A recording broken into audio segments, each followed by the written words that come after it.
And I'm late. This stream is like way later than like what I wanted it to be. But hey, I'm still alive. Still alive.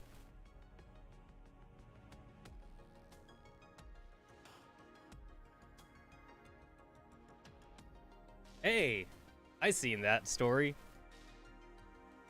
Fuji, I see you posted the whole Discord bans Little Witch Nabotosu. I've seen that. I've seen that. From what I know is because of fan art. Because like I guess the girls, they look a little bit lowly in there, so like they got rid of the it's because the fan art that got them banned or something.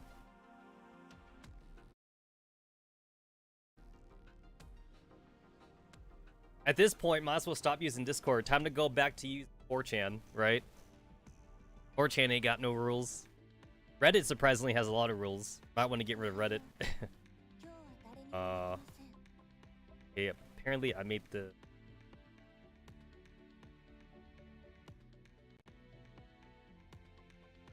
Oh, I'm gonna...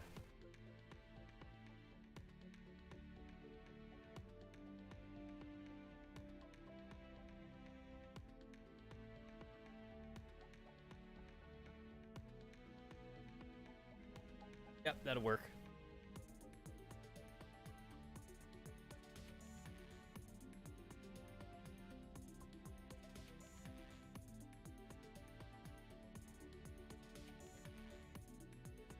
Yeah, there's a little bit of noise up at the top. Anything more I could about that?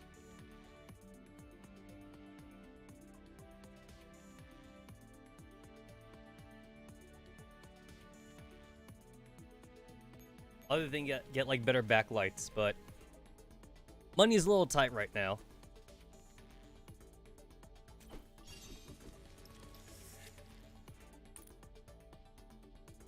UKM 2000. Oh, that's that Shunenbo machine gun girl.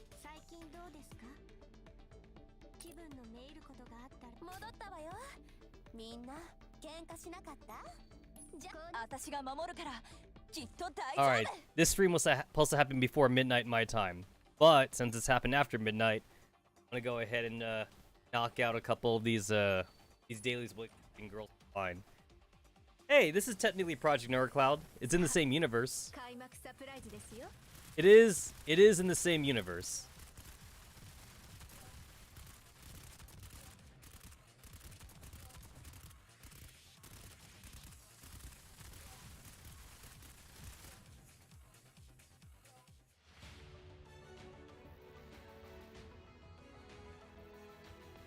I'm going to adjust this.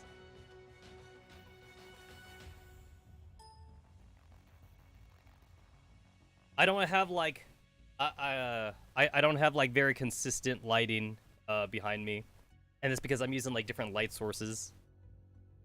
I used to have consistent lighting, but like it's not as good as it was. Howdy, howdy! Welcome to the Tuesday's live stream. I said Friday. I almost said Friday. I meant to say Tuesday. Welcome to the Tuesday's live stream. Well, I had initially set up the stream for Tuesday, but close enough. Close enough. Wow, this is ass.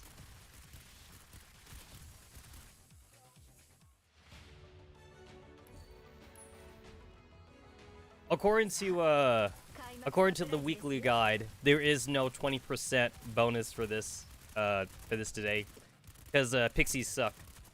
Yeah, pixies are kind of trash. Every pixie week is trash, as far as I know. Every pixie week is trash. There's no good way about it.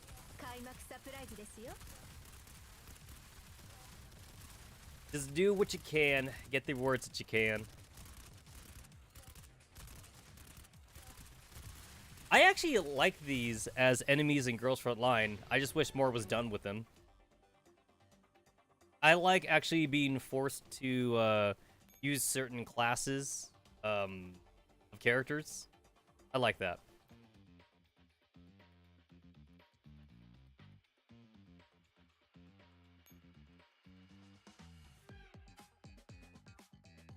So you're supposed to be doing this every day or something. You're supposed to be doing this every day. I have not been doing this every day. I've been doing it like every other day or something. I'm pretty sure if you just do like a couple every day, you should get to the 6,000 points pretty easily. So you don't have to like marathon it for like an entire day or something. Because it takes a bit of time. It takes longer than you think to get all the points necessary. Even if you're grossly overpowered, takes a while. I actually still haven't even tried hard mode yet. But I'm just kind of like taking like the easy win right now.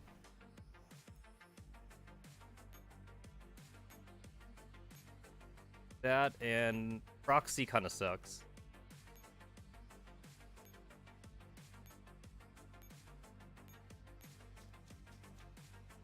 The proxy battles just play not good.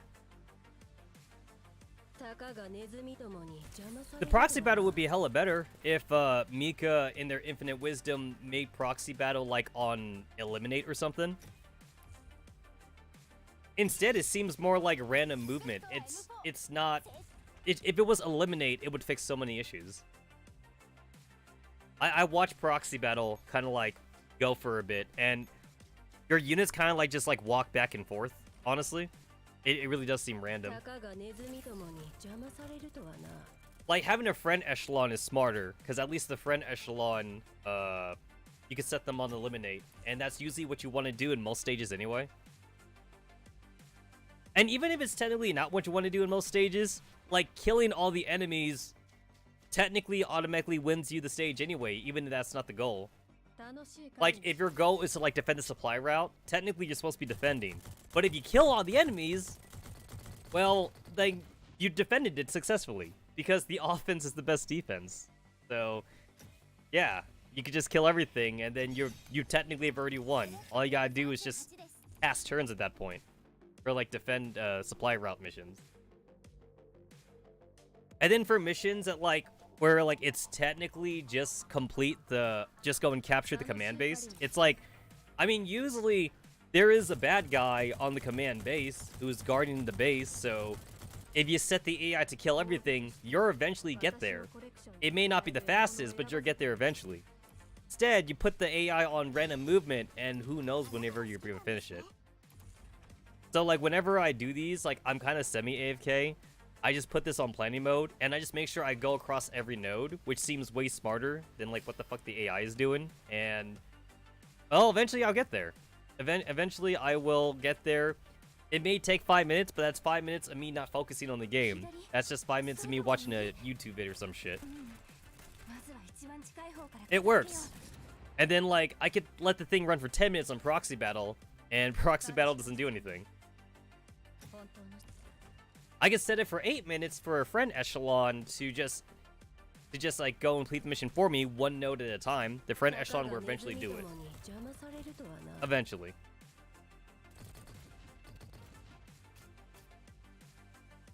Yeah, I should give hard mode a try. I've been on medium mode just because like I've just been lazy. And I know that my girls aren't taking any damage, not any permanent damage. Look at that, that didn't even take long at all.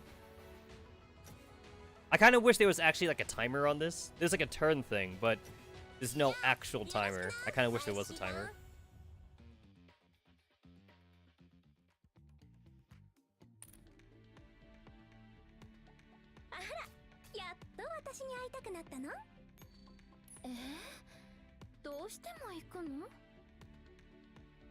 Yeah, I'll get to these dailies. I just wanted to do something for now. There's also the new gacha, which I'm not personally a fan of. We also got back to the Reign of Chaos ranking mode again. I forget which one this was from. It says right there, Isomer. Ah, it's from Isomer. Cool. So it's for a way to get people to get back the fireworks fairy. Or the Oni fairy. The Zodiac fairy. There it is. I mean, it's an Oni fairy, whatever. I don't remember if they redid the ranking event for people to get Beach Fairy. I think Beach Fairy still remains elusive to most people. If you didn't play the game back when Beach Fairy first came out. Oh, I remember this. I 100% remember this. Wow. Wow, do I remember this. Oh, yeah. Oh, yeah. Yep, I remember this fully. I mean, I'm absolutely not going to do this on stream. The only thing I'm doing right now is I'm just going to, like, just end my turn. And I will just, like, take the... I will take, like, the default points. And then I'll come back to this eventually. But, at the very least, by taking the default points, I'll, like, be somewhat in the ranking. And then, like, in the worst case scenario, I never come back to this. But at the very least, though, I'll get, like, the participation award. At the very least, I'll get the participation award. That's good enough for me. Wait. Can I not? Battlefield Sins, there we go. I was trying to find the auto resupply thing.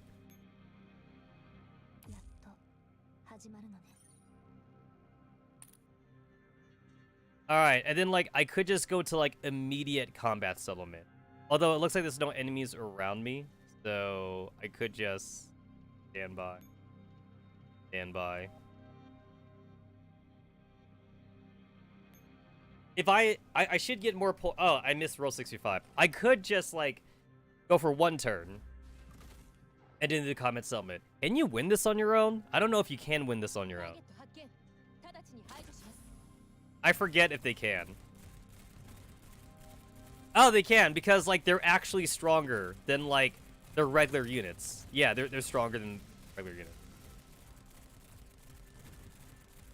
Did you shoot your grenades? I didn't even see it go off. Oh, there's no sound effect. Yeah, there's, like, legit no sound effect. The grenades had to have gone off. I just didn't hear, like, the little explodey sounds.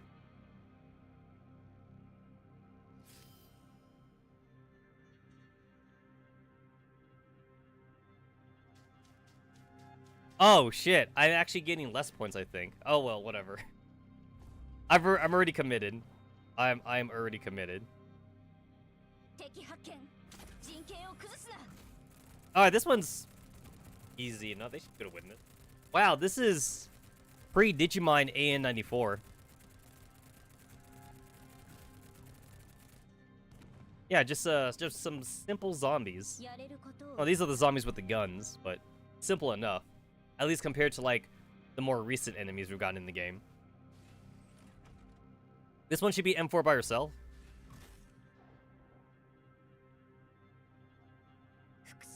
Ah, it's M4 and AK. Free Digimon AK.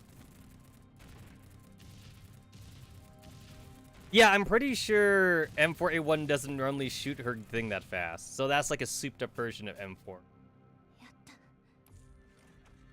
I mean, not without some heavy, like, rate of fire upgrades with, like, a handgun, like, formation or something.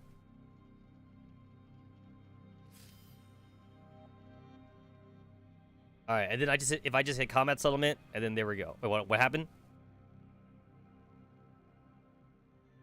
Is that new? Oh! That's the repair thingy. That's the first time I've ever seen that, actually. That's the fucking repair thing. Yeah, like, I forgot about that little update. There we go. There's my default score. And then, like, I will come back to this some other time. That's the default score. I mean, I already have the ferry, so, like, I don't have to do this. No M16 trader character.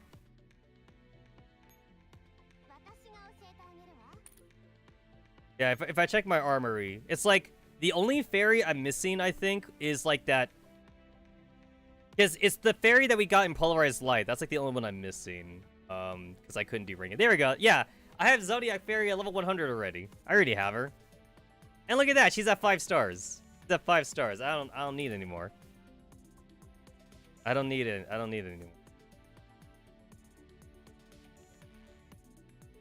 Yeah, I'm missing the Polarized Fairy because I couldn't do ranking that one time. Where's my fairies? Here it is. Auspicious Fairy? I'm missing Auspicious Fairy, Cheerleader Fairy, and Witch Fairy. I actually low-key don't even remember this one. I literally don't remember this one. I remember Auspicious, though. Ah, the Auspicious was Polarized Light. This was the Polarized Light one. Cheerleader was Mirror Stage. Oh! Mirror Stage. How come I didn't do Mirror Stage? Was that around the time when I was homeless? Polarized Light, I was well in the deep end of being homeless. Like Polarized Light, I was in my car. I was literally in my car in Polarized Light. But Mirror Stage. When was Mirror Stage? Was Mirror Stage like right at the tail end?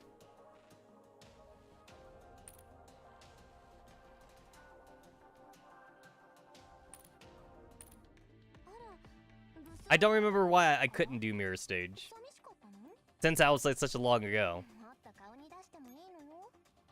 So Mirror Stage is 2022, 7/26. Polarized Light was 2021. So I was definitely homeless during that time. But then I came back for dual randomness, though. I did come back for dual randomness, so I guess I just didn't have time to do Mirror Stage. Oh, I remember. Yeah, I just plain didn't have time. I remember Mirror Stage now. Because that was, if I scroll all the way down. Like, I didn't even have time to, like, farm for, like, the Mirror Stage characters. I'm still missing this bitch? Oh, this one's Point Cure. Oh, this one's Point Cure Recurrence. Damn. There were definitely a few characters that, like, I just didn't have time to farm. The longest time, I didn't have Mall 99. So she was also a Mirror Stage. Yeah, I didn't have time to farm.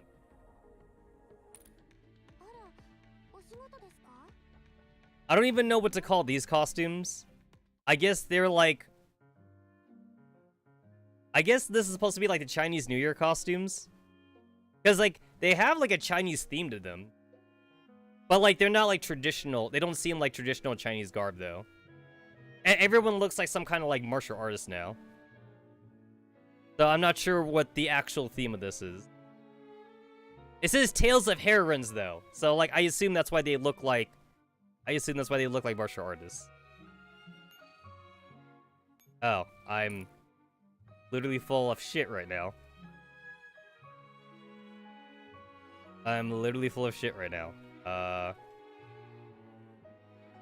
Do I need these cardboard boxes?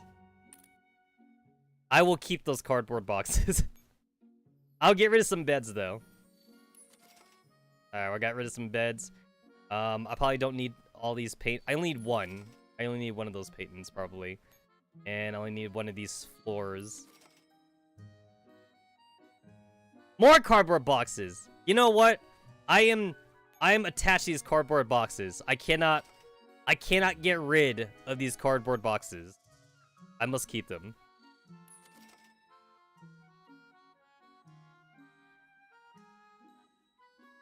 How about these suitcases? I could get rid of these suitcases.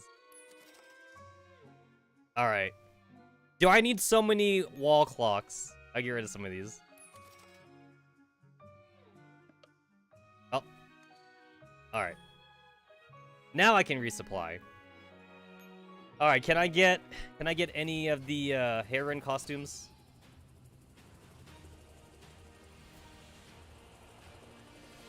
It feels like forever since I gadgeted. Oh, what? First try. What'd I get? Oh, I got 4 Shiki's crane poised. That's adorable. I think I already have her swimsuit costume, though. So I don't know if I want to replace it with this one. First try, bitches. I'll take a screenshot of that, as I always do. I hear that as long as I master this form called the White Crane spread its wings, I'll have a chance to be elected as Griffin's Skate Guardian. I'll do my best. You don't want to be the gate guardian. Just ask Maylene from Teleho. You don't want to be the gate guardian. Is she wearing panties? I assume she's wearing panties, but her leg, her leg like position is covering up the spot where you would see it. I mean, if I'm looking here though, I don't think she's wearing panties at all. I'm looking at like her thigh right now, and I see nothing. So unless she's wearing like some sort of like high-rise panties or like some kind of thong, I don't think she's wearing anything. I don't think she's wearing anything.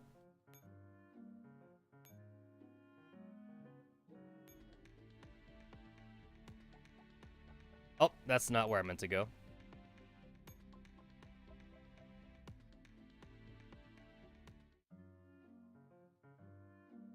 Gift. And, oh, look at this. Costumes that, like, I forgot to give gifts to. MG42. There we go. I totally forgot about these costumes. Kuni. That's a cute... Yo, she looks like a completely different character. Not gonna lie. She looks completely different. We're gonna crash into the clock tower. Wow, they really, like, ramped up the UI here. It actually looks a lot more fancier now.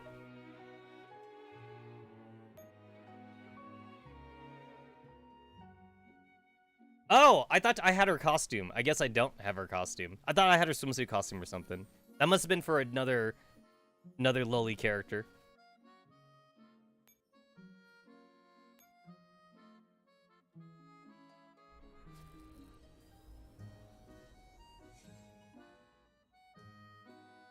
There we go.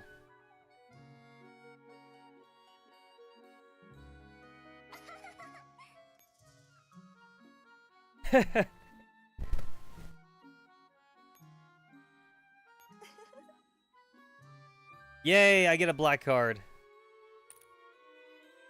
I'm like so stingy with my black cards because like I literally have not used this shit on anything. I've just been slowly accumulating them. I need like a real reason to use my black card on something.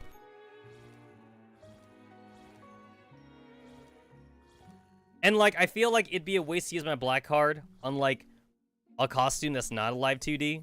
Like if I'm using my black card on something, it has to be a live 2D. I just don't know what I'm using it on yet.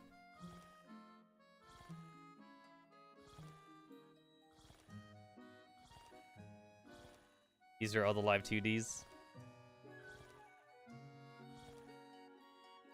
Like, I'll just wait until, like, the next, like, wedding dress is getting here or something.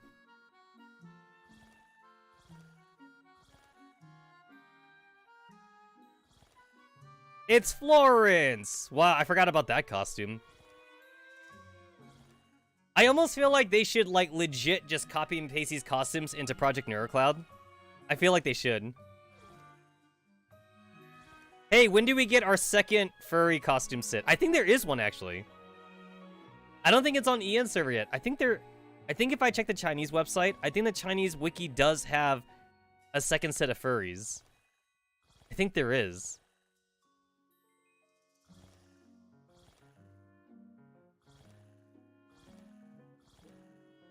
How many costumes does fucking Type 88 have? My god. That's it? That's it.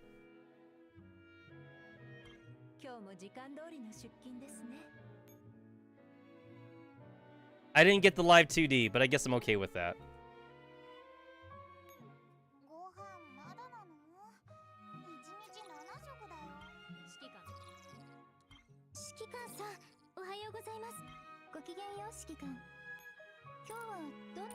Alright. I think I did what I wanted to do. I gotta remember to not skimp on the Executioner costume. I gotta remember not to skimp on this costume. Because I still don't have regular Executioner, so I might as well get this Executioner.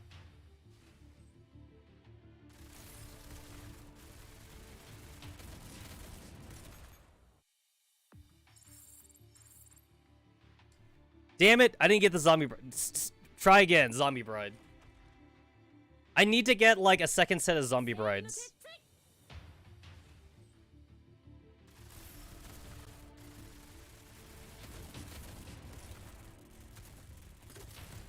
Wow, it looks like they're all shooting at Shorty.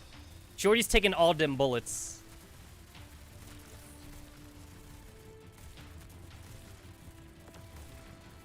That should be a hawk. Like, the fucking laser thing should just be a hawk. I don't know, like, what you would make it, like an AoE hawk or something. We should have that. Some kind of, like, AoE hawk. Where, like, it actually damages, like, multiple units at once or something. I don't know, like, what would be fair. Maybe at, like, skill level 10, it would do, like, up to 20% damage to, like, every enemy unit within an area. And then, like, that way when you fight them, they're weakened or something.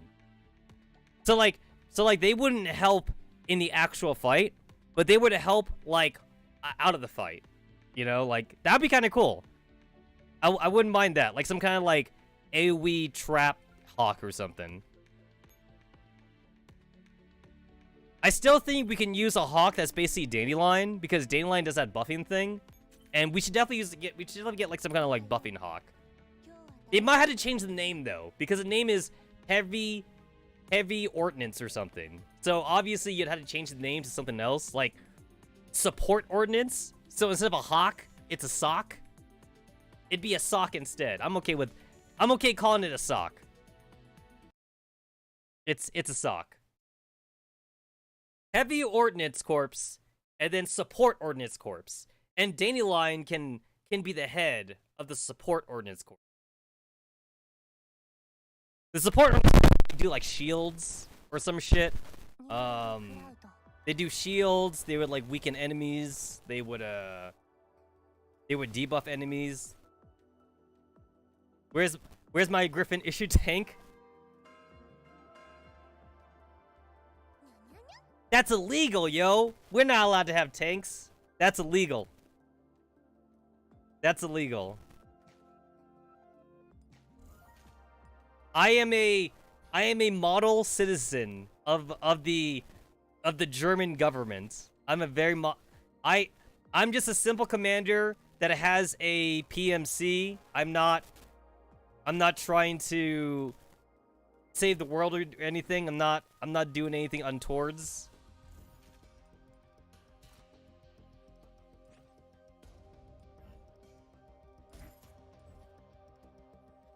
Damn, I need more prefab units. You need 1,000 just to make one? Fuck. But then you also need prefab units just to make AI enhancements.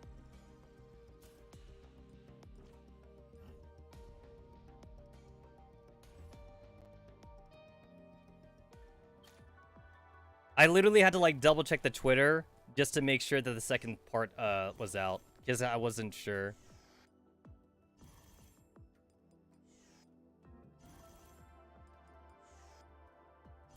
You know what? I find it funny how, like, we literally made the Hawks because, like, that way a Hawk wouldn't be considered a tank or something. Like, the whole point of the Hawk was to skirt the fine line between, like, a PMC and, like, actual military. It's like, oh, no, don't worry. Like, the Hawk is not a tank, you know? Like, so, like, the Hawk is okay. But then now we actually have tanks. So, yeah, we're kind of breaking the law now. The whole point was to not make a tank, and now we're just making them. That was the whole point. We're not supposed to have tanks, but I guess the commander he's getting desperate, I guess. At this point, like, might as well get the Hawks, like, some sort of Perilous laser equipment now. Because we're not supposed to have that either. We're also not supposed to have that.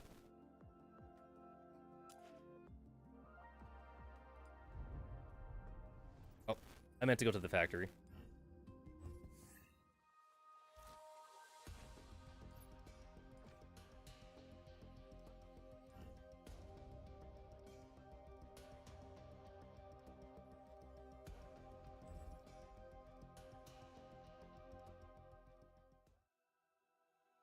Man, if I had a If I had like $1 for like every time the freaking Oasis got attacked, I'd have like $2, which isn't a lot. Strange that it happened twice. Well, actually, not that strange. I'm pretty sure the Oasis has been attacked like 5 times now. The Oasis has been attacked like quite a bit.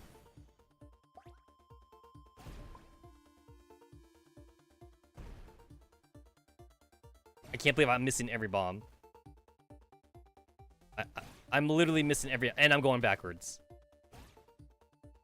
Wow. That sucked.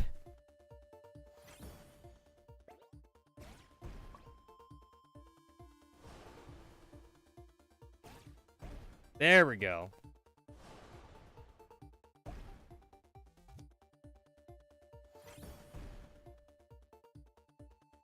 Alright, that one thing always gets me. So, I'm glad I missed it.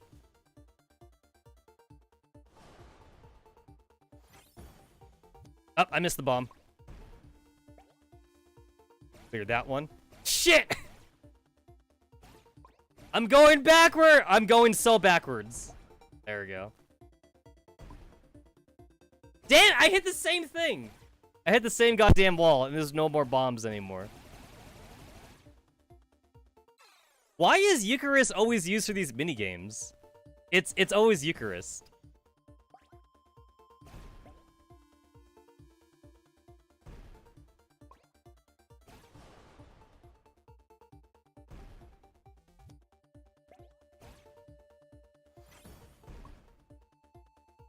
Alright, hop over that. And then I don't want to go too far because there's the one like right in the middle. So I don't want to go too far. That's the one. That's the one I keep hitting.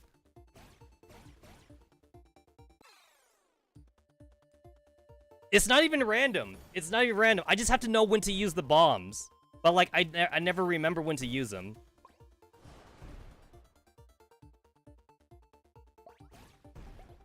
I wish this was lore accurate. Like, are we just putting Eucharist on a slingshot or something? I want this to be lore accurate. This has to be lore accurate somehow. After we beat Eucharist, we force her into this somehow.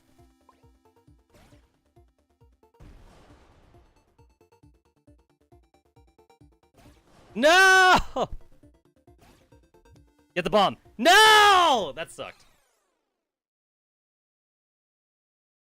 And she's crying too. She clearly does not like it. She's crying. Launch Eucharist with the catapults and send her as far as possible. Yeah, she has tears in her eyes. Click to use the bombs when they are obtained. Eucharist will be blasted a short distance away. Only one bomb can be held at a time. Eucharist will bounce back if she hits any obstacles for flying. Eucharist will be launched a short distance if she touches a tornado.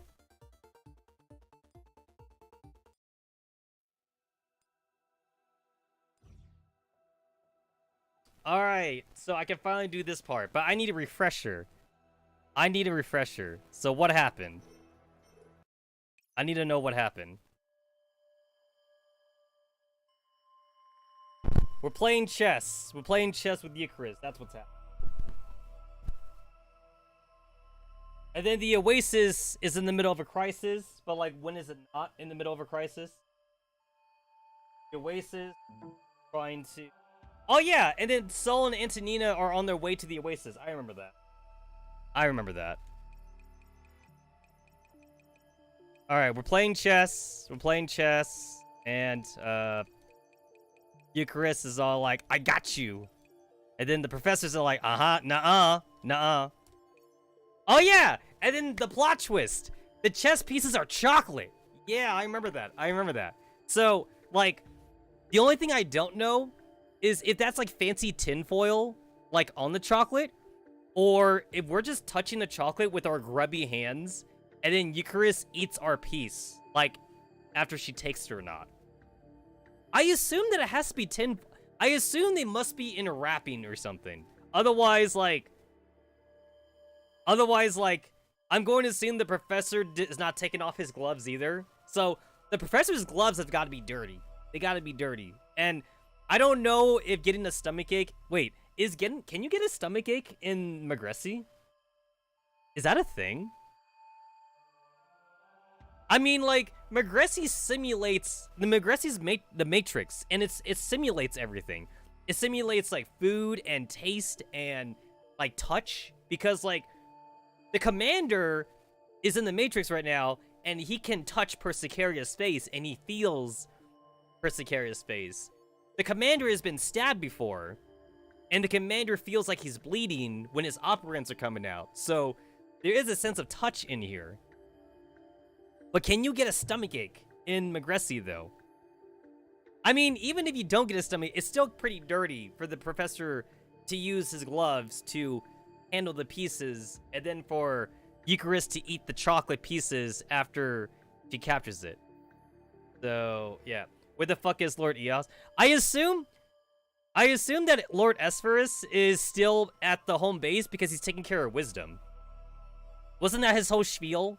That he was, like, trying to take care of Wisdom because Wisdom's been, like, corrupted and shit? So he's still there. He's still there. But yeah.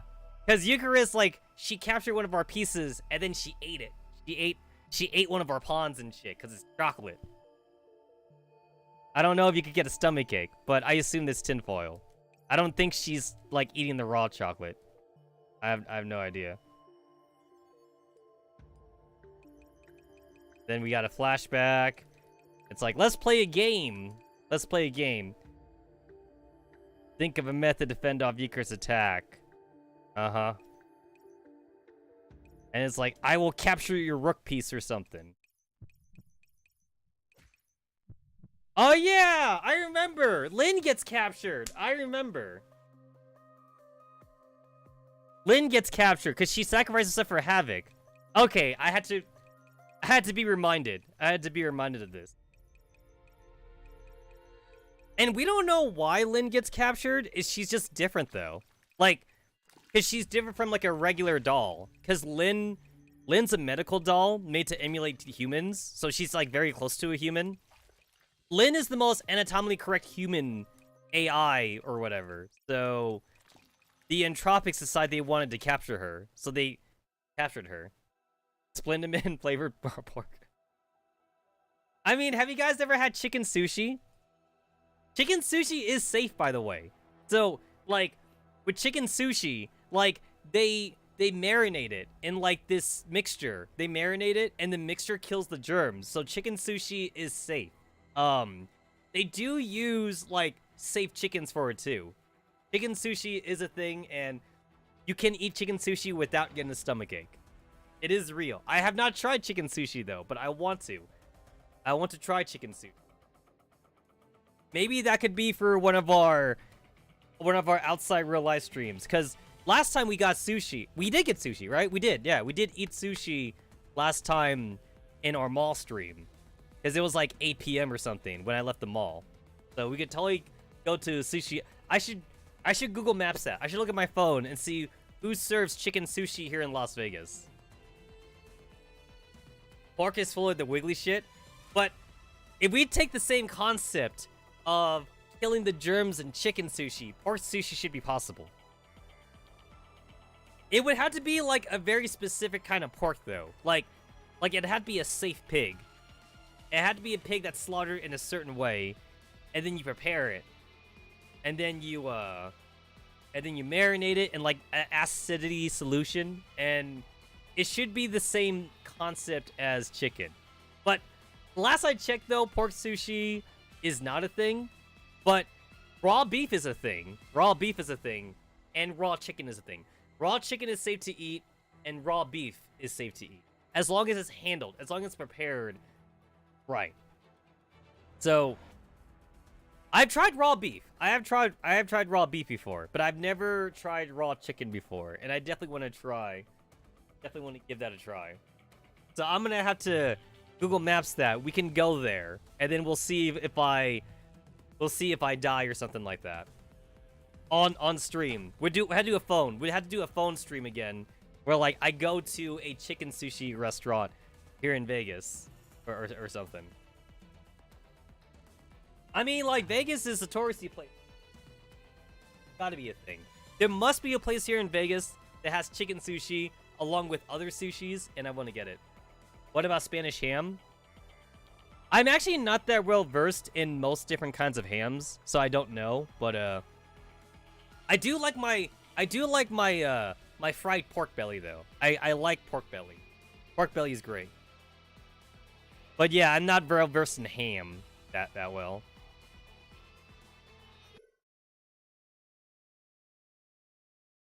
All right, so Lynn got captured. I remember the Lynn got captured.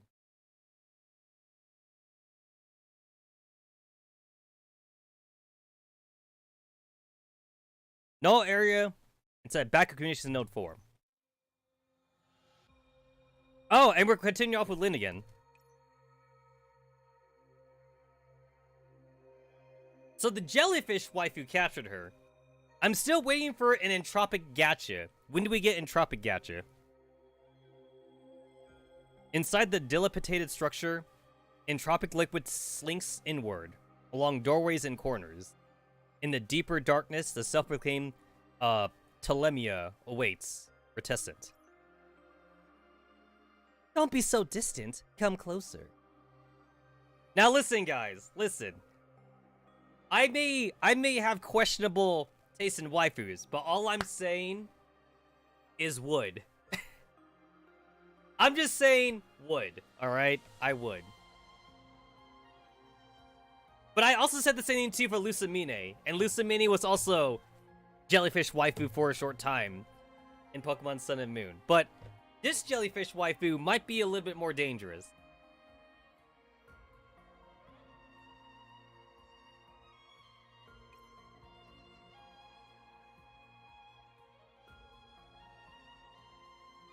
What a cursed past few days it's been. All the entropics I've seen seem to be playing at sophistication. But, however, I am a man who has his limits. And Dorothy in Nikkei. Dorothy in Nikkei Gods of Victory, I would not. I would not do Dorothy. Dorothy is a step beyond savage. I would not. I would not Dorothy. I would Nilister, but I would not Dorothy. I would not. There's a lot of the heretics I would in Nikkei, but Dorothy is not one of the pilgrims I would.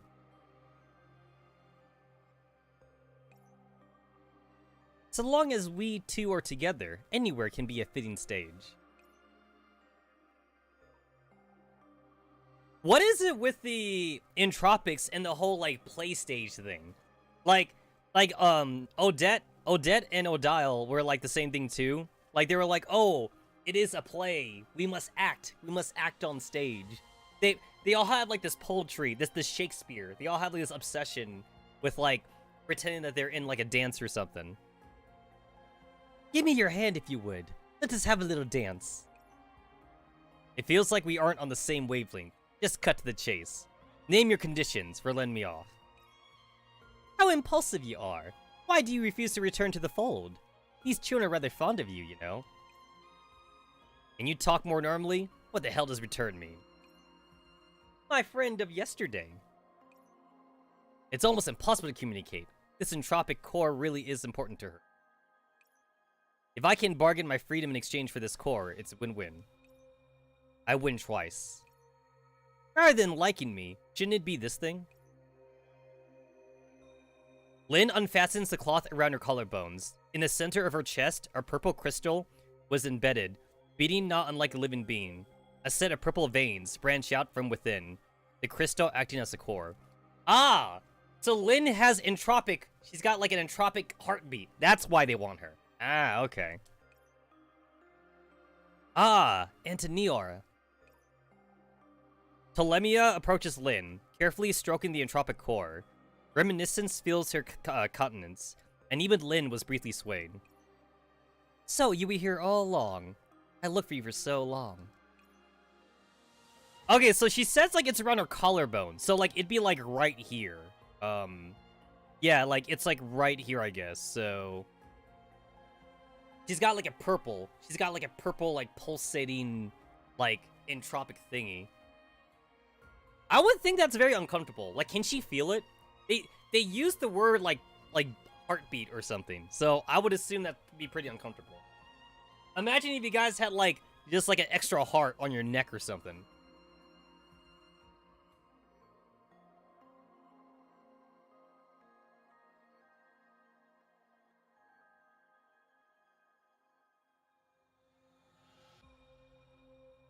I'm trying not to choke on my cookie right now.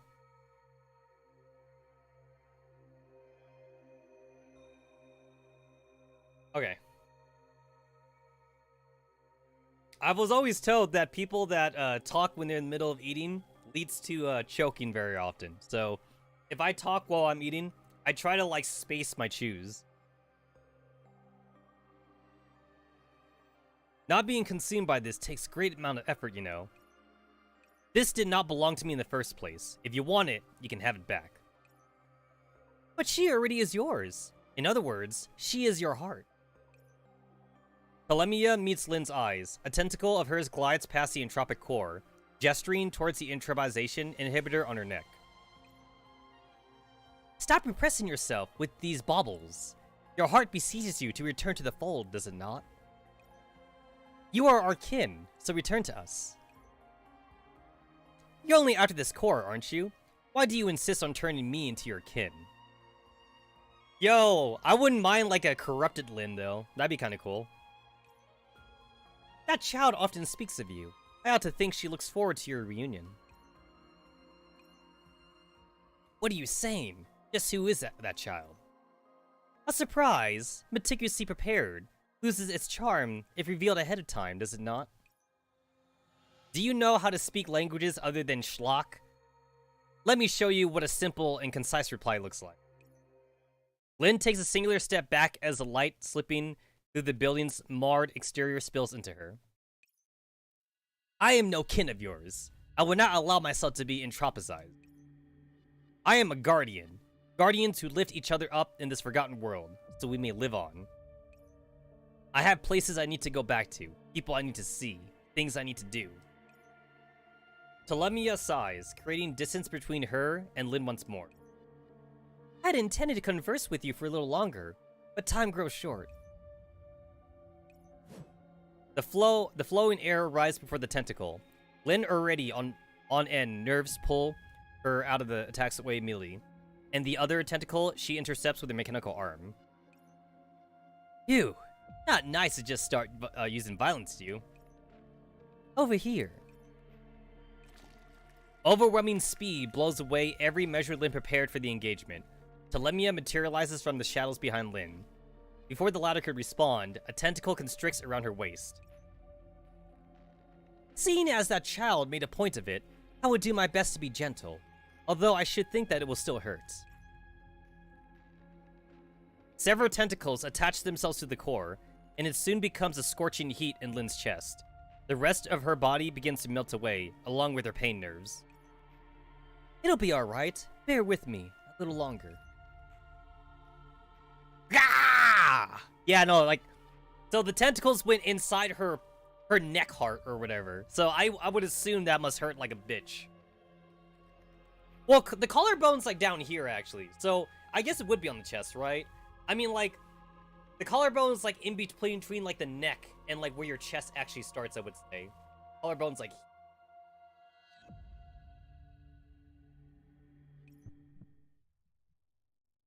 A pain analogous to ripping out one's heart fills her neurocloud, overrunning all her remaining thoughts. Her pain cries drown out Telemia's voice. It will all be over soon. Telemia glances in the direction of the oasis through the cracks in the wall. I pray that the dance will save a spot for me when the time comes. Alright, let's go back to the oasis. We don't care about Lynn. We care about the oasis peeps. We don't give a shit about the Guardian peeps. Sorry, DeLacy, but like, you were interesting, but I care more about the oasis.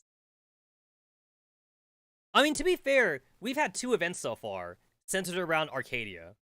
We've had, like, 2 Arcadia events, but we've had, like, 4 Oasis events. I guess this one basically counts as an Oasis event. The Oasis, Zone G Sandbox Barrier. Hey, look at, they got the barrier back. Now it don't look like shit no more. And with that, basic repairs are more or less complete. Next is additional reinforcements. Oh, cool! So Soul also has her new suit. So, Lynn's getting sexed by jellyfish. I mean, remember guys, penises had to be censored in Japanese hentai, but tentacles do not. Tentacles don't have to be censored. You know what though? I kind of like Soul this way. So Persicaria looks cool in like her black suit. Soul also looks cool in her black suit. The only thing that like doesn't work though is her hair though. Like Soul's got like this bright like blondish hair. So like that blonde hair with like the black suit kind of doesn't work. Persicaria's got like pink hair, and I think pink and black work well pretty well, but like blonde yellow, the blonde yellow with black, I don't think works that well together. At least not with how much hair, like, Soul has. But Persicaria looks great, though. They do kind of look like they're walking to a goddamn funeral, though. Anna. So, what are you doing here instead of recovering properly? And with a different projection, too. Hey, how's it look? The expeditionary gear fits me well, doesn't it? We were in such a rush on the way to Rossum last time that I didn't get to change. Can't let Persicaria get away with being the only one with new clothes. You know what? I feel like that's gonna be in our future of clothing, guys. Like you're wearing like a basic like t-shirt and pants, but then you have like a hologram projector like on your waist or something. Like it'd be your belt. Your belt would be like a hologram projector, and you would just push a button, and then like you could just change the projection of your clothes. I see that being the future of clothing. So that way, like, you could just buy, like, just a simple, like, shirt and pants all the time. And then whenever you want to buy clothes, or whenever you want to have different clothes, you simply gotta, like, download a new projection. Which means that in the future, like, you want to learn 3D modeling if you want to make your own clothes, right? Like, you guys want to learn Blender. Can you guys imagine, like, making up your own clothes in Blender? And then you could put that on your hologram projector, and then you push a button, and then your clothes just, like, they just change or something. And physics would be involved too. So that way when you move, they actually, like, rustle in the wind or something. Or, like, if it's really windy, your jacket, if you have, like, a jacket projection, your jacket actually kind of, like, flows in the wind, so it's not just, like, static or something. That'd be kind of cool. Right now, the closest thing I've seen to that is, like, I've seen a thing where, like, people, mostly girls, I've seen a thing with dresses, where it's, like, the dress has, like, little, like, LEDs in it, and, like, you can have a smartphone, and your smartphone has an app, and you can, like, push, like, things on the app, and then the app, like, changes the colors of the LEDs on your dress or your shirt or something. That's the closest thing I've seen to that, but nothing, like, full-on, like, hologram shirt or whatever like that. Because technically, all the clothing that everyone's wearing is a projection. So actually, in this game, it actually makes sense for no one to wear armor. Like, the girls, like, wearing swimsuits in Girls Frontline, that technically doesn't make any sense. Because, like, they're in real life. So you wouldn't just, like... You would never send, like, Anti-Rain in, like, swimsuits to, like, go and, like, fight Perilous or something. I mean, that'd be one hell of a flex, though. Like, imagine sending Team Defy to go and rescue Angie, and then, like, Angie's in, like, the Perilous prison, and then she's looking at AK, and AK's wearing a fucking swimsuit. She'd be like, AK, how come you're wearing a bikini? It's like, oh, well, the commander said I look sexy in it, so I want to wear it for the commander. Don't ask me where I keep my extra bullets. Just know that I have extra bullets somewhere on me, on this bikini. But in this game, since everything is all operans, and operans comes from your body, it comes from the air, it comes from, like, the buildings and shit. So everyone has a projection for clothing, and it kind of doesn't really matter what everyone wears, because, like, everybody guards themselves in the same way in this universe. Everyone has, like, their own, like, personal, like, force field from shit. So nobody actually wears armor, because armor in this game technically doesn't exist. You just have a force field. You all got a personal force field. Technically, everybody should be able to fly too. Like, I guess it just depends on, like, how much operants you can expend on flight. Because I would assume, like, it'd be the same kind of idea as, like, Dragon Ball Z. Where, like, you, like, shoot operands, like, underneath your feet. And then, like, that would make you go up or something. Because, like, all of the high-ranking Sanctifiers can fly. They can fly. And then, like, Odile and Odette can fly. Like, I'm going to assume, like, aerodynamics aren't really a thing in this world. So, like, the fact that Odile and Odette have wings probably doesn't mean anything. They probably just use, like, their wings maybe as a basis for, like, operand pushing. And they push operands below them to fly. I mean, the Professor probably has a lot of operands. I feel like the Professor could fly or something. I think canonically, they do say that Persicaria floats in the air. She doesn't fly, but she floats. But she could fly if she wanted to. But she probably doesn't because, like, it expends, like, a shit ton of operands. And they can't afford to do that, I guess. Because you can't tell me that, like, Esphorus or, like, the other Sanctifier General dude, like, you can't tell me that those guys have, like, aerodynamic wings, because they don't. But they can fly, though. So, like, if they can fly, I feel like anybody else can fly in here. The Entropics fly. They all fly. So I assume the Entropic, they don't have wings either. So when the Entropics fly, they must be pushing themselves up with operands. Now, Entropics don't have a lot of operands, though, so I assume they're either, like, using the operands, like, that's in the air, or they're using operands from, like, their mother unit, or, like, from their squad leader or something. Like, they're all sharing operands. I think the Entropics are really light, too, so they don't need as much operands to stay afloat, compared to, like, all the humanoid agents and shit. Wait. The projection isn't the important thing here. Are your wounds okay? Hey, Maghilda, what are you up to? Let me have a look. Hold it! Did you sneak out of the medical department? Anna, the Oasis isn't out of danger just yet. How am I going to just lie there? And I'm perfectly okay now. You see? Doesn't hurt one bit. Don't hit my head anymore. This is the head of an intellectual, I tell you. A real intellectual would probably consider their own damn safety. Okay, I get it. Wait, Anna, a bunch of the symbols on your screen are turning red. If anything did come up, they'd be an alert. You claim to be an intellectual with this shoddy of an excuse. Beep! Before Antonina finishes a sentence, her terminal bursts into activity as if to verify Soul's claim. Antonina, we're in trouble. What is it, Mai? Slow down a bit. I can't slow down. All of our defenses and reconnaissance structures outside the sandbox sphere have been destroyed. What? Antonia looks at her terminal. The defense nodes outside Zone G successfully light up in red as they detect danger, and are pulverized the moment after, before they even manage to send out an alarm. I was saying... So it was a serious. A highly dangerous abnormal data body is approaching the defense lines. Go and contact Persicaria. I've already sent everything through to the ops room. I'm going outside to the barrier to reinforce Maghilda. So... I hit the wrong button. Antonina watches as Sol begins to step away, blade in hand. She had something to say, but swallows them before they slip her out of her. Keep in touch. Alright. The Oasis, outside of Zone G's sandbox barrier. Okay, wait, so that section was fine. This section looks like shit still. I still think it's weird that, like, they have ammo. I still think that's weird. I guess, like, I could justify it by saying that, like, not everyone has, like, operands they could just use from their body, I guess. So, everyone has, like, operand cartridges. And the operand cartridges is how they refill their guns. So they don't have to use, like, their own operands to shoot.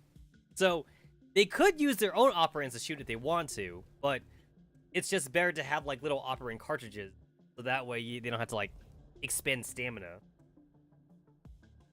I imagine that's, like, what cops in military had to do, right? Like, imagine if you're in the military, and every time you shot your assault rifle, like, it's as if, like, you use calories, right? Imagine a gun that used up your body calories. So, if you weren't constantly eating, you get tired really quickly. If every bullet, what if like if every bullet you shoot through your gun, 1 calorie gets consumed, right? So if you shoot 300 bullets, that's 300 calories, right? What's the average calorie for like an adult male? Average calories per day for adults. On average, a woman should eat 2,000 calories a day to maintain her weight. And then for a man should eat 2,500 calories a day. So 2,000 for women and 2,500 for men. So if you shoot 300 bullets, and I think 300 bullets is a good average here. If you shoot 300 bullets, you're using up 300 calories because the bullets is you. The bullets is your energy. So if you shoot 1,000 bullets, that's 1,000 calories. That's half of your calories per day, which means that you would need to eat like an extra meal. So those in the military would have to eat more in order to offset the amount of ammunition they're using. Oh, and every missile, let's assume that you also have a rocket launcher. So every missile you shoot is about 400 calories. I'll say 400 calories for a missile. So you shoot 4 missiles. 4 missiles is 1,600 calories. Like, damn. You would need to be like... You need to be like a wizard or something. You need to have like a lot of energy, a lot of calories to be in the army. That makes sense. That makes sense.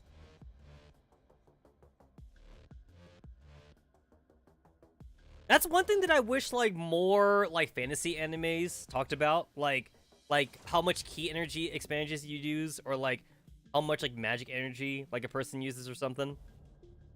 Because I feel like that the amount of energy a person uses in a lot of like fantasy animes, it always gets glossed over, especially for like isekai animes, which do it the worst, where like the main character's already broken or something or whatever. Like I hate when I see like main characters like basically be like walking nukes or something, because like think about like how much energy you would need to expend to actually be a walking nuke, right? It's like, oh, I take energy from the air. It's like, okay, sure, but like the energy in the air is also like not infinite. It's a finite amount of space within like a cubic mass of air to like take energy from. So unless your air is like super dense with magic energy, like you shouldn't be able to shoot like a nuke. You know, like you shouldn't be able to like fucking nuke a castle and walk away with it and be like, well, that was a job's well done. I'm gonna go like run a marathon now because shooting a nuke with my energy did not like make me tired or something. Like in Dragon Ball Z, for example, especially when we get to like Dragon Ball Super, it's like, damn, like I feel like if you were to hook up like a Super Saiyan to like a fucking battery or something, like honestly, like any Super Saiyan with the energy that they output, they should be able to power like the entire planet. That's free energy. That's fucking free energy. They should be able to power the entire planet or something. If you're a planet buster, that should be probably enough energy to sustain the world for, I don't know, a week maybe. And I'm lowballing. I'm lowballing it here. Like, if you can destroy a planet, that same energy could probably power the planet for a week. So like, that could be your job. You know, like once per week, you go to like an Earth generator or like an Earth battery, and you shoot like a Kamehameha into it. It's like, there, I charged the battery for the next week. I'm gonna come back here next week or something. You know, like that's what you do. You just supply energy for the whole entire world. At least until like your planet is able to make a Dyson sphere around the sun or something. Since the sun would like give like limitless energy and shit. Which, according to science, we can make a Dyson sphere right now, actually. According to science. It's just that, like, politics are in the way. Because, like, who would own the Dyson sphere? I mean, the Dyson sphere should be free, right? It should be for everybody, but that's not how it works in real life. Somebody would want to own the Dyson sphere. Or, like, there would be sections of the Dyson sphere for, like, different countries or something. It's like, all right, like a third of this Dyson sphere goes to America, another third goes to Europe or something, you know, like. I guess, like, realistically, the Dyson Sphere should be owned by the United Nations, because the United Nations is supposed to be, like, for the entire planet, but, again, that's not how it works. Politics are always going to be what gets in the way. I think I remember that also being the thing, too, for, like, why we don't have a moon base. A moon base is theoretically possible, but, like, who would own the moon base? There would be multiple moon bases then. Like, here's a moon base for America. Here's, like, a fucking, like, Japanese moon base. Here's a Chinese moon base, and like they wouldn't get along with each other at all. They're basically gonna be a fucking moon war then, you know? People will be killing each other on the moon. And then your body doesn't decay on the moon, it'd just be there. Damn, these entropics were like the middle of the mosh pit just then. How are they so organized all of a sudden? Had the reconnaissance nodes sent back anything relevant to us? No, they were destroyed before they could even do that. Incoming from 2 o'clock, and all obstructions in the way have been removed. I reinforced the defense nodes on the path further along. They must at least return imaging data. These entropics are bound to be under the control of a newly ripe foe. Destruction events like this. Bye. I'll have to ask you to continue your tracking effort. Okay. Ah, Persicaria. Yeah, I think Persicaria, she pulls off the black better than Sol does. Sol looks good in orange. I've received a report. Our opponent is far likely stronger than any foe we previously met. I sent reinforcements your way. Immediately retreat to the sandbox barrier and prepare to defend. You mean that we should abandon the defense nodes outside the oasis? Judging by how quickly they were destroyed, I doubt we will be able to use them as defensive positions. Retreat as soon as you are able. With the speed at which the enemy approaches, we have little time left. Alright, I'll inform everyone. Wait, Reconnaissance Node 3 is sending back imaging. I'll patch it in. After a brief period of static, the screen displays a feed of the null area. The feed remains peaceful for a period as if nothing had happened. Huh. The system detected abnormalities just then. Could it be an error? Accept unto yourself this decadent affection, and let come what fate decides. As the beat dictates, we deliver our most splendid dance. The feed remains unchanging, but the airy sound of singing came through loud and clear. Eep! It's that singing again. Scary. No, wait. This sound is far clearer than before. Persicaria, Reconnaissance Node 1 is returned to feed. Wait, Node 2 and 4 as well. All of them, just out of the blue. Our equipment's been hacked. Reject the incoming feed. Rejection failed. In countless feeds, the song resonates, orchestrating this grand ball overture. Come, come, sing with us. Come, come, dance with us.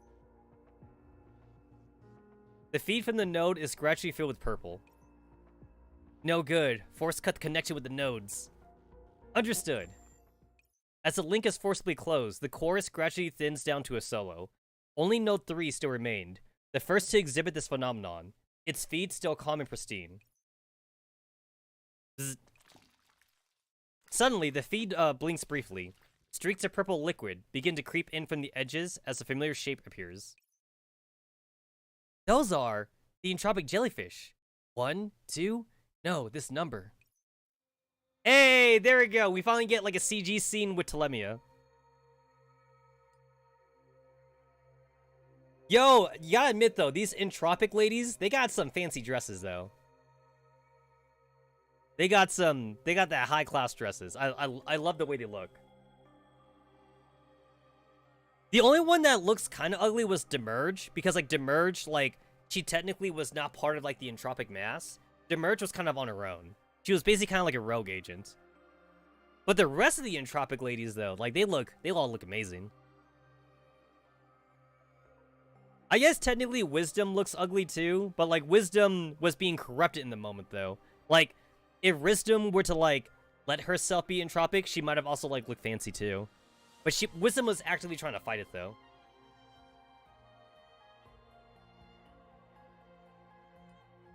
The entropic jellyfish, having discovered the node, returned to its tribe. Enveloped by countless entropic jellyfish, the core of the entropic swarm gradually reveals its form. She treads lightly, pivoting and striding, as though she was the performance lead dancer. Taking note of the entropic jellyfish discovery, she lightly caresses its bell with a tentacle of hers. Well, it seems I missed one. How clumsy of me. Thankfully, you spotted it. No great matter. Let us think of it as an invitation to the dance. It will no doubt make the show spectacular beyond compare. Heh, a stage from Tartarus. As she speaks with grace and tenderness, she turns her attention to the camera. Everyone in front of the screen had no choice but to increase their operational speed, struggling to remove their sight from that figure. Let the dance begin. The feed soon becomes submerged in pitch black, and the icon depicting Reconnaissance Node 3 on the map becomes gray. At the same time, a faint tremor came from the distance. Entropic swarm, rapidly approaching. Melee retreat, Squad Matilda, coordinate a fighting retreat with Squad Horizon. Antonina will meet up with you. Understood. Where are their reinforcements? Over here. A familiar golden mane appears at their side. So, weren't you recovering at? Let me command the reinforcements you've sent. This will be one hell of a battle, so don't think I'll be missing out. I'll leave it to you then. If something seems off, immediately retreat. Do not fixate and hold every line you can. Got it. Ah, shit, this is a fucking tower defense one. Alright, tower defense bullshit. Tower defense bullshit.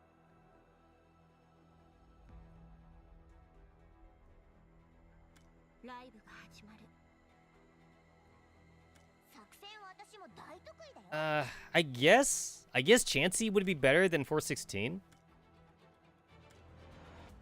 Nah, 416's better.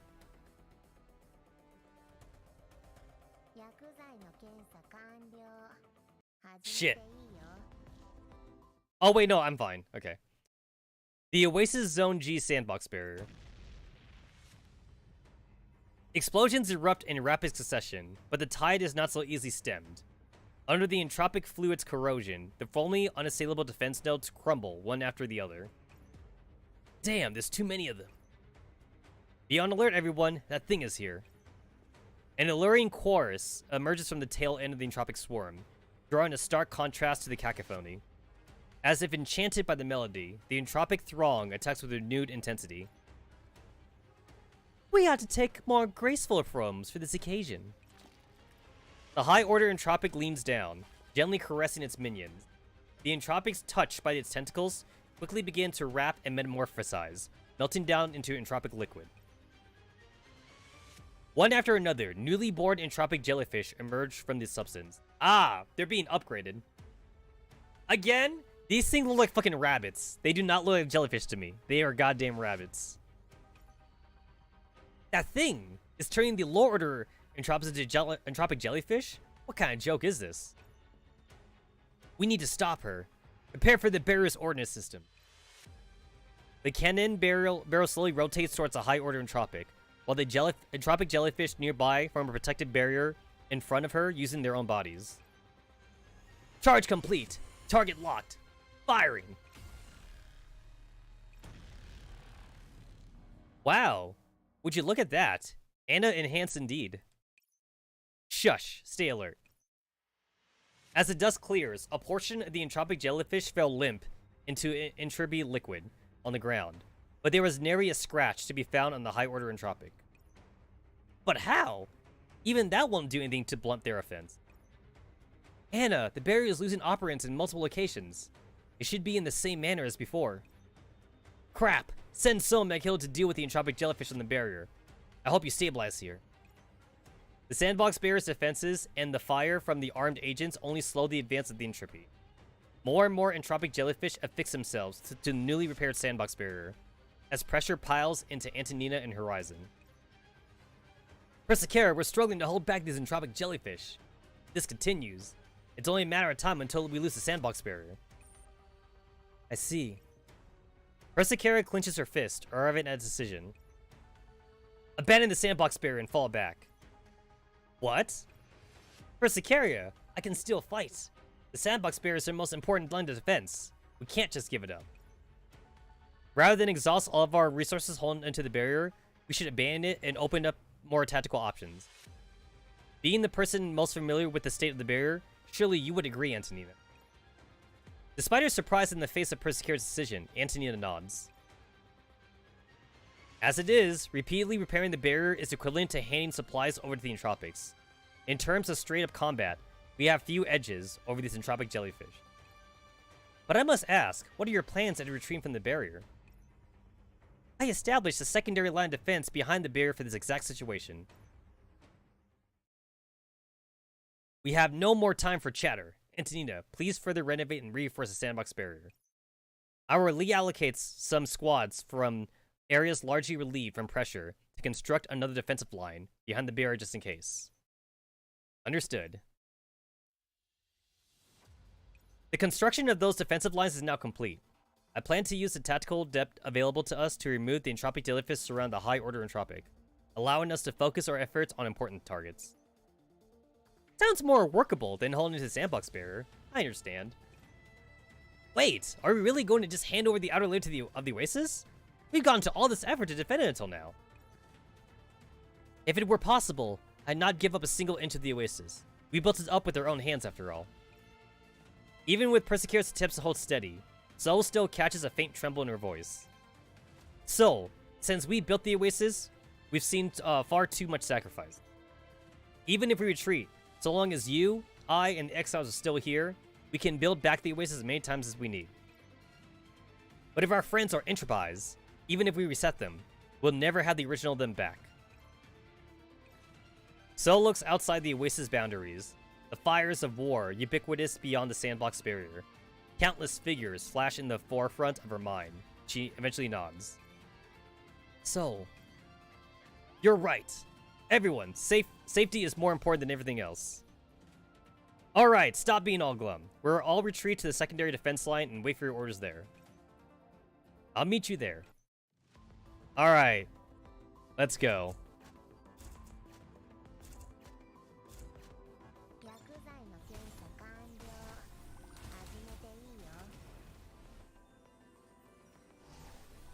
You know, Lyn has been so good, I kind of feel like I should oath Lyn.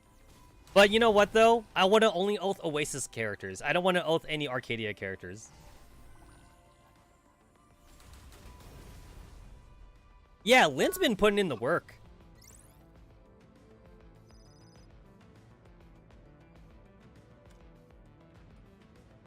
A second warrior character.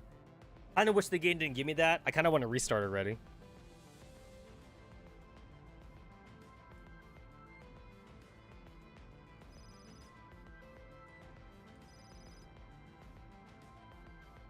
Oh shit, I totally forgot about the overclock thing. I keep forgetting that this is a thing.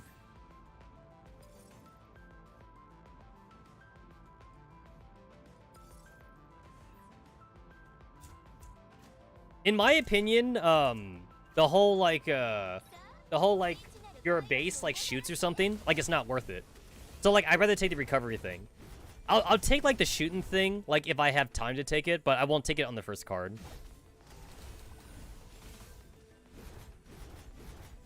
It does feel like Lyn was made for these missions. Because, like, there's a lot of, like, blue HP enemies. So, like, you're kind of, like, forced to use Lyn. And seeing as, like, you can't neural search Lyn anyway, or fragment search Lyn, you might as well just spend those, neural kits to, like, 5-star Lyn. Or at least 4.5 star. 4.5 star is good enough, I think. Another warrior? I'm gonna fucking reset. I don't know if I could just do like a pure warrior thing. I don't think I can.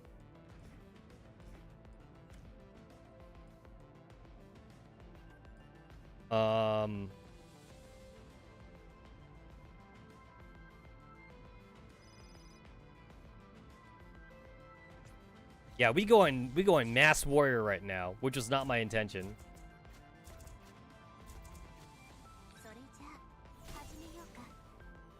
Oh, it's a jellyfish. Oh, the jellyfish also have blue HP bars.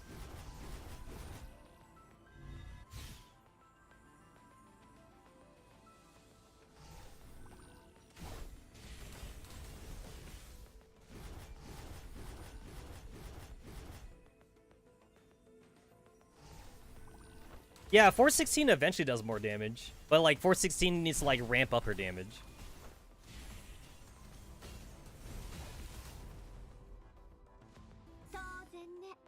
Game, I swear if you give me another warrior. Specialist. I'll take it. I'll take it. Alright. So I know that Nora is bad. I know that Nora is bad.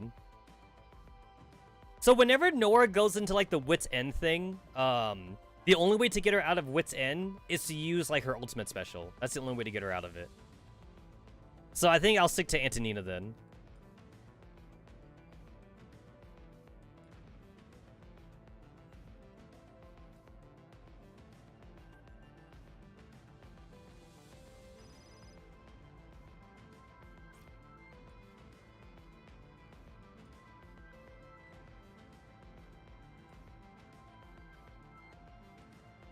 Fresh.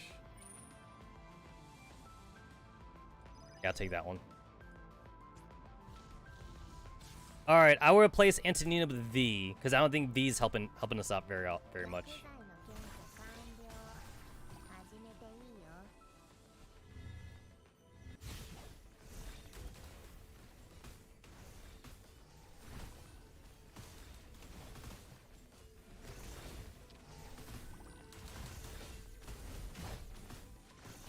So Antonina's supposed to have like a lot of stun shit or whatever.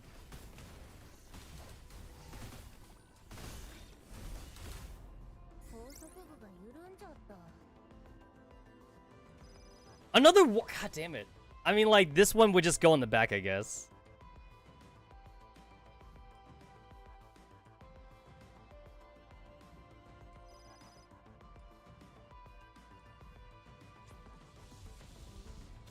It's like, I'm not even in challenge mode right now, but this definitely feels like the hardest mode in the game for me.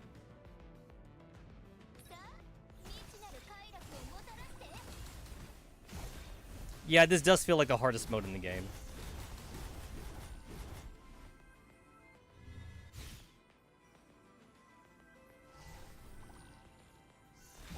I don't know, like, how good Maghilda is here, but I feel like the game wants me to use Maghilda, if I had her. But I don't. I don't have Maghilda.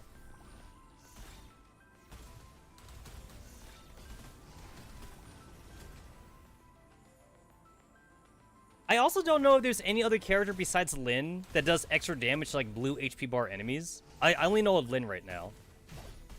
And again, like, it's a passive ability she has that's, like, not in the game description. It's something that you just have to know. Or, you know, be told about. Medic.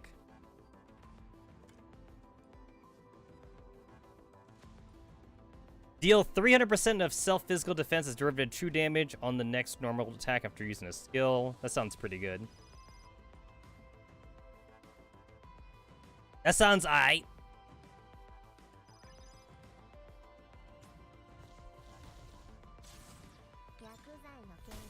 I know that, like, I haven't used, like, any ultimates so far, and that's because, like, I'm, like, super saving them so I could, like, go ham on, like, a boss character.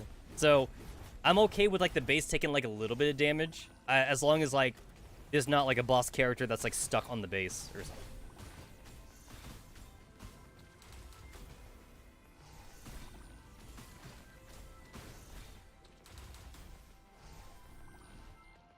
My Lyn right now is only at 4 stars. I could go to 4.5 stars, but, like, I don't want to spend any more Neuro Kits, though. I'm being super cheap with Neuro Kit.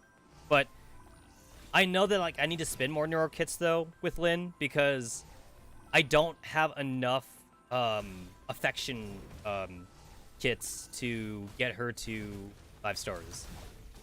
But I also don't want to overspend, though. I don't want to overspend on Neurofragments either. So I will wait until, like, she gets to, like, affection, like, 14, because 14 is, like, where you get the last bit of affection fragments, so I can, like, get her up a little bit.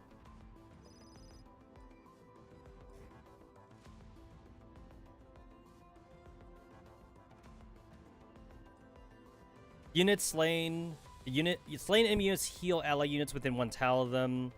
All allied dolls heal for 3% max whenever they change targets. No pursuit. I'll take this one.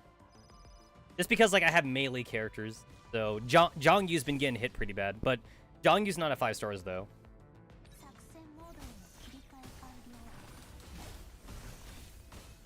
Yeah, she is not at 5 stars. Zhongyu's at 4.5 stars, and Lin's at 4 stars.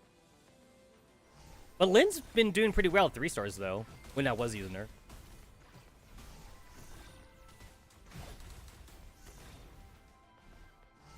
Apparently, Horizon's kind of okay to work with Lin, but I don't know if Horizon's good with Lin in this particular instance of, like, the tower defense thing.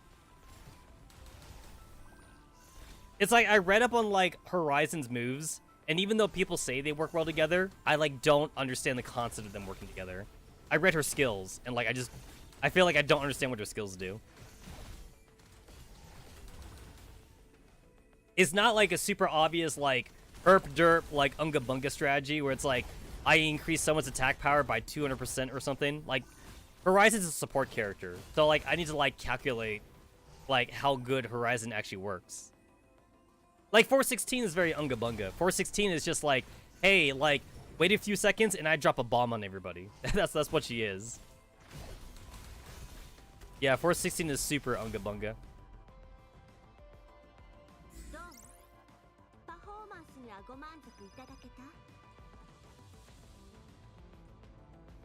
After using ultimate skill, doll stealth, no.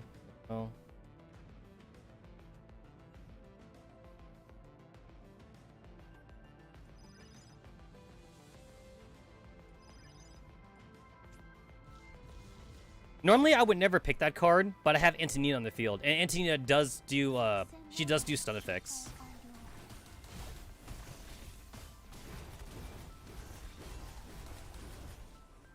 Man, I wish I could actually attack these little, like, spawn nodes. But I guess technically the spawn nodes, though, they're not actually spawn nodes. It's just a way for it to show in gameplay. These are really more like just empty spaces, and, like, that's just where the Entropists are coming from, like, lore-wise.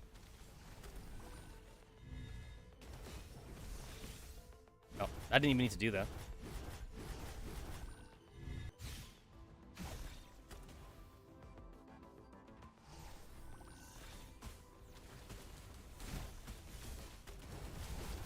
I also haven't even read, like, what Lin's special does either. I just know that, like, it does something. And it's probably offensive.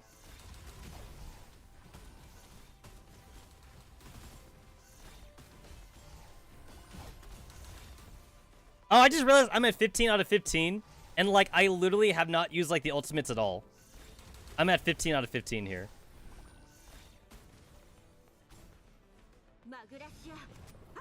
It's like, I might as well. I might as well at this point. They're dying too fast, though. Like, they're literally dying, like, way too fast. So I guess I didn't really need it then.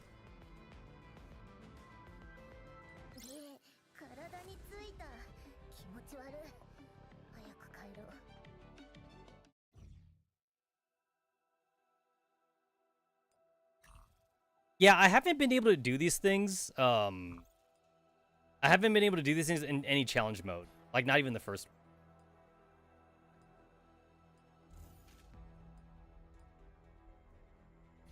I know that Horizon is supposed to be a free 5-star, so, like, you get enough to 4.5-star her, and then you would get the last bit of fragments from her affection.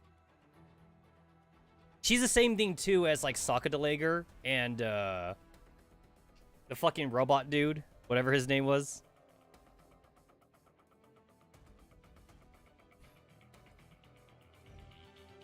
Whatever the Cyclops name was.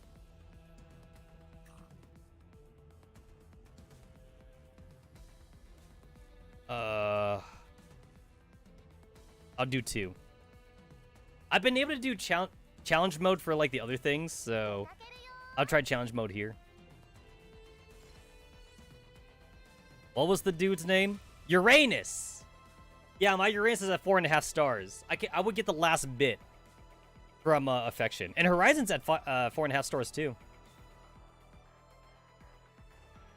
The last bit of fragments is going to come from affection.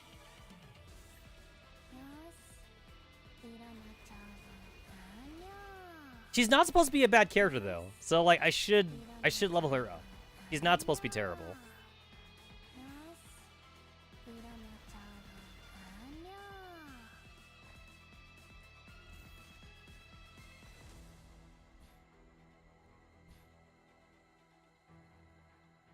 Is this fine? Yeah, this should be fine. It's like I need 50. I need 51 more fragments to get her to 4.5 stars. She's already been doing work at like 4 stars though. And it would literally take me, I think, all of my neural kits right now to get her to 4.5 stars.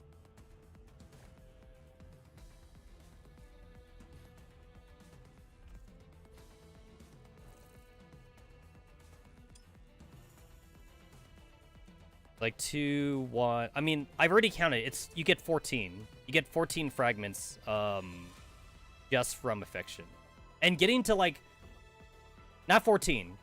You get 20. You get 20 fragments from affection, and getting to like intimacy 14 takes like a long fucking time. It takes a while. Oh, look at this! Perilous Advancement Emergency Supplies. Dear Professor, is the comms back live?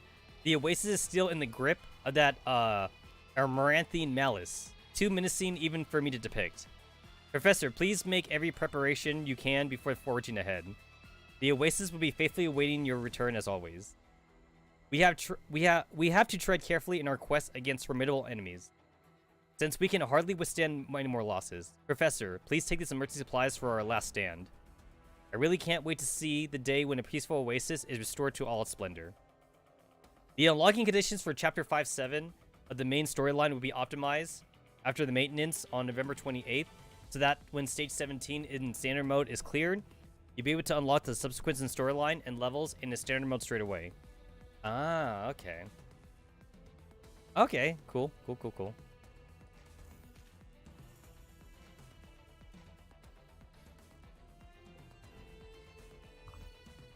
I mean, like, I should have plenty of time to get back my neural kits though, because like unless they're gonna do something stupid and give us like S-First like really quickly, like I should be fine. Now, some people have said though that like on Reddit that like if we were to get S-First like in the event that like S-First comes in, then she would come in 2 months right now. So people don't know, and we don't know how Mika's gonna act though. Like either we get S-First in 2 months, or they wait like half a year to give us S-Firsts.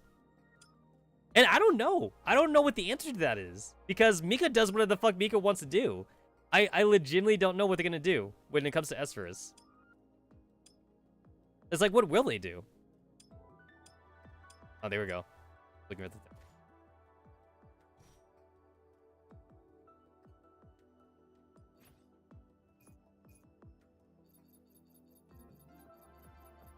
Shit, can I even buy 51? There we go, I can buy 51. Alright, so I will buy exactly 51 then. Yeah, I'll buy exactly 51. And then, like, she's probably gonna stay at 4.5 stars for a long time.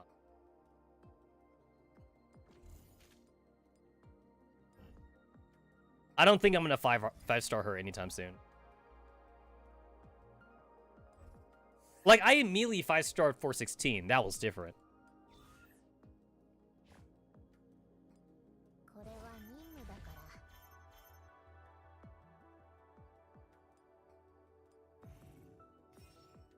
Nice. Yeah, it's like, what does she do? What does her burst do? Dashes towards the selected target, dealing physical damage equal to 100% attack. The enemies on the way and knocking them airborne. Dealing physical damage equal to 2,000 attack to the selected target and applying knockback. You're immune to knockback. Apply stun instead for 4 seconds. Gain emergency energy upon casting, which disappears at the end of the skill. Emergency energy has the same effect as energy. It is not affected by the stack limit and cannot be expended. Cool.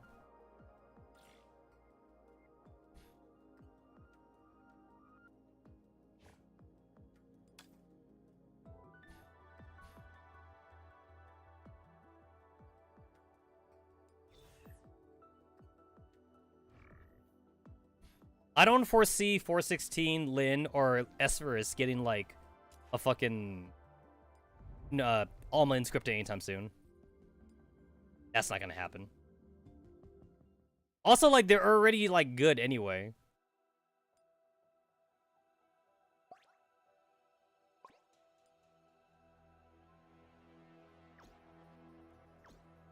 Increase all units attack and hash rate. I should do this one. There we go. All dolls gain a shield. All units increase healing. I'll take the offensive crap.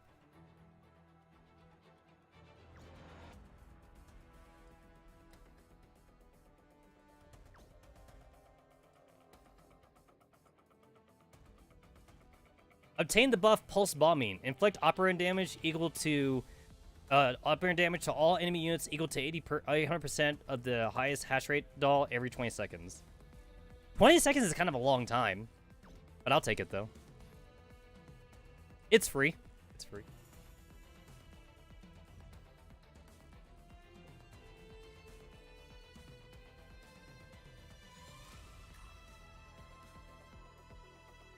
Not enough keys. Don't worry, game. I will use my temporary key. I have a temp key.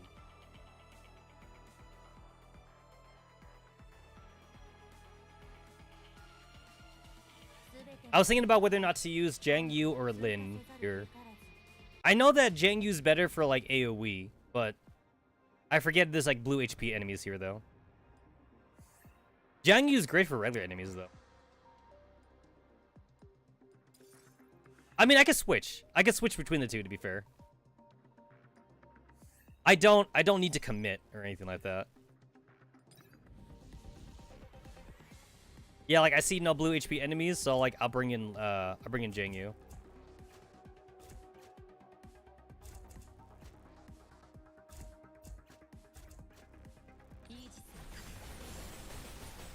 I'm also not sure how I'm supposed to use Emotep. It's like, we've been waiting for, like, Emotep's Alma Inscripta for so long, but, like, we basically got Emotep's Alma Inscripta at the same time we got, like, Florence's Alma Inscripta. And Florence is the better healer. But Emotep does more damage, though. So this is a Lin fight. This is a Lin fight.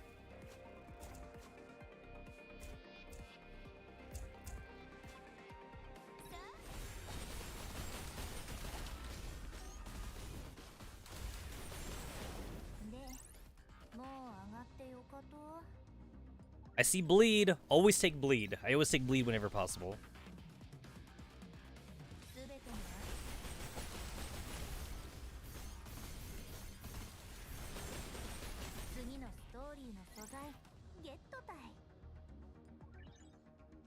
It's funny because, like, I always feel like I'm over prepared for, like, regular fights, but then the moment I turn on challenge mode, I get my ass kicked. Like, there's, like, a stark difference between the two. Alright, this is a Jiang Yu fight.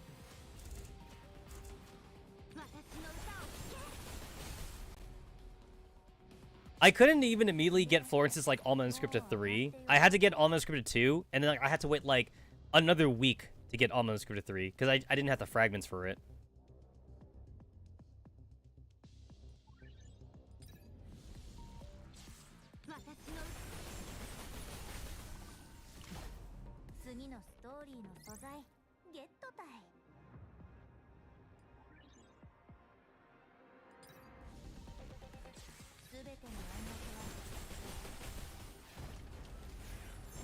Yeah, I'm doing like 6,000 damage right now, but like that sounds high. I could put on challenge mode. I'm doing like 1,000 damage.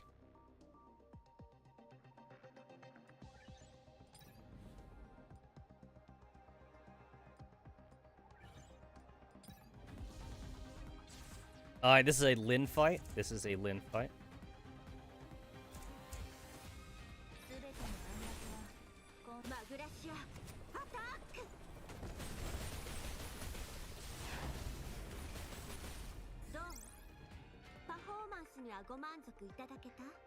Warrior's attack grows as their HP drops. I feel like their HP is not dropping, so this actually does nothing for me.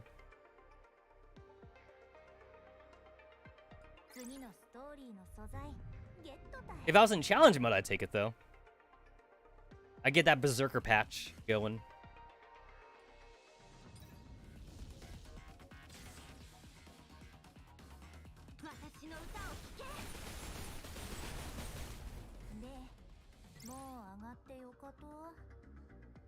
I did get like Nora to 5 stars pretty quickly though. I didn't have to do a whole lot of grinding for that.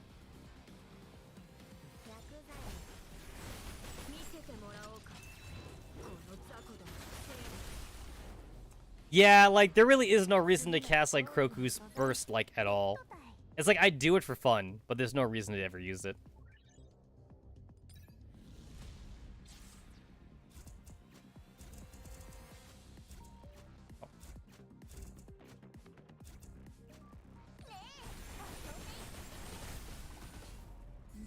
Nora is great when the enemies are spread out like that. 416 would have like a lot of wasted damage. She'd throw out like an AoE on like one dude, but like there's nobody around him.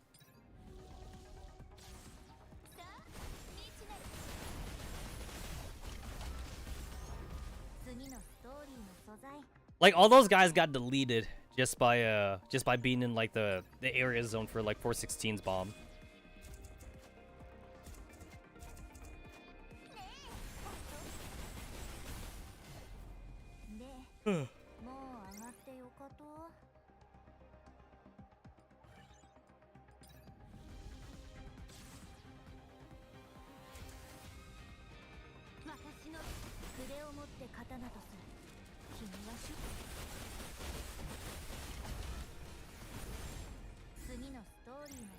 I did the special for Nora just in case because like it was like one of the purple nodes, but turns out like I didn't have to use it though. It was unnecessary.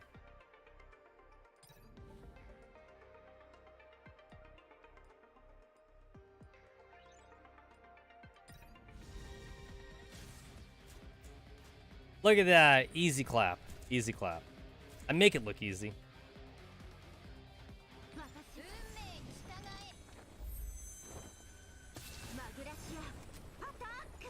I noticed that whenever I put it on auto, like they always like start on Florence.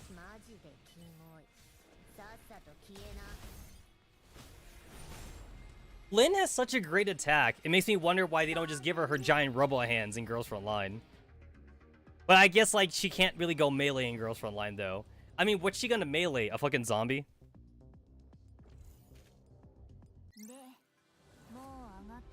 I mean, having like a dedicated zombie killer in Girls Frontline though wouldn't be too bad. It would not be terrible. Yeah, I need sugar in my system. Don't do it.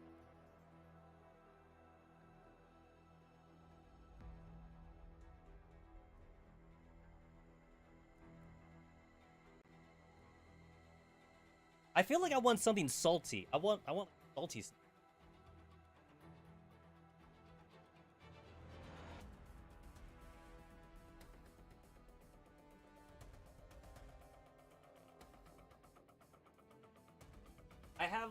I do have like food in my fridge, but I don't have snacks. I would have to cook some.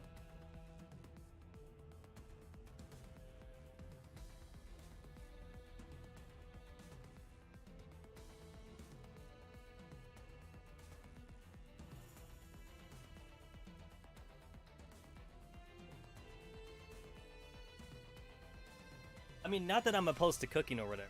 I just gotta like, I gotta drag the camera though to the kitchen.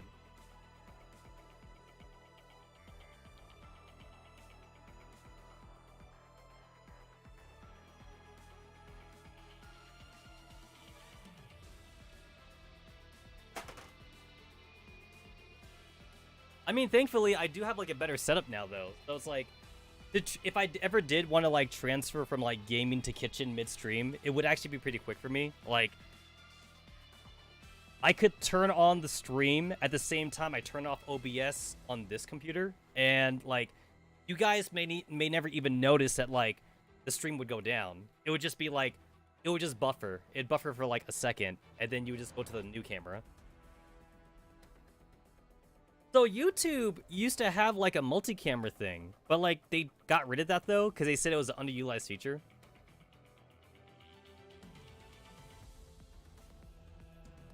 Because I remember doing the multi-camera thing a couple times before, but like they did it originally so people could do like concerts or something, or like if people did like a house stream, then they could have like multiple cameras set up, and then like the viewer could click the camera to see what they want to see. But I no longer have that option though, so I think I googled it, and I think they got rid of it. It's no longer in existence. I think it might technically still exist for like really big YouTube companies that like might want to use it for like some kind of like thing or whatever, but like I think like it's a special case-by-case basis though. The Oasis, Zone F. Maghilda leads the retreat. The firepower terminal now finally in her sights as she dodges a series of projectiles.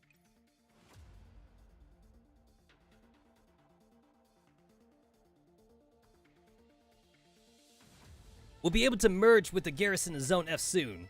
My, how many entropic jellyfish are behind us? About 1/4 of them are following us. Ha! Looks like luring them with the operant loaded balloon is pretty effective. Damn good work, Mai. Hey, it's the balloons. Not even entropics can resist a nice balloon. Bait them into the area with the billions rigged to explode as planned. Then give Octagon the signal. I say Octagon, but like it's an EN though, so it's Octagen. I'm pretty sure it's Octagen, but I'm saying Octagon all the time. I'm putting him through, but are we really going to sacrifice those buildings? Of course! Boom! Wow! Compared to leaving these buildings to be infected, they're far better off being used to get rid of them. Don't you just want to blow things up? Haha, do you really need to ask? As the Maghilda and Octagen's team merge, Zone F lights up with explosions one after the other, consuming the entropic jellyfish amidst the fire and smoke. The Oasis, Zone G secondary defense line, temporary command center. Yo, is this a GFL background? I think this is. This is definitely a GFL background. I thought if I hit the eyeball thing, it would make everything disappear, but Maghilda's still there. Zone F is proceeding as planned. Projected to complete the mission within half an hour, same as Zone H. We've lured some of the entropic jellyfish to Zone F and H, but the high order entropic is bound to advance further into Zone G. What are your plans, Persicaria? Don't worry, Sol. Antonia and I will remain in Zone G and use existing defense lines to slow its progress whenever we can. When you take care of the entropic jellyfish in your respective zones, return to base. We'll handle it once it's isolated. Understood. We'll make quick work of these entropic jellyfish. Never thought you'd have made such extended preparations. We did infer previously that there would be more than 2 of these entropic jellyfish, though we never would have imagined that their numbers would be this ridiculous. We can plan to eliminate the entropic jellyfish, but they can infinitely birth more. No matter what type of empowerment it is, in the cloud, it functions with prerequisite of operant availability. With our current strategies, we can at least efficiently eliminate the created entropic jellyfish until she cannot create more of her kin. I hope that remains true. So, how are you faring? Everyone's good to go, ready for action. Though I do wonder where that high order entropic that was all smiles is. Good point. The later, the better, as a matter of fact. But judging by the speed at which the front lines moved before, she should have arrived at the secondary base lines ages ago. Something feels off. Antonina, can you tell me what exactly is going on in the sandbox bearer? To prevent a repeat incident of what happened with the defense nodes, I put Zone G's sandbox bearer offline. If we're being optimistic, perhaps the sandbox bearer's automatic retaliation system worked as intended. Hang on! Persicaria, Anna, look! The horizon is gradually engulfed in a shade of purple. As the purple flood grows closer, everyone saw it for what it was. It's all entropic jellyfish. The purple organism clusters together, their mass a purple sea when looking on from afar. That'll be trouble. Perhaps more of the low-order entropics have been transformed into entropic jellyfish, but the operants they would need for that. Before they can respawn, an alarm drags everyone present into an even deeper abyss. Heyo. Welcome to the Tuesday stream.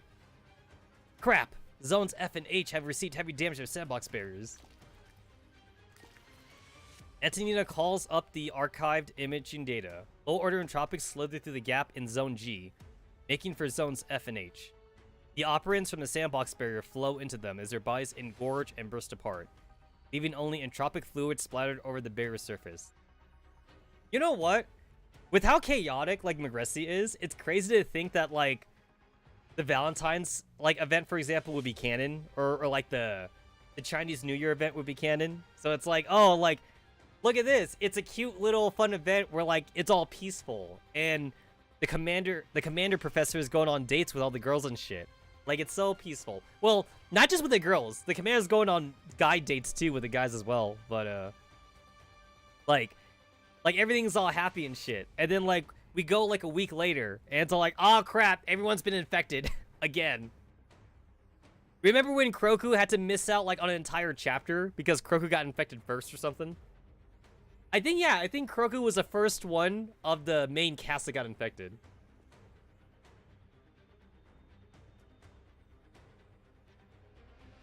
And then back then, like, they didn't know how to, like, stop it, so they had to, like, put her in stasis for a while. Squelching sounds. The entropic fluid currents begin to agitate and bubble, birthing jellyfish entropics endlessly, one after the other. Zoe hurries to meet them with a group of agents. Yet in the face of endlessly spawning great and vast multitude of entropics, hope was slim to all involved. The high-order entropics sit at the other extremity of entropic swarm. The entropic line becomes wider and wider, almost wrapping around. You know what? I feel like we should give, like, a call to the Rossum sector. Feel like, hey, Hana, you want to shoot another one? Shoot another one of those cannon blast things.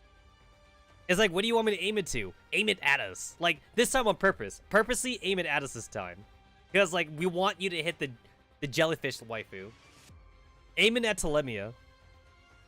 You see, the only reason why Odile / Odette was hard was because they were fast. They were always, like, moving around shit.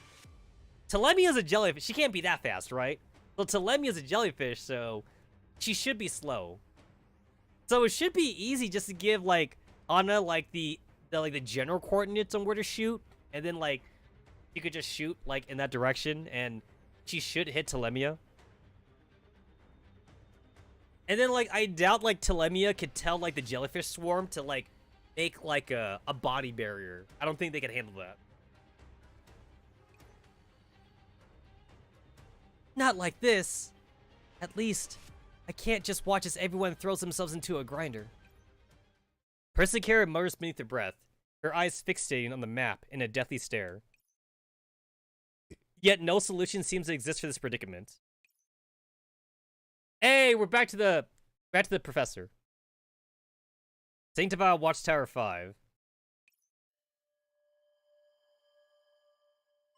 Man, I wonder how everyone's doing. I gotta concentrate on this chess game, though. Game is life and death. I smooth over the white knight in my hand. My next move still uncertain. I have the upper hand, and a black bishop is soon to fall. My rationality reminds me constantly that I must not be swayed by Eucharis's words. You know what? It's a good thing. Okay, wait. So, it'd be a very blanket statement to say that, like, everybody knows how to play chess, but that is kind of a blanket statement, right? It's like, what if the commander didn't know how to play chess? I mean, like, sure, Eucharis could, like, teach the commander how to play chess, but, like, Eucharis had practice, and the commander wouldn't, so it wouldn't be a fair game. So it's like, what do they play instead of chess if the commander never played chess before, and Eucharis wants a fair game? Checkers? Does everybody know how to play checkers? Backgammon? Monopoly. Everyone knows how to play Monopoly, right? Can you imagine Eucharis playing Monopoly with the professor? The professor would be like, Eucharis, Monopoly is not fun when there's only 2 players. I think Monopoly is fun with the minimum of 5 players. I think 4 is not even good enough either. You need 5. You need 5 or more for Monopoly to be fun.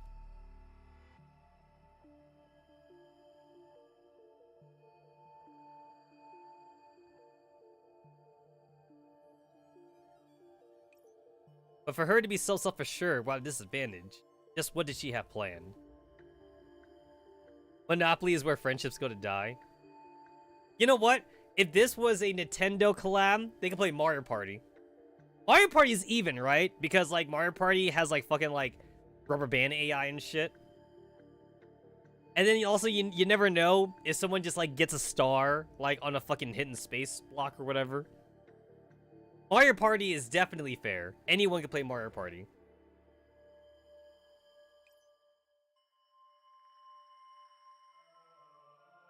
Taking our time with this one, I understand how you feel. You know what? I kind of wish that, Mika would, like, draw the board in a different state each time. Like, the board can look like this in the first cutscene, but then, like, after, like, every sub-chapter or something, I want there to be less pieces. That'd be kind of cool if there was. Especially since, like, canonically, Eucharist is eating all the dead pieces.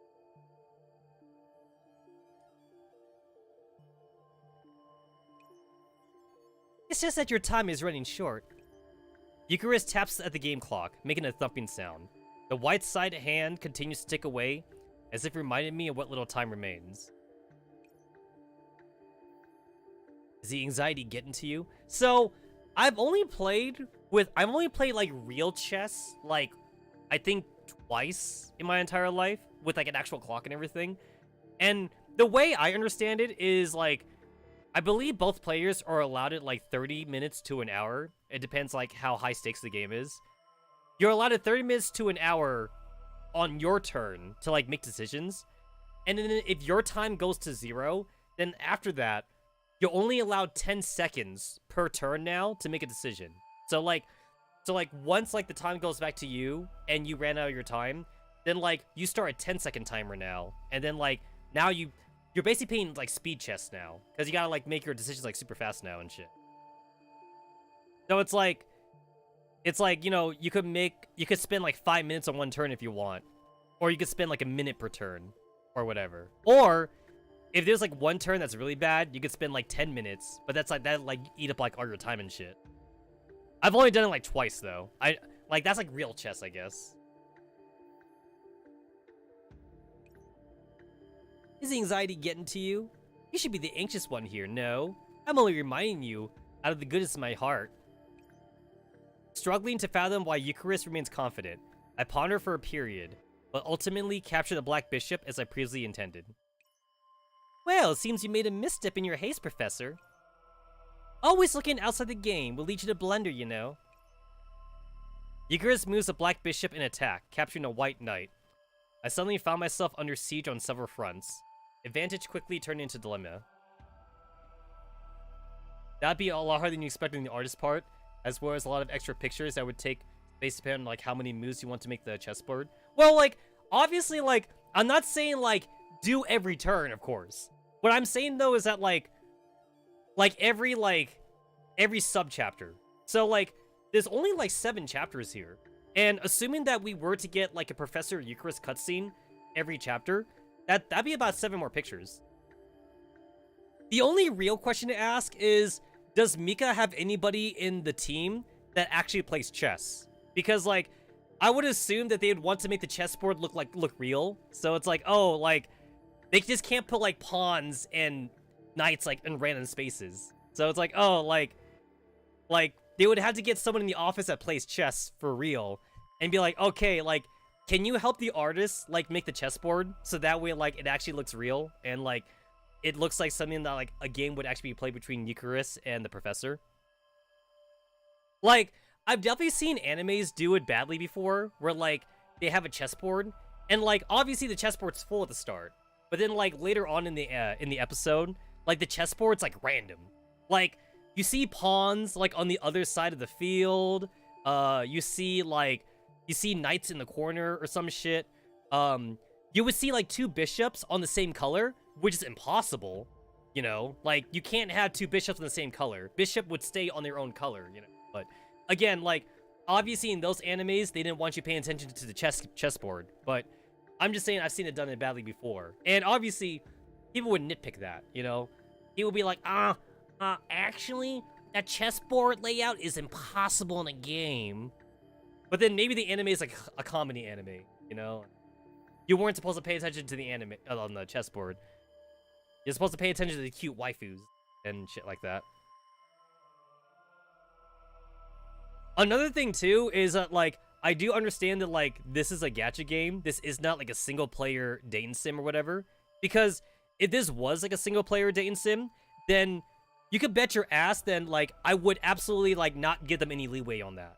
Because obviously a single player, like, visual novel would have lots of CGs in it, right? So a single player visual novel would definitely have, like, you know, like a real chessboard. It would have a real chessboard with, like, pieces in right spots because they could afford to do that. Again, this is obviously not a visual novel, because if this was a real visual novel, then the characters wouldn't be stuck in their default poses all the time. They would actually have, like, separate poses. For that part, you could just copy a chess term in board history. Most accurate chess and meta usually just copy GM placement. That makes sense. That makes sense. And then somebody could call it out too. They'd be like, oh, I recognize that one. That one is from the tournament back in 2001 by the French player and by this American player in the month of September on the 25th. Yeah, I remember that tournament very well. Yes. But they did get one thing wrong about that. I noticed that in the cutscene, they had the black character move first because Eucharist was black. That's a very poor decision on Mika's part. I mean, that's how they talk. I honestly, that's how they would talk.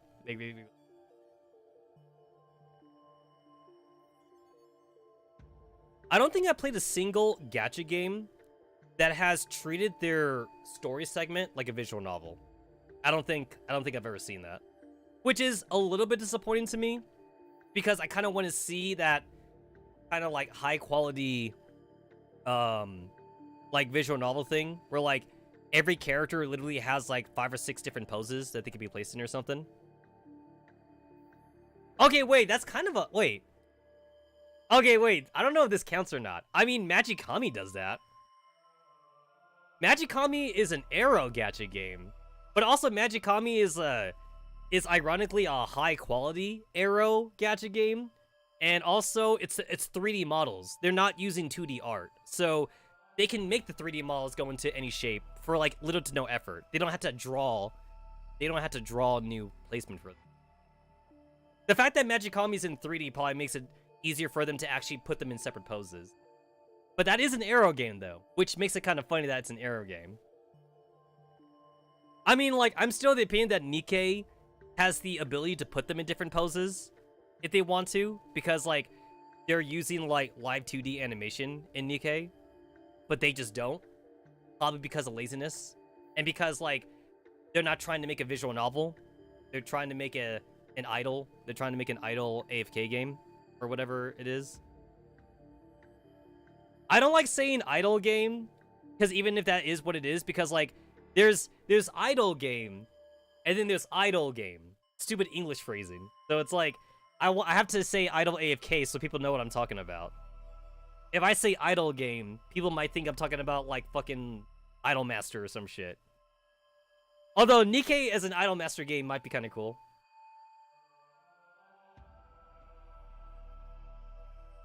Idol? I could say that too. Idol.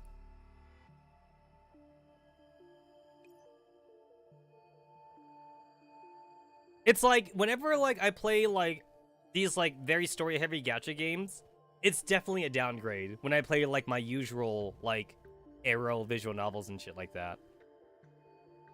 Hashtag, not every visual novel is an eroge, and not every eroge is a visual novel. But there is obviously overlap between the two. But, yeah, like, it's definitely a downgrade.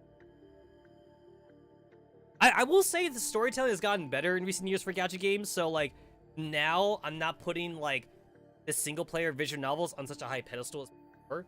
But at least the quality, though, is still in the favor of the single-player visual novels, though.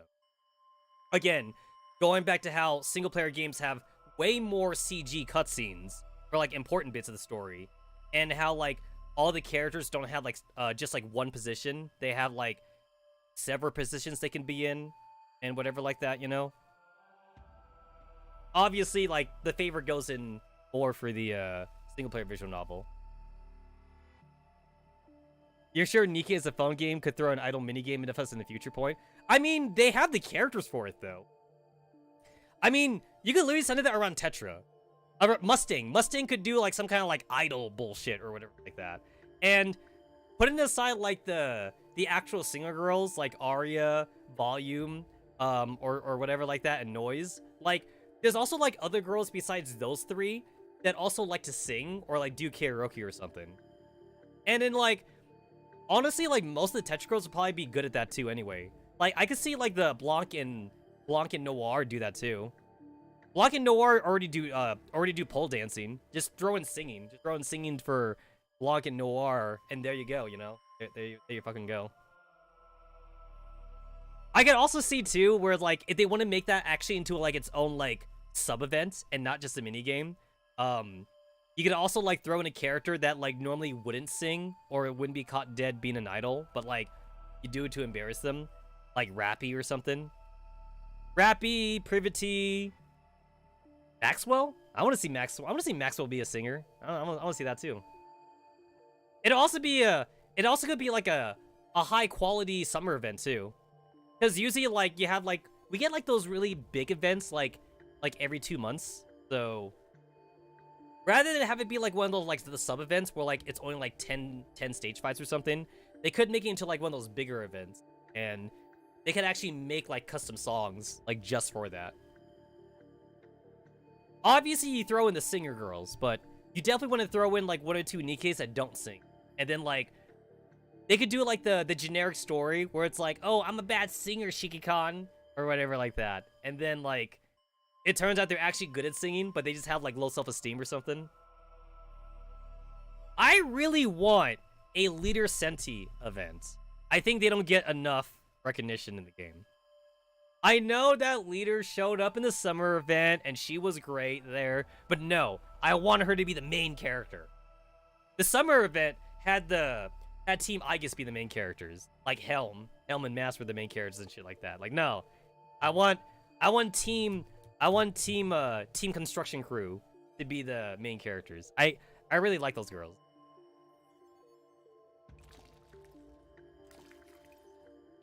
The moment it comes into contact with the Black Bishop, the white pieces slowly begin to corrode and melt, disintegrating into purple entropic fluid, slowly flowing off the board. As if it had received some sort of input, the delicate sound of singing fills in the space gradually, growing more and more vigorous. Come, come, sing with us. Come, come, dance with us. As the song proceeds, the low-order entropics liquefy one by one, flowing into the entropic liquid. Soon after, countless entropic jellyfish arise from the liquid. Eucharist, what did you send to the oasis? Hey, who knows? Looks like the dance has already begun. The jellyfish entropics oscillate their bodies in motion akin to dancing. A brilliant counterattack. Hey, thank you. What a shame that you have no more ways out, Professor. The remaining foreseeable continuations would all lead to a deadlock, the white pieces confined by the black one. Yeah, it's like, I want to see it. Because I do understand chess. I may not be a chess player, but I do understand it. So it's like, I want to see the chess pieces. What shall you do next? Let me see. If you can sacrifice pieces, then I shall do the same for the sake of victory. If you want to stake lives in this game, then you had better see it through. Now, this is again like where the single player game would be better. You know, obviously, like if this was a single player game, then like both these choices would actually matter. Like maybe one would get you affection points, and maybe another one would lead to like a different cutscene. You know, like I would want to see that. I'm trying to think of like if there's like any gacha game I've played where like they actually would do events that had multiple endings, and then like you could just replay for like a different ending or something. I'm trying to think like if there's any gacha game I played that does that. I do remember the collab event we got in Girls Front Line with the Zombieland girls. Like that had like what 36 endings or something. But that was like a collab event. That wasn't in the main game or anything. I'm trying to think of like if there's any gacha game I did where they did it in the main game. Like multiple endings or something. And then like there's obviously like one canon ending, but then like they would do like bad endings though for you to do. I can't think of one. I mean, not one that I played anyway. Not one that I played. And I do like the idea of multiple endings. Ah, she got that angry face. She changed expressions for what? Think about it carefully, Professor. The pieces you sacrifice are bound to your very life. Eucharis's legs bob back and forth. Some more as the entropic liquid squirms further up my leg. The minor entropization strikes me with a wave of nausea as I fight through it to lift a piece. Technically, GFLCT events has multiple endings, most of which are fake. Yeah, and then you get punished. You get punished by the Dami Mommy, the Dami Mommy Naitos. I've seen so many like fucking fan comics where the commander is like masochistic and like he's like, yes, mommy, hit me harder, and then the Naitos look at him with disgust. I've seen so many fan comics of that cutscene. I do like the one fake ending where like 416 comes back to Griffin. I did kind of like that one, even though it was kind of sad that like Team 404 was kind of waiting for her to come back though. Like I remember in that ending, 416 gets in the helicopter. And then, like, one of the other T-Dolls is like, oh, what about your friends? And 416's like, oh, like, forget them or something. And then, like, you see in the background, you see, like, 45, 9, and G11 or something. Like, they're kind of waiting for her. But, like, 416 doesn't even say goodbye. That one was interesting. I kind of like that one. Mostly because that one also even had a CG. That one actually had a CG thing, too, to it. There was also, like, that one ending, too, where Angie becomes Elid. That one didn't get a CG, though. But that one was interesting, where she becomes Elid. It should have been me. It should have been me. Come to think of it, the professor has not been interrogated, huh? I want to see that. I want to see that in this game now. Can we get one where, like, the professor gets, like, captured by, I guess the professor's not getting captured by sanctifiers anymore, huh? So I guess it would have to be entropics now. So now I want to see the professor get captured by entropics, and then they punish him. It's all like, tell us what we want to know. And then the professor's like, screw you. And then, like, we get more entropy waifus. And the entropy waifus start, like, manhandling the professor. Back. The Oasis Zone G secondary defense line. Temporary command center. They're pushing up again. The sounds of strife come through the comms. The cries of agents can be heard, replete with resolve, courage, and pain. Countless agents fall as they are injured, but pick themselves back up. Avoid falling too deep into enemy lines. Pull back. Med teams, be ready. Persicaria, this cannot continue for long. The enemy pushes forward far faster than we estimated. The pre-deployment ordnance can eliminate a portion of the jellyfish tropics. But with the sandbox barrier acting as their supply, they'll simply continue to spawn. If we retreat any further, we might even walk into an encirclement. But you know how the current situation is. We put everything we had, and we couldn't even get past our defensive lines, much less touch a high-order entropic. Asking people to put themselves on the line under these circumstances is akin to sentence them to death. I understand, but we have no more other options. We do. Persicaria spoke softly, but her tone was firm. Scorched Earth. Ah, I know this. I know the Scorched Earth plan. Burn it all. Burn it all. You'd abandon the Oasis? I plan a route to Enigma Sector. Newman will receive us there. The entropic infestation there is mild, and the Sanctifier forces are close by. If we can reach Enigma, we will at least have room to maneuver. Even if it will come with the Oasis at the cost? Sorry, I know I promised the professor. Persicaria looks at the wounded next to her. With the sheer amount of casualties, the temporary command center has been repurposed for the wounded. With the speed of the enemy advance, even the medical team in the command center may soon be forced to transfer. The heavily injured uncontrollable groan and wail, submerging the already cramped space in the pain and misery. Many of the medical personnel couldn't stand to watch any longer and put agents into forced hibernation. We have no other choice. Home is only home when we still have companions at our side. But without the Oasis, even if we do evacuate, where will we go after that? I don't know, but at least we need to weather the storm. Persicaria, calm down! So, you. Seeing someone supposed to be in the heat of the front lines by your side, Persicaria was forced to take a moment to collect herself. You forgot to cut the call. No, I should say thank goodness you forgot to cut the call. I think Persicaria could do with a field report and a little heart-to-heart. So hastily wipes away bloodstains on her body before tightly gripping Persicaria's hand. Eh? Look, I'm still here, and I can keep going. There's no need for sacrifices, and it's not time to give up yet. We can still hold them for some time. No, in the worst case scenario, there'd be nothing we can do. We've had enough situations where there was nothing could be done, but we're still here. Feeling the temperature from Soul's palm, a certain warmth string flows into Persicaria. Take this time to think while you can. See if there are any other ways to go about this. I can give you some more time. I can't just gamble with everyone's lives. Relax. If we really can't endure any longer, I'll accept a retreat, but that time is not now.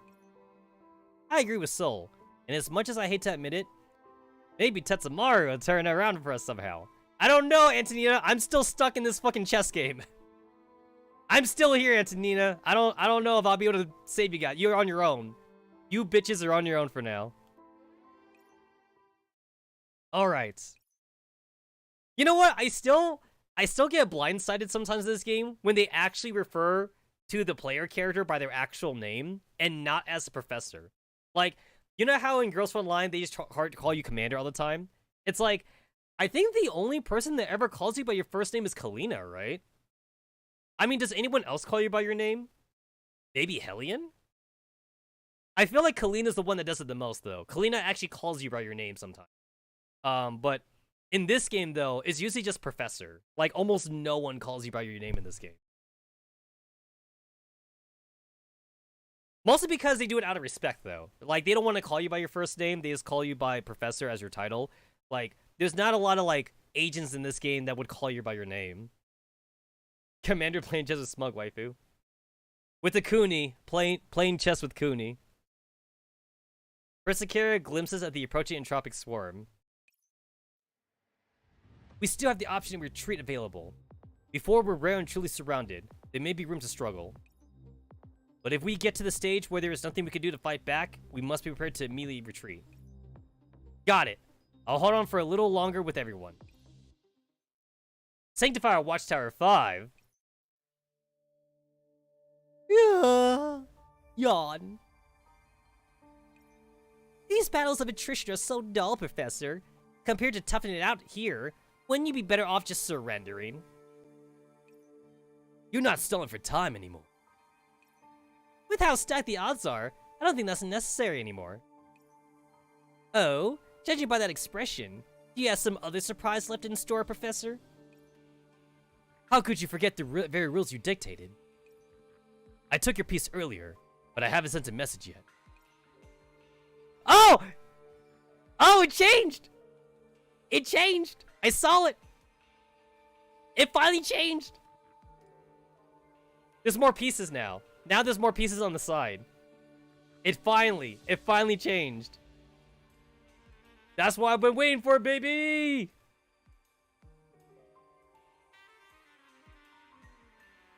You really think a single message is about to turn the tide? Alright. Eucharist raises an eyebrow, looking at me pompously. I will enjoy your final struggles, then. Please, if you would. Hit the budget. Budget. Don't worry, they just paid the intern. They paid the intern like an extra case of Mountain Dew and a bag of Doritos. That's all they could afford. Remember, interns don't get paid anyway. He should be happy that he got the fucking case of Mountain Dew.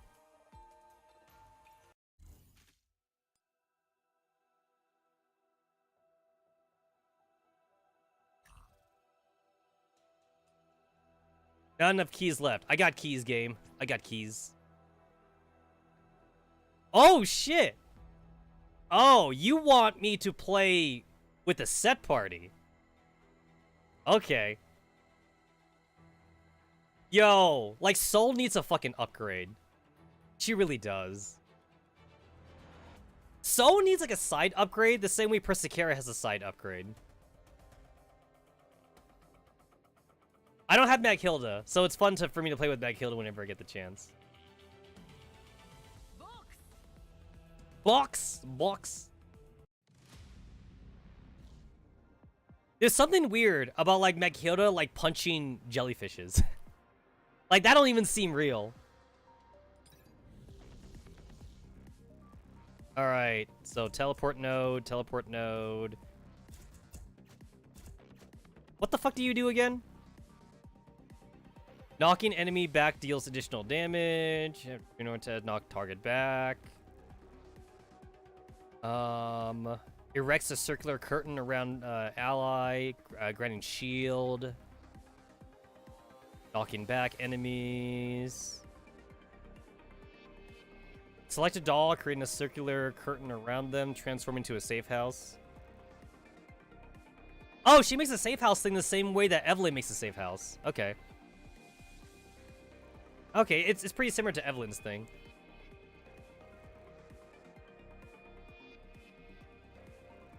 The only difference here is that, like, Horizon's not teleporting the entire fucking team. Like, that's what I don't like about Evelyn's burst skill. Evelyn, like, teleports the entire team to her. At least Horizon does it around, like, a person.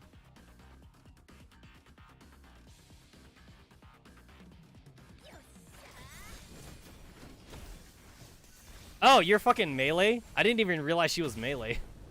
I thought she was a ranged character.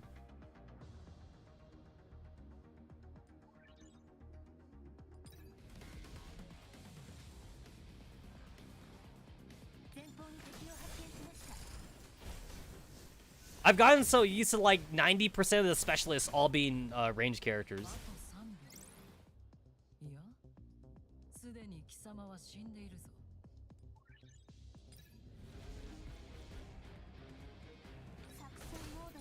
Oh, I don't get to play with Lyn anymore? I'm so used to playing with Lyn.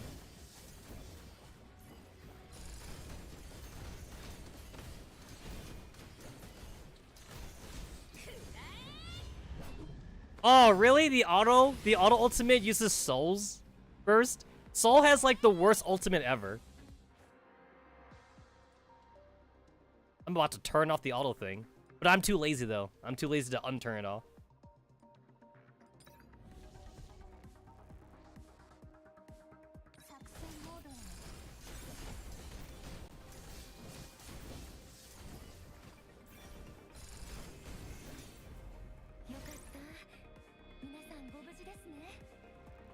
Wait, do you have, like, a coffee thing in your little, like, halo ring? Where'd you get that coffee cup from?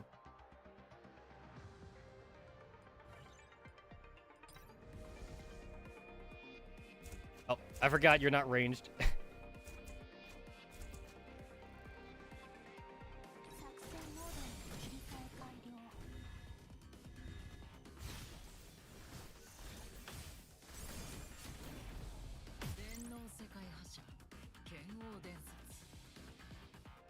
Maghilda's got a cool little chibi sprite. I just wish, like, so many games, though, didn't always utilize chibi sprites, though. Especially, like, when the game is, like, already in 3D. Like, I find that kind of weird when the game's already in 3D. It's like you made, like, full, like, 3D models of everybody, so just keep using those models. You don't need to, like, do double the work to make chibi 3D models when they already have a 3D model. Like, going back to Magikami, like, Magikami is, like, a high-budgeted Arrow game. So, like, They just use the high quality 3D model for everything. And then, like, everything is voice acted. Like, even the sub-events are voice acted in that game.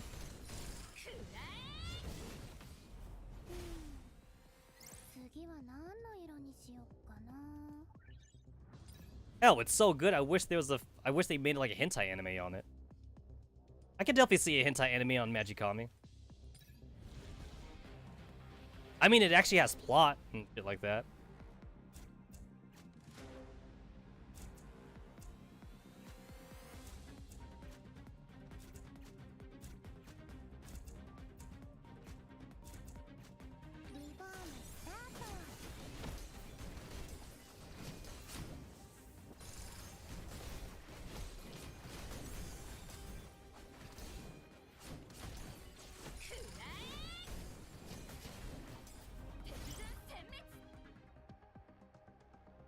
Upon using ultimate, all dolls gain increased shit. Range attack. I'll do the range.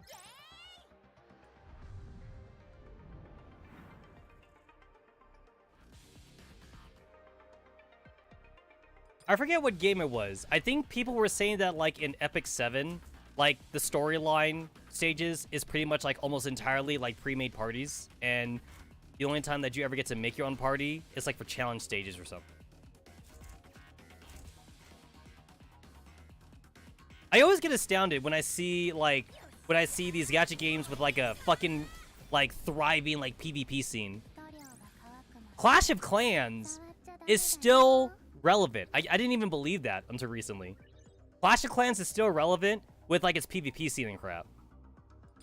Like damn. Like people get paid for that shit. People go to tournaments and crap for that.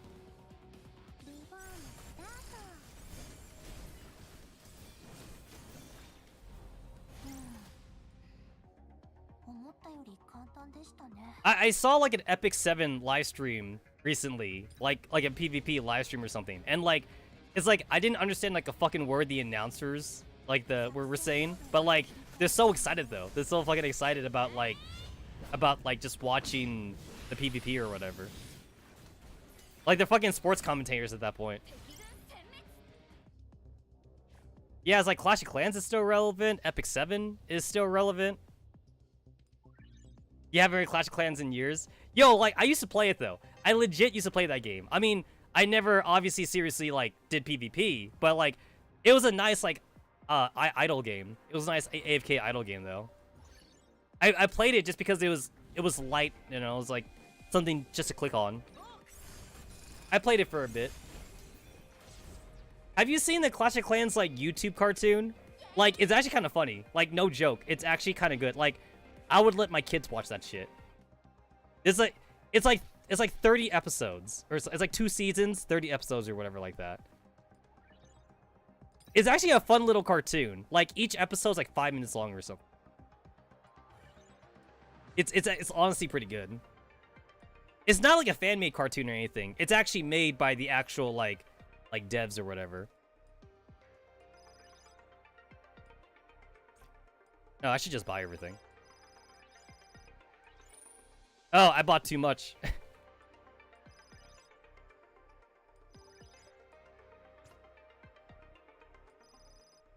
Gotta get rid of something.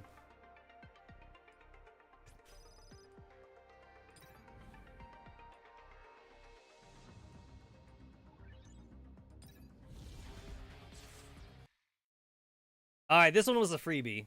They obviously didn't want this one to be too hard.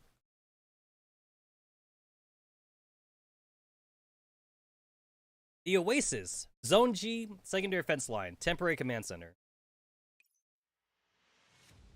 Squad SO2. Oh my god, SO2. Yo, did they do that on purpose? Yo, you guys remember Area S02 in Girls Front Line? I wonder how that area's doing right now. Area SO2. Yo, the callback. The fucking callback. That's what we started. That was our first job. Join the PMC, they said. It'll be fun, they said. Be a hero, they said. Take out the Samus Ferris, be a hero, come back, get married, have kids. Easy peasy. Back then, you thought Kalina was gonna be the canon waifu, you know? Fast forward to Girls Frontline 2, and you know that the commander is not having it any easier. I wonder if the commander in Girls Frontline 2 wishes he took the fucking green card from Kyogre back then. I wonder if he wishes he took the card. It's like, damn, like I threw that card in the trash back then. I should have kept it. I should have just made Kalina my waifu, man.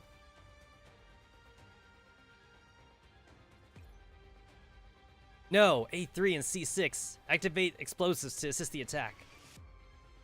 The jellyfish in tropics are rejuvenating even faster while the front line extends. We'll need more firepower. No. Persicara contemplates the ever-expanding blemish are purple on the screen. Their previous struggles akin to tossing of a pebble into an ocean. We're running out of time. Destroy all energy cores in the oasis. Prepare a mass retreat. Persicaria! This is our last chance. If we fail to grasp it, we won't even have a worst-case scenario available. Synchronize all teams. A blaring alert stops Persicaria from issuing her commands. As Zone G's sandbox barrier falls completely, the purple dots signifying entropic presence proliferate rapidly, threatening to strike at the projected evacuation routes. Persicaria heals the ephemeral whispering of the high-order entropic beside her ears, forbidding her from such a painless departure from this revelry. The Oasis, Zone G's secondary defense line. The entropic attacks are suddenly becoming a whole lot fiercer. What's going on? We'll have to at least defend Zone A's defense nodes. There are only possible escape left. Alright, Anna, help me control the entropics in the direction of Zone A. I'll lead a squad to break through. Don't need you to tell me. Agents who can still fight, follow me and cover the route to Zone A. Sol rushes forward with a blade in hand, severing an entropic jellyfish's tentacle. Another tentacle emerges from a puddle of entropic liquid beside her feet, constricting her ankle. Ugh! As she loses her balance, the entropic grasps the chance to lunge at her, the moment before it connects with her chest. Fish. Hey, Lin! Yo, Lin was captured for like 5 minutes. It's like, how long was Lin even there? Maybe an hour. I'll say like maybe Lin was captured for like an hour. Always in imminent peril. Aren't you, aren't you? You're racking up all these favors you owe me, Sol. Lin? Don't be so loud. Seriously, you haven't changed one bit after so long. Though I am glad that the first person to lay eyes is on you, not that guy. Sol finds herself placed upright but mechanical arm, the other running the entropic jellyfish clean through. Havoc. Hey, I've been itching to go. These entropics sucked away my operants, right? Havoc swings her shield, slinging it at an entropic horde with a vengeance. The entropic jellyfish was crushed to a pulp by the incredible pressure. With a wave of Havoc's hand, her shield returns to her. Don't mess up your shield again. The Lacey's gonna talk your ear off. Yeah, I know what I'm doing. Guardians, time to get ravaging. With a raised arm, Havoc leads the charge into the entropic swarm. Just in time. How'd you get over here? From Zone A, of course. Looking at the situation, what other choice do you have? Your professor really is something. We went to all that effort to get out of that trap, and then we had to speed all the way over here. The total amount of we're owed is going to take some good tallying. And the defense nodes in Zone A. Oh, those entropics were completely focused on attacking you, so we broke through from the rear. That area should be more or less clear of them. Lin, you're amazing! Wow, let go of me. Can't escape these bear hugs anywhere I go, huh? Lin pushes Sol off in a stilted manner, flexing her mechanical arms. Not the time to catch up. We can talk after things stabilize. Alright, I'll go tell Persicaria. Persicaria? Ha! Lin finds herself exhaling lengthily again, diving into the entropic mass as if escaping from reality. Hashtag Tsundere.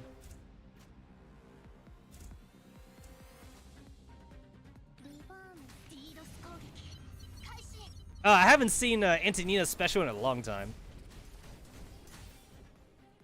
Where's Maghilda? There she is. Yanni! Burn!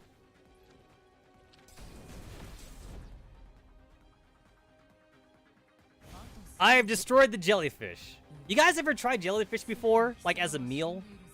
You can eat jellyfish. Jellyfish are edible. Do you know what's the best part about eating jellyfish? The stingers. The stingers are the best. You guys ever tried jellyfish sushi? You know what's the best part about fugu? You know what's the best part about blowfish sushi? The poison sac. That's the best part. Have you guys seen that new anime that's out? Like the apothecary anime, the one with like the girl who likes to eat poison and shit. That's like the new one that's out right now. I think it's on episode 7 right now.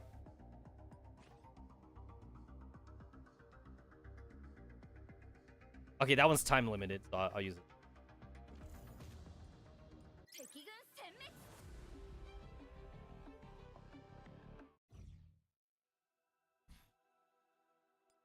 Oh, that one.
All right, we good? Okay, there we go. There we go. Okay.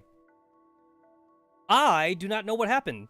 Yeah, I just replugged and unplugged it back in. I don't know. Yeah, I don't know what happened there. Maybe I'll buy a new cable or something later on. Because last time it was a cable issue. I think it might be a cable issue. I don't know for sure. Hi. I'm a doll sent by 42 Lab to assist me in program here. You can call me Not. I like that name. And then we know that Not's dead. Not is no longer among us. What are you called?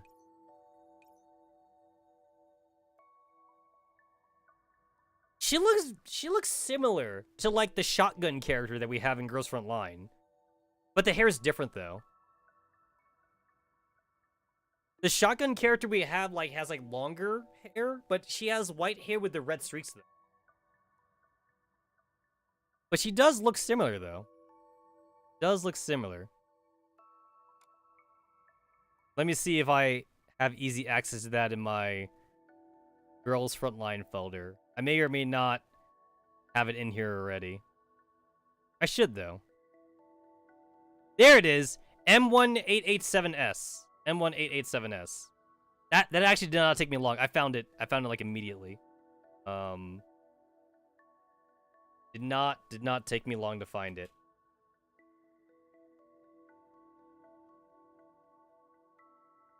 M1887S.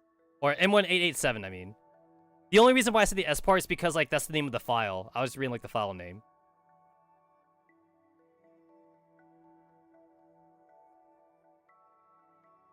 Yeah, she looks similar. But the hair is definitely different though. Yeah, they both got that red streak. That's the only thing they really have in common, I guess.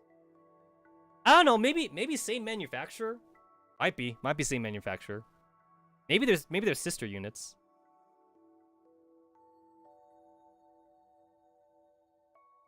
They both got like similar color schemes.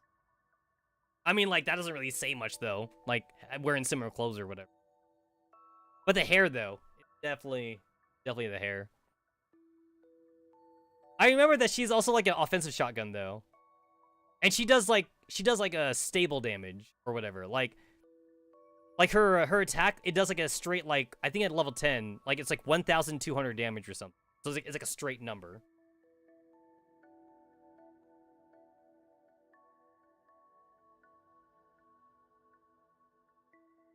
Let me have a look at your badge. Lynn.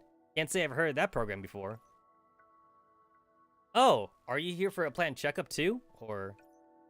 I'm a doll. Leave me be. The individual in front of me did not express disgust and take their leave like all the other researchers. He takes a step forward, sitting by my side. N06, commence routine inspection process. Next, N07, please be ready. Ah, what awful timing. Up next. I'll catch you around. The inspection waiting room. A claustrophobic little white hut. With nary a piece of furniture, save for a bench. What a farce. Humans, preparing a bench for a doll, in all their pretentiousness. Dolls that undergo routine inspection sit in queue here. As brief as those waits may be, this is the only place where I see other dolls. Not that it means anything to me. You see... Wah! Record each data category well. Make sure the subject remains conscious, and that their senses are functioning normally. When will it end? Let it end, let it end, let it end, let it end. Let it end. Let it end, let it end. Honestly, though, like... Okay, so, like, obviously, human experimentation sucks, right? But, like, damn, does this make you feel sorry for Lynn? So it's like... They constructed her to be as human as possible, so they could do inhumane human, like, testing on her, basically. Because it's like, oh, like, hey, like, we need to do, like, cancer research, but we need to do cancer research on the person that has the cancer, right? And it's like, even if the person volunteers, there's still certain things you can and can't do to that person. But if you were to give Lynn, like, a sickness, it's like, she's a robot, right? So it's like, she's not human, so, like, do whatever the fuck you want to Lynn. And, of course, like, in order for the research to hold water, though, Lynn does need to be, like, anatomically correct, though. So, you need to give her, like, the same pain receptors as a human.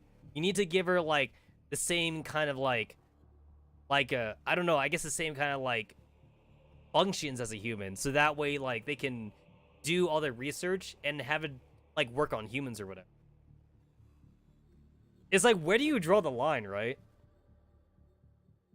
Like, we do, like, so much, like, mouse and, like, rat experiments, and then we also do experiments on, like, cockroaches, and, like, nobody is really fighting for those animals, right? Like, we do so much, we definitely do so much, like, cancer research and, like, sickness research on mice and shit, but, like, that only goes so far, though, because a mouse is not a human, right? Like, a mouse is not a human, so, Like, there's also, like, the size difference, too, between a human and a mouse. So, like, you will get data from it, but you won't get, like, real data. You definitely got to experiment on a human eventually.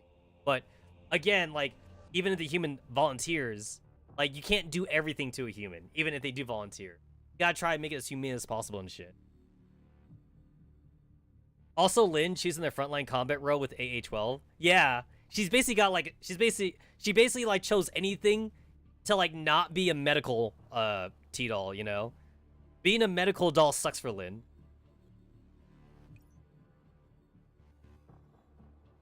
Sternum incision successful. Inject cooling fluid. And simulated bodily fluid. Simulating... Oh! Cadavers, that's what they called. Yeah, so it's like, if you're like a doctor in training, or like you're like an intern doctor, they have you like dissect cadavers. And cadavers are very expensive to make. Like, cadavers are, like, they're made to be like as human as possible. So that way you up and coming doctors can they can, like, you know, like, learn about the human body up close and shit like that.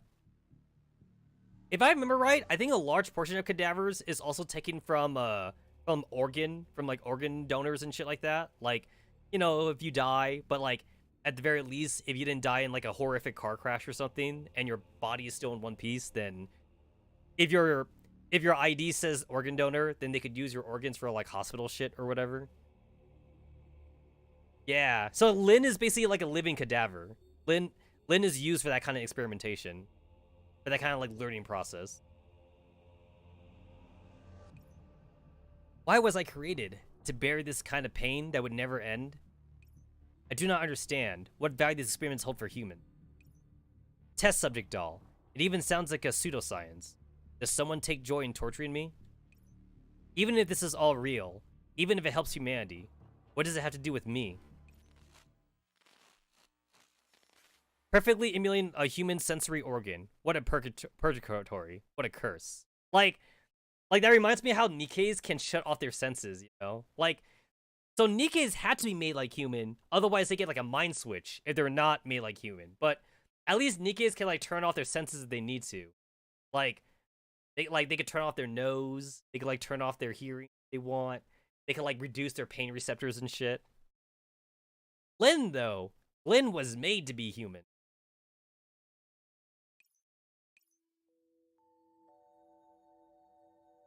Hey Lynn, we meet again. Heh, I got my hands on something cool. Close your eyes. What? Before I could start to close my eyes, this doll I've been forced into being familiar with, named Knot, stuffed something into my mouth. Gah! Cough, cough. What is this? It's so sweet. Perfect. I'll guess in whether or not you had a module that simulated taste. Thank goodness you do. What is this? It's a lollipop. The substance in front of my eyes was crystal-like, almost seeming to give off its own light if angled correctly. Lollipop? I remember that. NL6, commence routine inspection process. Next, NL7, please be ready. Wow, look at that. Time sure passes fast. Heh, I'll be off. Tell me what you feel next time. Port implant successful. Preparing to connect ports. Why is it that when they both shine with light, luminance from the surgery light, and a lollipop invoke such different feelings? Left core successfully connected. Just a little longer. It'll be over soon. Soon, soon, soon. If only I could go to the waiting room for a bit sooner. No expectations will only make the pain hard to bear. Right core successfully connected. Just a little longer. It'll be over after I'm finished counting. 1,999. R2 preliminary window activity complete. Implant successfully connected. Where was I up to? Let's just start again. 1,999. Lynn, I know the program you belong to now. What does that matter? Would she not come to see me anymore after finding the truth? That's alright. I knew long ago that no one would come to help me. It was a little hard to breathe. I will count then. When I am done, it'll be all over. I'll help you run away. An unexpected proposal. A pleasant, and dangerous fire. You've gone mad. Lynn, let me tell you a secret. I'm the stubborn type. The researchers almost determined me to be defective during neural evaluation because of that. Can't say I disagree. So anything that I set my mind on doing, I'll do, even if I had to bank my life on it. You remember when I first gave you a lollipop? So sweet it made me gag. Haha, yeah, but I thought that smile suited you. If only you always smiled like that. Now you're making me gag. What kind of tacky romance movie? Nod produces an improvised remote from somewhere. Smiles at me and hits a switch. You're insane! You're gonna blow this place up? Aha, I wouldn't. Just a little trick to make the security door break for a bit. That ginger's flame would light up the darkness regardless. Hey, stop sitting around. Go! You're not leaving? I'll follow you in a bit. There'll be someone to pick you up. We'll meet later. No, you're lying. Okay, I understand. See you. No, don't believe her. Make her go with you. Yeah, I catch you. Why not stop her? You should have. Why let her remain? You should know what she's going to encounter if she stays. Why? The scenery changes rapidly as she screeches in questioning as if a great deal of time had passed. Why? Sorry, Lynn. Really. You think sorry does anything? Do you know what meeting not again in the cloud meant to me? I hear my own voice, furious and distraught. And now you take away from me again. We could only escape the Sanctifier's pursuit, not stay behind. Someone had to stay behind. I'd much rather have been you, Persicaria. I spout forth abuse uncontrollably. I knew deep down that Persicaria only did the very same thing I did before. I was the one at fault. Why is it that every time you're the one who stays behind, not? I understand. It's all my fault. If I wasn't so insistent, Not wouldn't have. No, that's not it. The one I can't forgive is myself. Enough. The figure in front of me continuously apologizing was just like me back then. Agonized, feeble, powerless in the face of reality. A sight that inspires revulsion. Get out of here, or your own neurocloud is going to collapse. Run. Lynn, where are you going? The further away, the better. Seeing her again only reminds me that Not is dead. All because of myself. I walk on uncontrollably, till the nearby scenery dissipates, till my very existence almost fades to nothing. Yes, let the thoughts depart. It'll be all over. I've sought for so long, the final release of this burden. No. An inharmonious figure appears at the end of the road. Why not? I see it clearly, the face of the person in front of me. A face not seen in ages, crystal clear to me all the same. Yo! If AA12 gets like a Digimon in Girls Frontline, I hope we see Not then. I hope we see Not if AA12 gets a Digimon in Girls Frontline. I mean, like, I don't even know how you would even upgrade her in Girls Frontline, though. Kind of like how Dashranaya in this game is pretty much the Digimon story in Girls Frontline. Like, that's from Girls Frontline going to this game. The Dashranaya in this game. So, it'd be kind of cool if you had the backstory from this game go the other way. If it went to Girls Frontline instead. That'd be cool. I'm not gonna hold my breath on that. But that'd be kind of cool, though. I mean, like, if they were to also give, like, a story to 416 that, like, showed off, like, M16 in some way, that'd be cool, too. I highly doubt that this game will do that, though. Because 416 is... I'm just gonna keep on saying it. 416 is technically a collab character. Like, 416 is, like, not even part of the story, honestly. She really is just a collab character. 416 is finally the GFL collab character that we wanted. Remember me, will you? Live on, bury my life. How cruel. It's the most selfish request. But if you would ask of me, I cannot do anything but accept. If so, don't just go off and die after leaving a singular thing. Come and tell me to my face. Tell me to live on with your own damn mouth. Lynn reaches towards that bright spark, her hand pervading Nott's phantasm, tightly grasping the tentacle on the entropic core. Huh? Ah, seems I failed to die again. Seriously, there's always someone stopping me from going all the way. What a pain. Yo, a suicidal T-doll, though.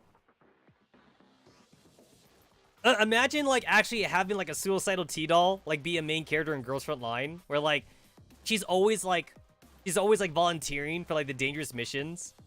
And, like, even when the commander's all like, oh, the survivor rate for this mission's, like, 5%. Like, she'd be all like, I'm there, fam. Say less. Say less. I'm there. But then, like, she's always completing the missions, though. The commander's like, oh, congratulations. You finished the mission that was so hard to do. And then she'd be all like, oh, I can't believe I actually did it. I was trying to fail that mission. Well, I mean, she'll try to do it, though. She'll try to do it, but she wants to die in the process. Like this kind of T-doll would also be, like, the one that would volunteer to go and, like, save Angie at Perilous base or something. It's like, oh, like, this is a very dangerous mission. You're gonna save Angie. But, like, they'd be, like, Perilous soldiers everywhere. They'd be all like, send me in. I'm going. I don't know who Angie is, but I want to go, because it sounds like a suicide mission. And then she'll live. She'll live anyway. Damn it, I can't die! I can't fail a mission! That sounds familiar, actually. I think I played an RPG that had that kind of character. I don't think it was a mainstream RPG, though. Like, it's not like Final Fantasy or anything, but I think it was like a regular JRPG, though. Like, a suicidal character that, like, did, like, as many, like, quests as he could. It was a guy character, I think. He was, like, super, like, suicidal, though. But, like, he was also, like, hella strong, though. He was, like, super strong, so he was always, like, fighting dragons and shit. Like fighting, like, super strong, like, beast. And he kept on living. Because, like, there was nothing that could kill him. Because, like, he didn't want to, like, hang himself or something. Like, he didn't want to, like actually kill himself. But, like, he wanted to, like, die on a mission. He wanted to, like, die in glorious combat. But he just couldn't, though. He was, like, way too strong. Like, nothing could kill him. And then, like, he joined, like, the main character's party. Because the main character trying to save the world and shit. And he's like, yo, I'm in. I'm fucking in. And the main characters are like, oh, but, like, you know, we might die or something. And yeah, that's why I'm doing it. Let me say the word with you.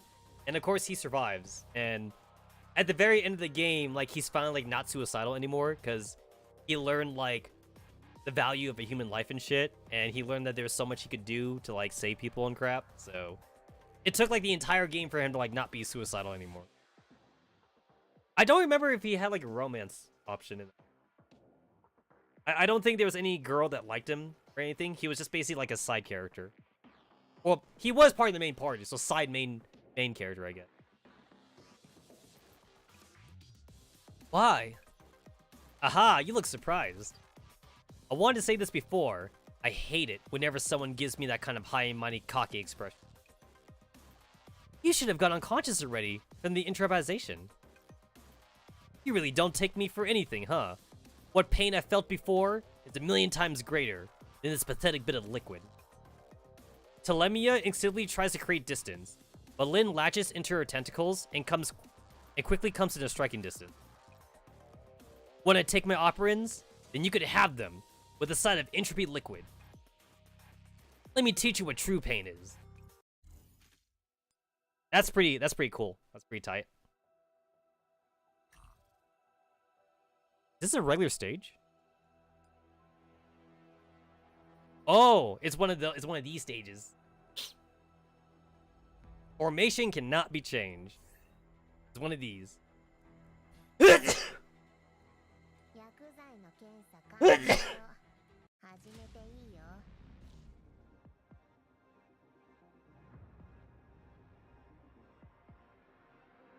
2 out of 2.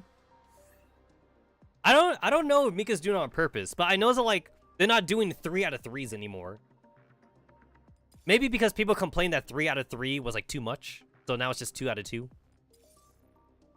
Possible. Possible.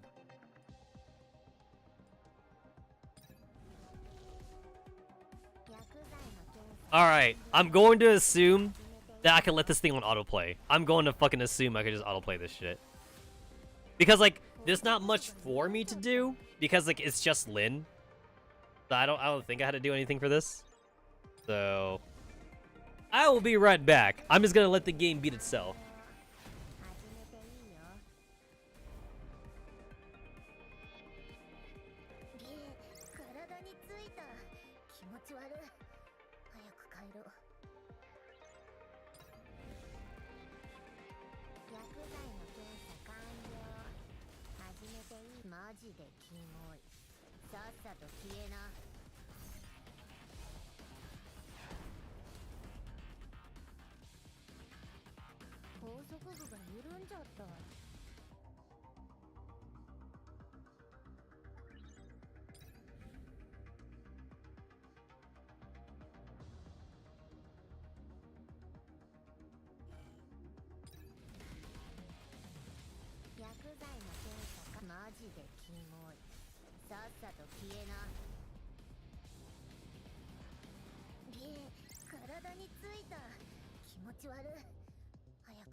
Oh wow, the thing just fucking fell.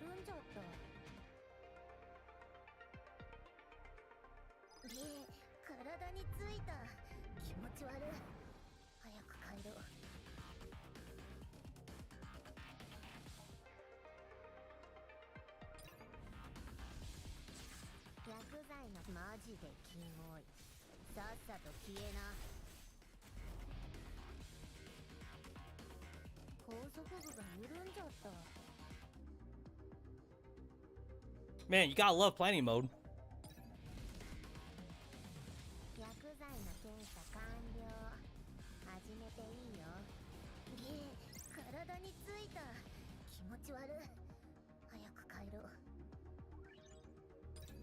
Ignore the green curtain. Like in the Wizard of Oz, ignore the curtain.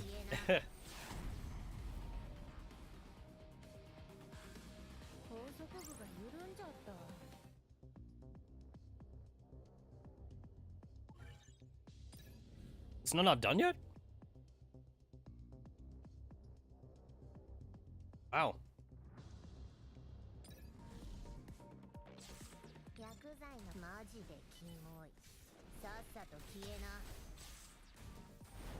I like how this is just Lin, just soloing like an entire like entropic horde.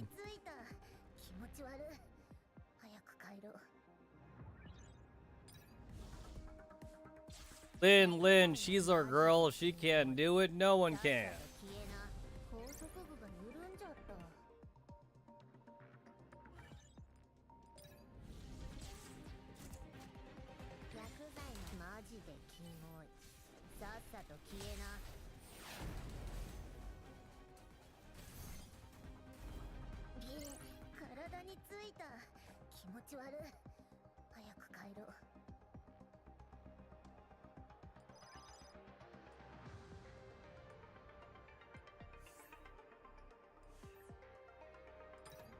Alright, just in time to finish the stage.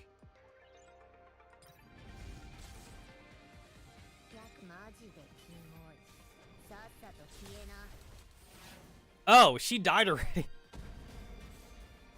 Bitch got one-shotted.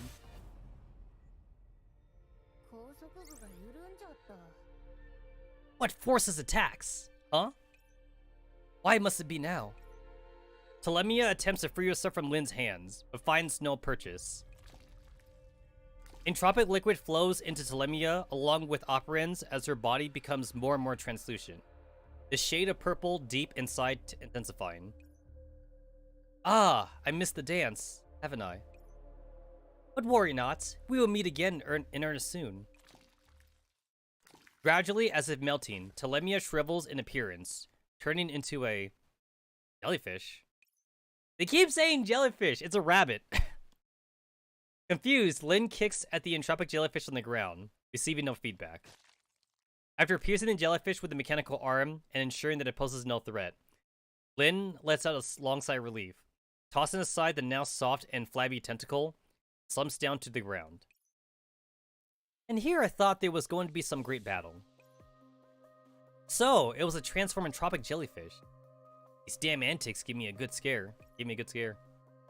Lin gives the entropic core still in her chest a little rub. Perhaps because a part of its entropic liquid was absorbed by the jellyfish, the purple coloration within the crystal had lost much of its intensity. Something of a silver lining, I guess. Have I been saved by you again, not? Lin! The building's gate bursts open with a thud, and a blue-haired girl storms in with an aura of vengefulness around her. Blue? Blue-green? It's more a turquoise color.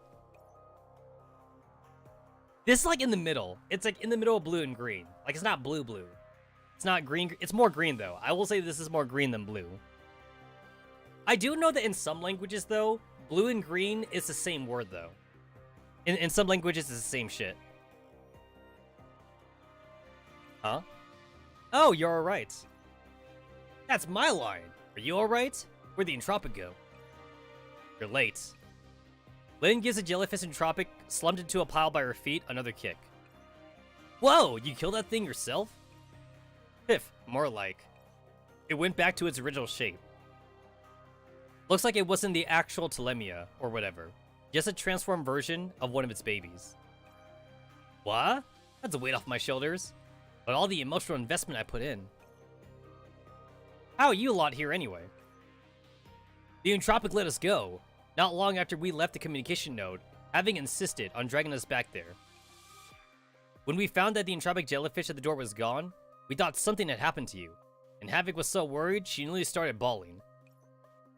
Oh, piss off! Since everyone's alright, let's move on to business. Was our topic just then not business enough?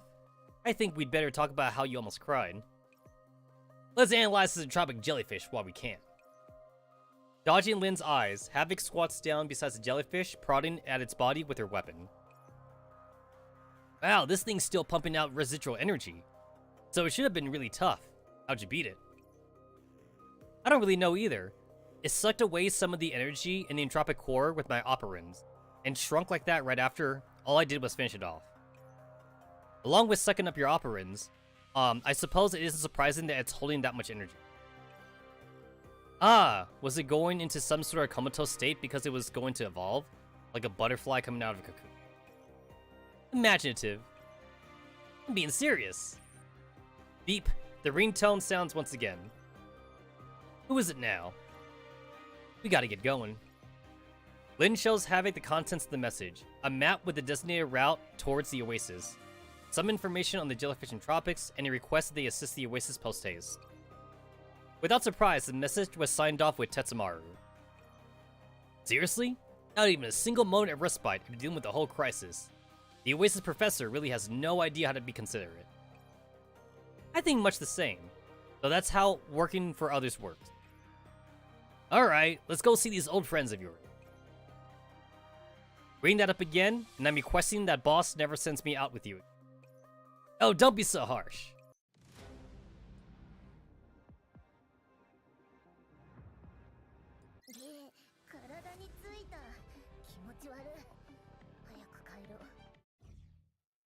I mean, you know what? As harsh as it sounds, though, like, a robot like Lin that has, like, pain receptors and, like, basically has, like, the same functions as a human, that would be a breakthrough in, like, medical technology.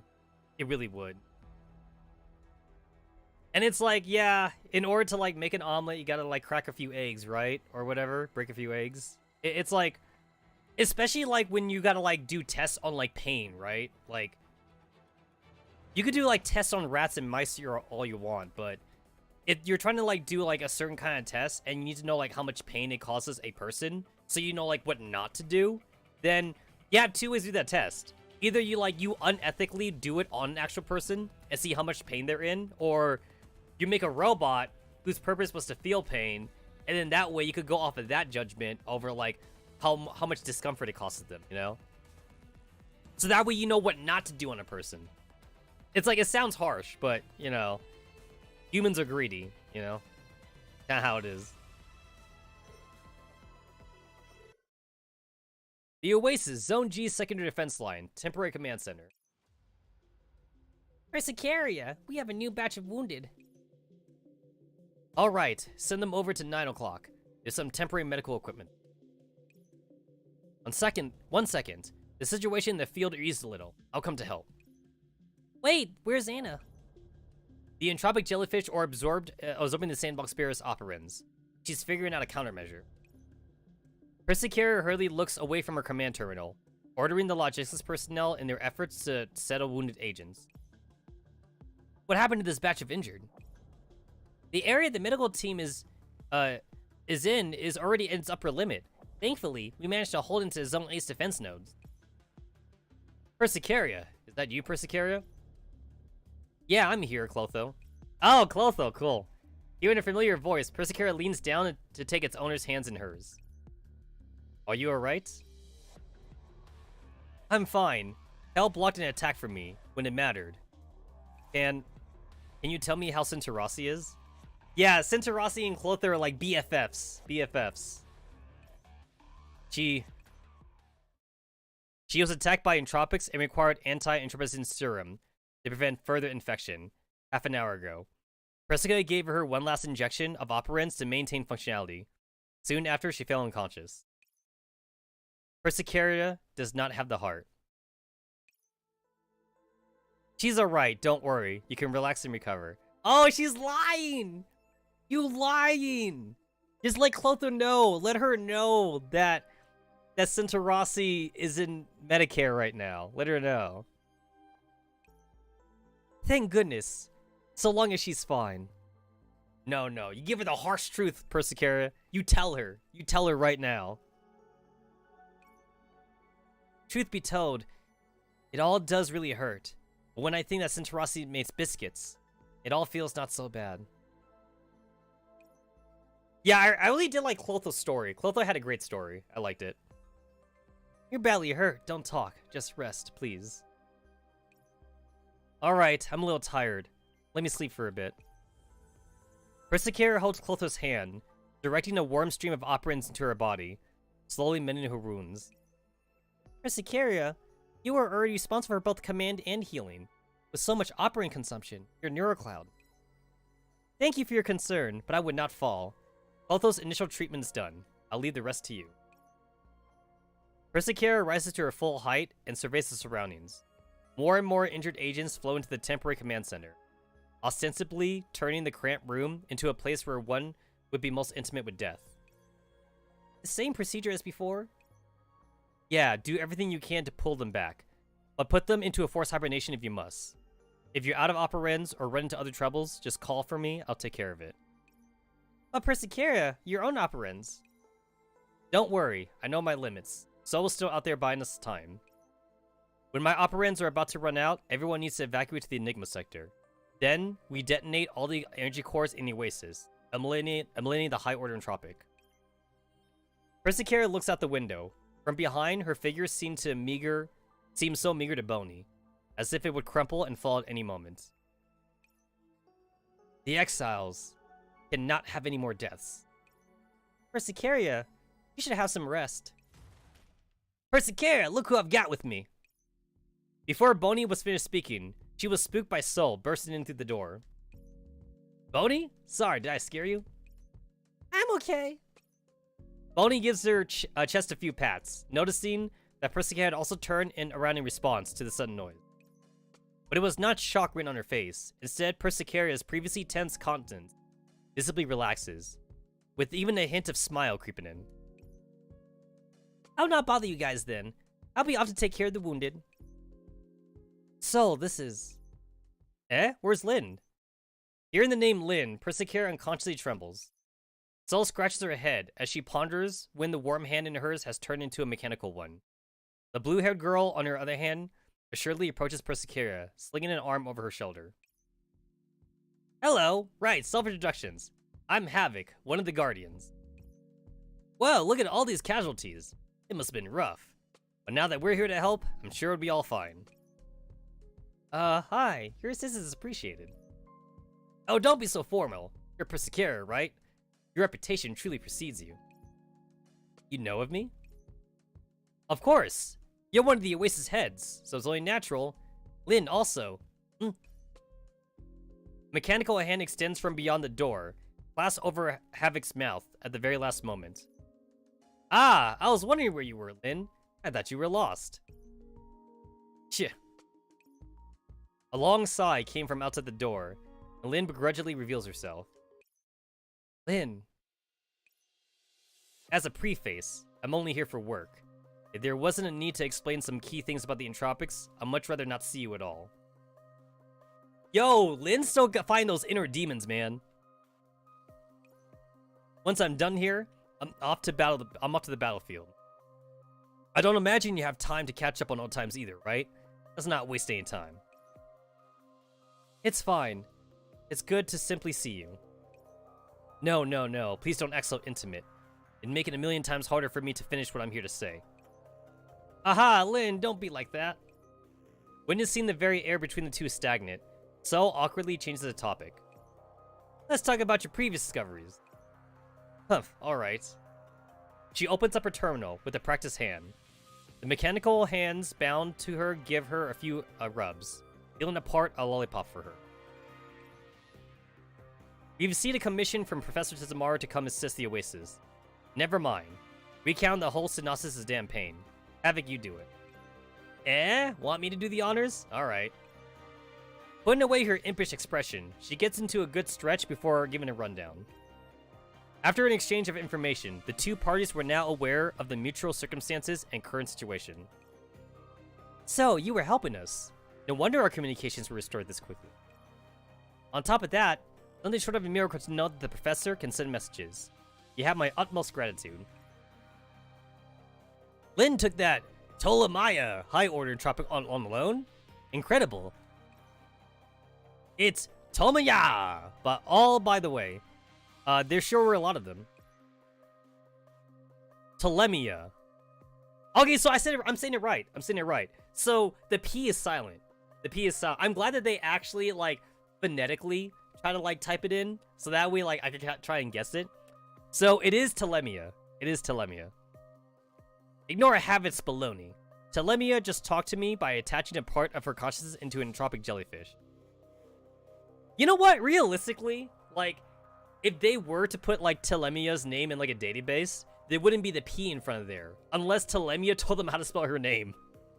Like, how would these characters know that Telemia has the P in it? How would they know, right? They wouldn't, right? They wouldn't know. So, like, unless the bad guys are, like, telling people, like, oh, my name is Xavier with a Z. Or some shit like that, you know? And the other stuff you don't need to know. In any case, after pumping that entropic jellyfish full of operants, it entered a comatose state. So, you took care of it while it was like that? Yes, we retrieved a shard of it, which you can analyze if you want. I see. Antonina, were you listening? Understood. Analysis already started. Wow, nothing short of a greased lightning. That is the exile deficiency, huh? Alright, back on topic. Lynn turns her eyes up at Havoc, continuing as she did before. Our guess is that absorbing operands led it to enter some type of state akin to evolving, which disables it. Alright, with what we know of them, we'll be able to take them all out. Thank you for the intel. We will utilize it accordingly. Okay, that's the intel exchange done. Havoc, we're going back into the field. Alrighty. Thank you. We'll inform you later when we're preparing to retreat. Huh? You're retreating? To where? We're temporarily evacuating to the Enigma sector. Your assistance will only help us in preserving Zone A's defense nodes for a brief period. With the jellyfish and tropics are capable of, this place will soon become the front line. We must leave while we still have the chance. What about your oasis? In these times, the exiles remain more important than the oasis. We plan to enact a scorched earth policy. Are you joking?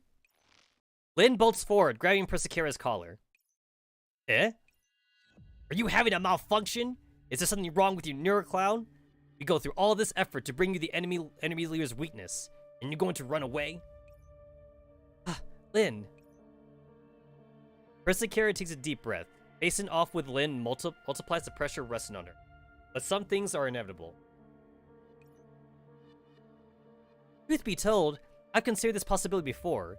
Your intel has only served to confirm my speculation. Additionally, I've calculated ahead of time what quantity of operands would be needed to make Telemia, a high order entropic, into such a comatose state. Miss Havoc, may I ask how many operands you needed to make the entropic jellyfish that attacked Lin full? It's really embarrassing to say, but the whole squad of Guardians and I were sucked dry by that thing.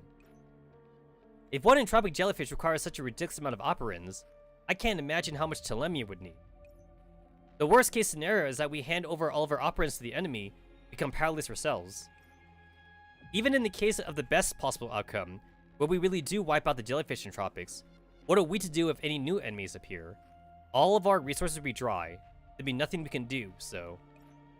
Abandoning the oasis is the most reliable option. Ha! Abandoning the oasis. You are the ones going on and on about making it to the oasis. That's why Not died in the first place. The name Not brought Persicara another inexorable tremble. And now the exile name is enough to make you abandon this place. I made this decision taking into account the casualties sustained here at the oasis. Then what are you taking Not sacrifice back then for? I have to do this because I was the reason Not died. Ah shit, yo, she guilt tripping. She is guilt tripping Persicaria, man. Yo, this bitch, she is legit gaslighting. Cause she knows that in her heart that it was no one's fault. It was no one's fault that Not died, but she's gaslighting right now. Lin's grip loosened. Persicara's strength leaves her body, and she falls to her knees. Extended periods of command in combat, in combination with the neurocloud now entering overdrive, stripped her of the energy it would take to stand up.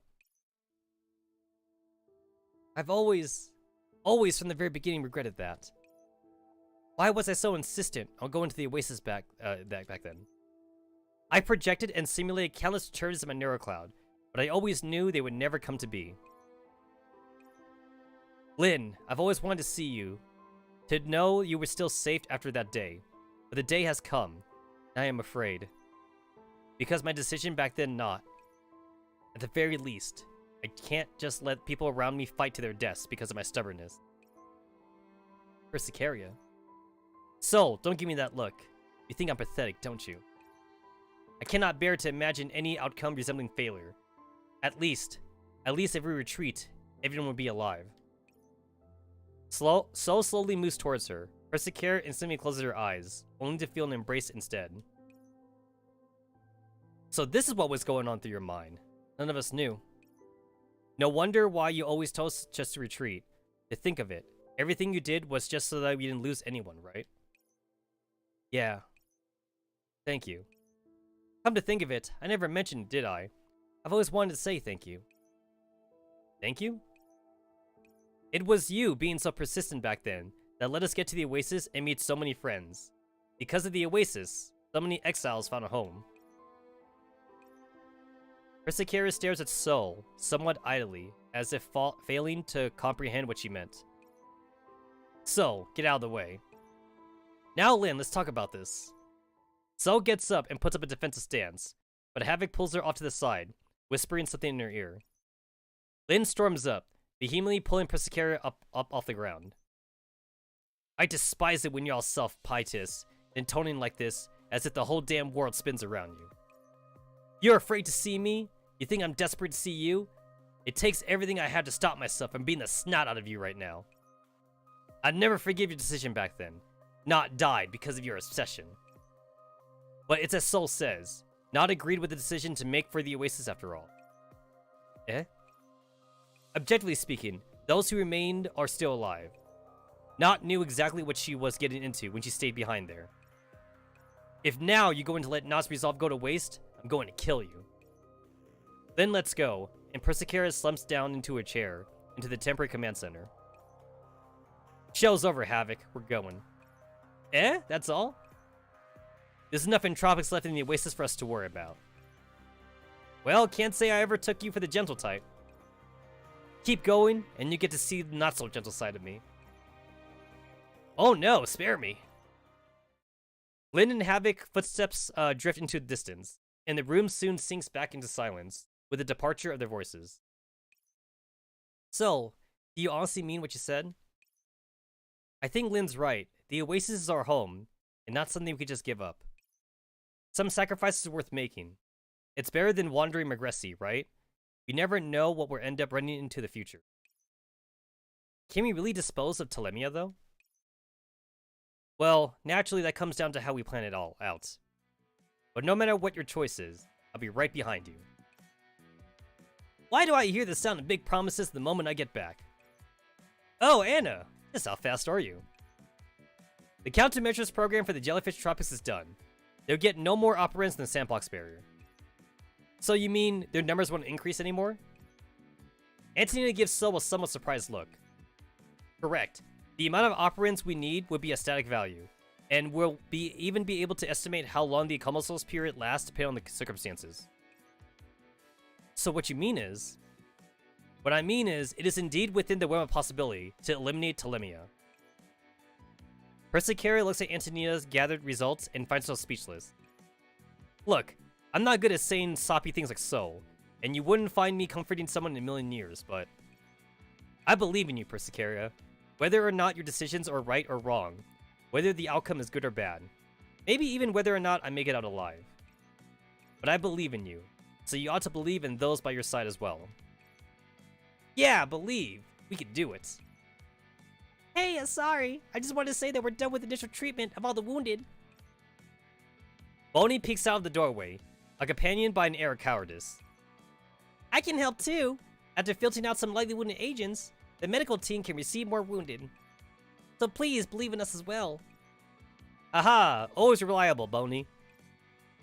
Maghilda and Horizon have sent word as well, saying that the Entropics in their respective areas have been repelled and can spare some hands. See, Persecara? Like I said before, everyone's here. Persecara raises her head in a daze, and she fails to hold back the tears starting to blur her vision as she gazes at everyone in front of her. Whoa, hey Persecara, you alright? I'm alright. Looks like I really have been marching in place for so long that I've forgotten how many people there are next to me. I look away for a moment, and everyone else has already moved on. We've always moved forward together. Persecara nods a few times, wiping away the tears. I can't believe we're stalled here this long because of me. Don't worry. With the Guardians here, the situation is a lot less dire. I'll be able to have a rest too. I mean to say that if we want to put any plan in action, we have to get moving quickly. You already have something in mind, Persecara? Yes, I had a general plan previously, but I'll need some help from Antonina. Alright, I'll help with whatever you need to. I don't know about that. You're not likely to understand a single thing from looking at the data. Underestimating this intellectual, are you? The atmosphere in the command center finally warms up after a long and cold night. So, Professor Tetsamaru has always led the exiles with this type of spirit. Now everyone knows what parts of the plan we're responsible for. Let's go. Understood. Good talk, good talk. Alright, so I did do full... Wait, did I do full challenge run? Wait, I did not. Wait, I didn't? No, I didn't.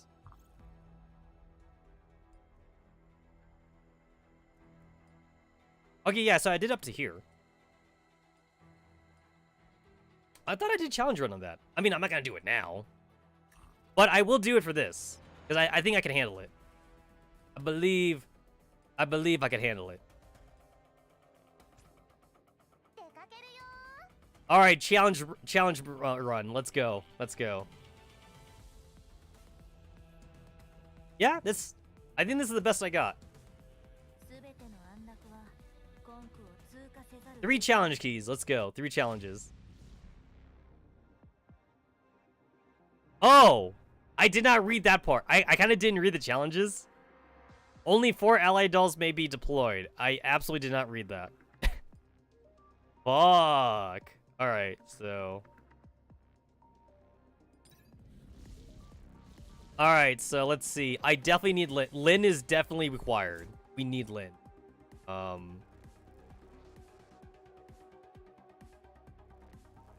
I guess Nora. I guess Nora is out then. Nora is out. Nora is out.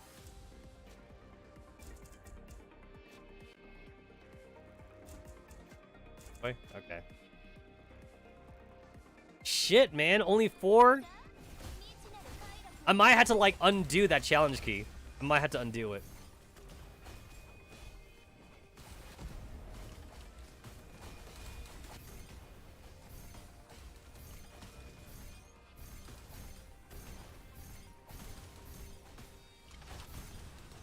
Yo, Lin is carrying my ass right now.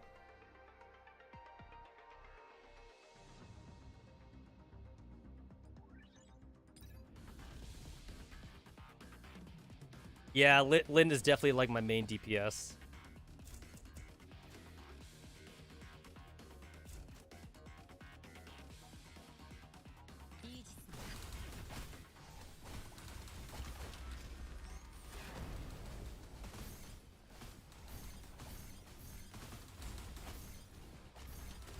No, Kluki, don't die. And Kluki died.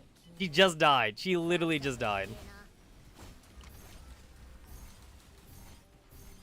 Yeah, it definitely was probably a bad idea to put Kluki by herself. But I want to make use of the node. I want to take use of it.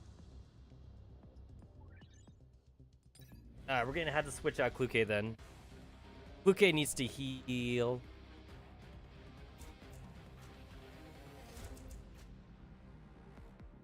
Well, does she need to heal? Nah, she does. She needs to heal. Alright, we'll give Nora a try.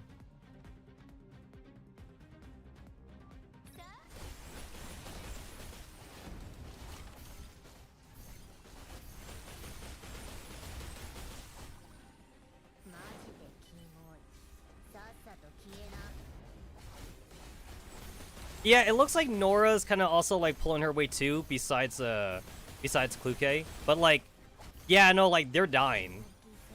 Yeah, like I don't know if I can take the challenge run no more.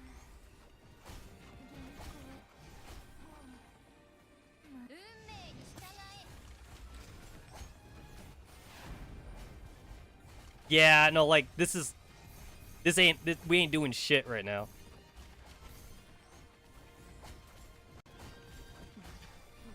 Yeah, that did not work. That did not work out the way I wanted.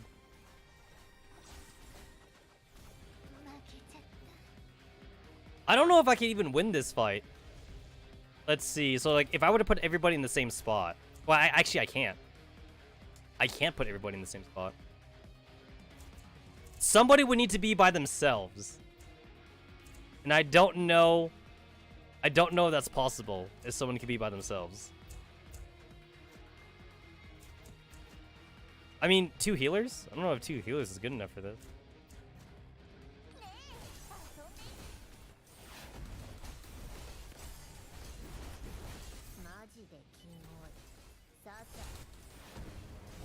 I just saw Lin die. Like, Lin just fucking died.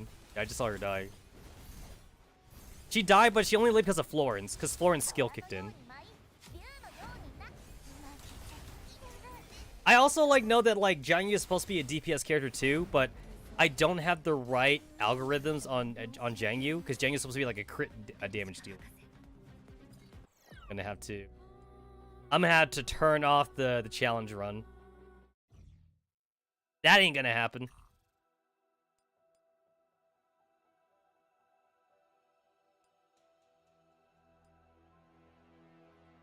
I might be able to do, like, the first one.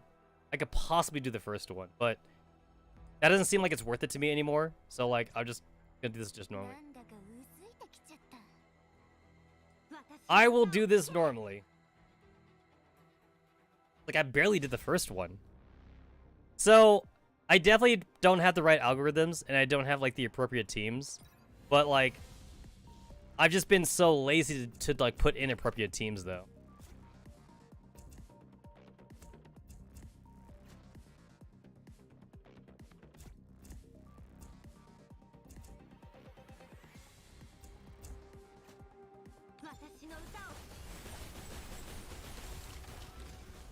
Yeah, it's like the fucking difference is so huge.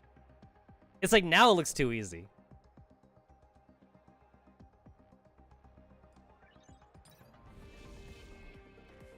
Like now I could kind of like just put this on autoplay. I could autoplay this shit and I'll win eventually.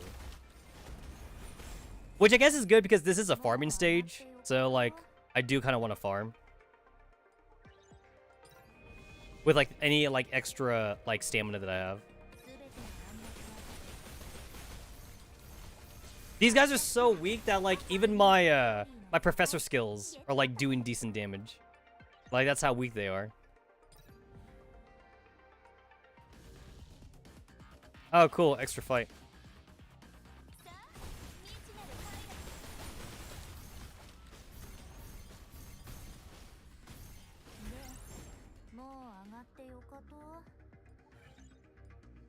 I will take all these advanced conflict zones though. Give me that shit.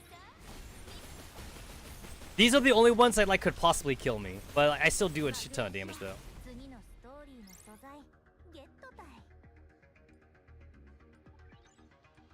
I'll take these protocols, these positive protocols.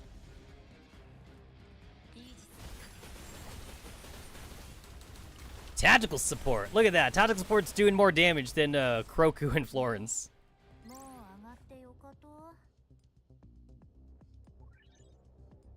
Dragon Slayer. Oh wait, did I overload? I mean, I don't need to overload. I don't have to. I don't have to overload. I'm already strong enough. But I'll do it though. I'll do it.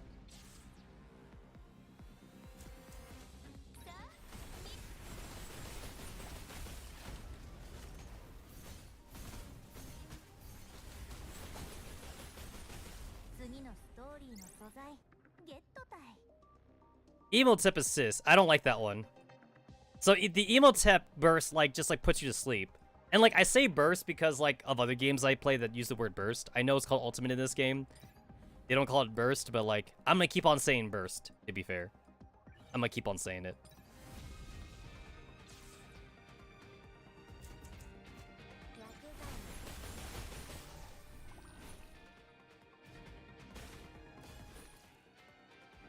I'm using Emotep's burst not because like I need the healing, but just because just waste it. Yeah, it puts a character to sleep, so.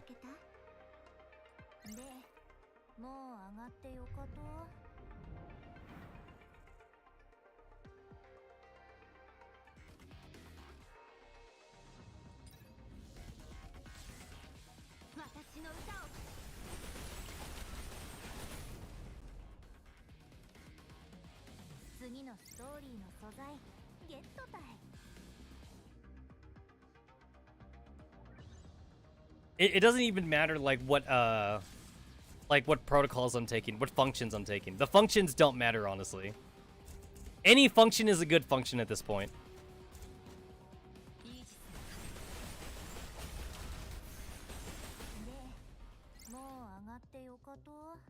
Might as well take Lin out, because like Lin's not even helping. Like I'll take Lin out just to place her with Angela, so I could do more spammage.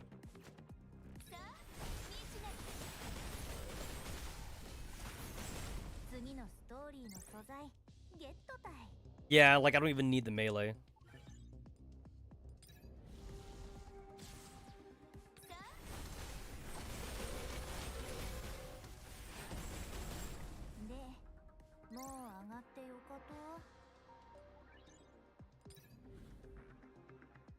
I will take the money. Not that I really need it. Give me the money. What can I buy with this? Oh, cool. I get discounts? I guess I'm getting discounts.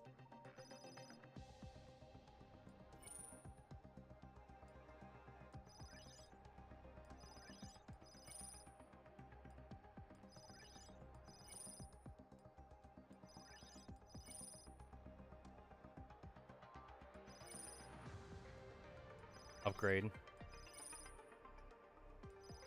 There we go.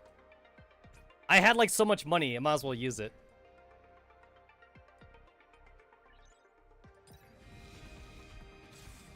Might as well. Might as well.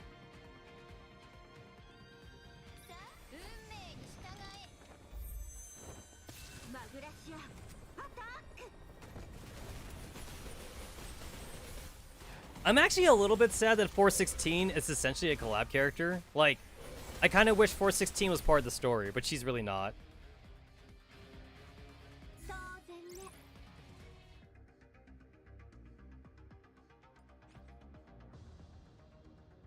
Yeah, I wish she was. I wish she was part of the story.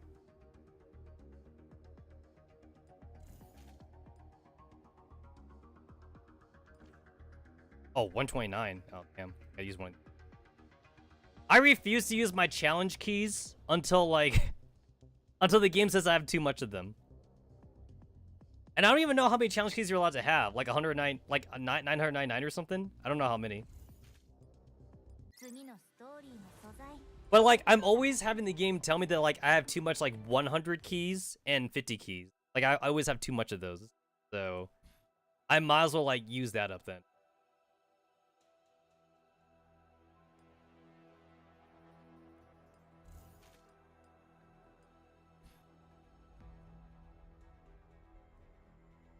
I haven't even touched the Matrix thing yet. I mean, I will eventually. I will touch the Matrix, but not yet. Not now.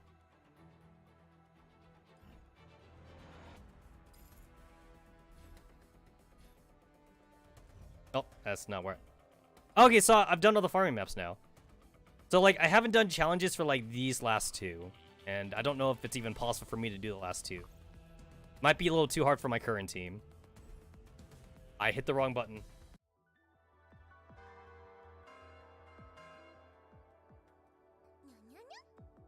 Where is the Persicaria wedding dress? I want my Persicaria wedding dress, damn it. I still don't have enough tabs.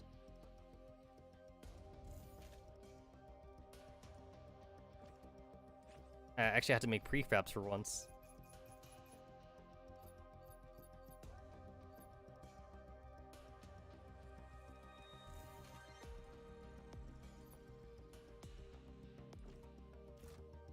That's...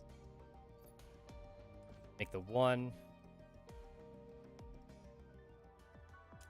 It's like, it looks like I have a lot, but then you go through those pretty quickly, though. Like, once you do, like, a whole set of, like, Alma and Scriptas.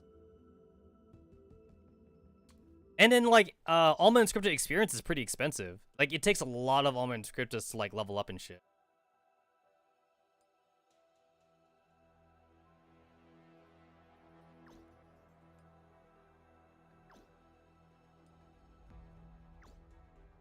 Oh, do I have to upgrade the entire tree? I guess I do, because this one's not unlocking. At 43? Yeah, 43. So, like, you gotta unlock the whole thing.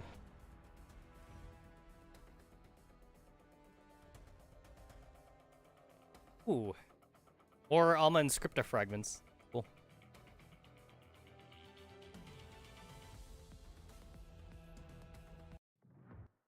Oh, goody. More chess. More chess. Oh, we've gone back. We've gone back to the full board. This is the board like in its initial state. Looks like your outside reinforcements haven't done much to change the situation. Hey, hey.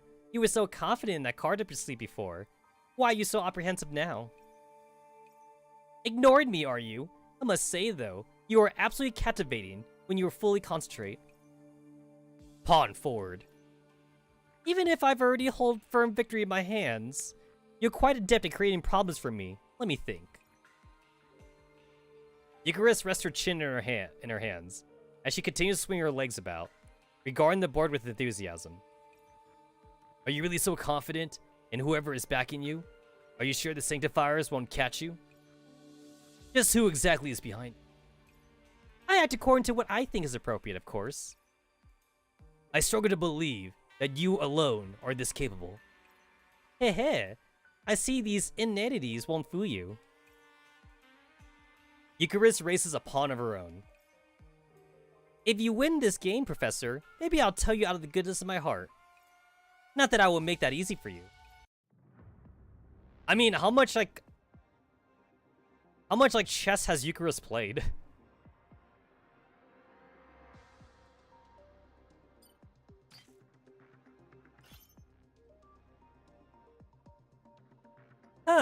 Although I feel like I had the upper hand, I should probably go for the kill right away when it comes to you, Professor. Therefore, I won't be holding back anymore. I'll move all my pieces whenever you make a move. Have I finally rattled her?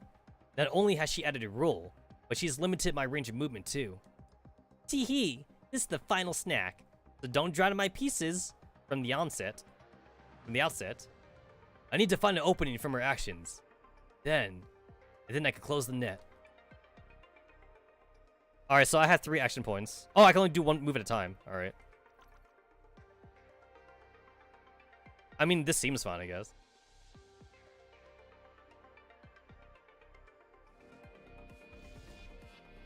I didn't see an option,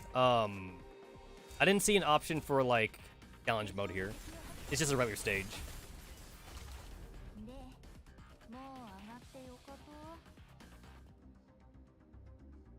Huh. I guess a simple pawn can't take you down, Professor. Still, it's just a pawn. You can have it. Oh, is that really a good idea?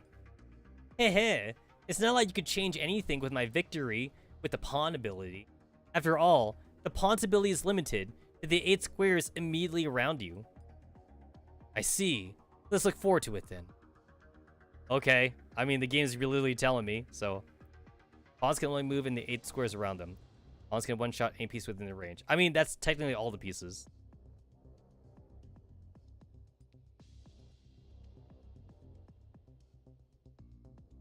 So that counts. That counts as a move. Got it. All right.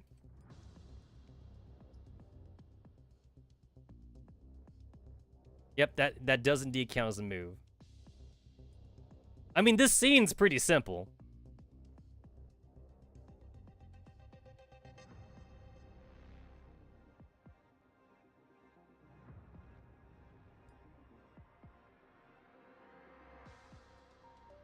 Oh, that's a queen.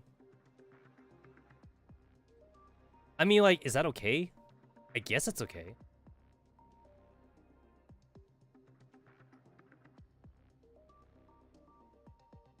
I guess that's okay. Oh, wait, no, this works out, yeah.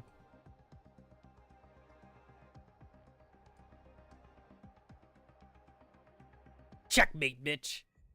Eucharist scrutinizes the black pawn in her hand, speaking as if to herself. You know, Professor, when we play these games, we tend to think of ourselves as the players, or, at the very least, the king. Have you ever thought that perhaps you yourself are a pawn? Eucharist looks into my eyes, pushing her pawn forward. Guided along back and forth by a true player, life tossed away in some grand contest you have no stake in. Or perhaps your sacrifice is utterly meaningless in the grand scheme of things. Is that not pitiful? Is that what you think? You can think of it as this black pawn's thoughts, or the black king's thoughts, or however you desire. Then let's say I'm talking to the source of those ideas. I place my hand on the white queen. I am diametrically opposed to you. To me, people and pieces are quite distinct. What you take for pieces does not stay on the board as you desire. They may slip out of your jurisdiction at any moment and act outside of the board. Even the most obedient tool of yours has a chance to abandon the rules you lay out. Those who purport to control others often find themselves in the pitfalls of their own making. That's because you're a human, Professor. Would you say the same for machines? I look at Eucharist, surprised. She smiles at me, her chin still resting on her hands, seeing nothing wrong with her previous statement. Yes, I would. After some deliberation, I remove my hand from the White Queen, turning my attention towards the bishop instead. I believe that every agent has their own free will. Free will again? Eucharist sighs, suddenly noticing that White's move was already made. Well, well, looks like a fine position you put yourself in. Making such good moves while distracting me with talk. How despicable, Professor. Always looking outside the game will lead you to a blunder, you know. Your words. You're always so proficient at latching on to what people say, Professor. I'll have to watch my words, it seems. However, since the answer's already in your hands, I think it's time for this game to... Eucharist moves the Black Queen. Did I skip something? Oh, to end. I feel like I didn't see the word end on there, but maybe I clicked too fast. Maybe. It seems that we are in agreement. The moment the white side time begins to tick down again, I nudge the White Queen forward 2 squares. What? Eucharist stands up in shock. The nearby jellyfish and tropics seem thoroughly oblivious, continuing in their dance. What? Have I exceeded your expectations? Huh. How ruthless of you, Professor. You would sacrifice your queen? One must be willing to wager when an opportunity arises, as you can see. After a few further exchanges, I hover my hand over a white pawn. The real queen is here, is it not? Eucharist watches dumbstruck as I pick up my pawn. Her queen and king are still confined to a singular row, unable to act.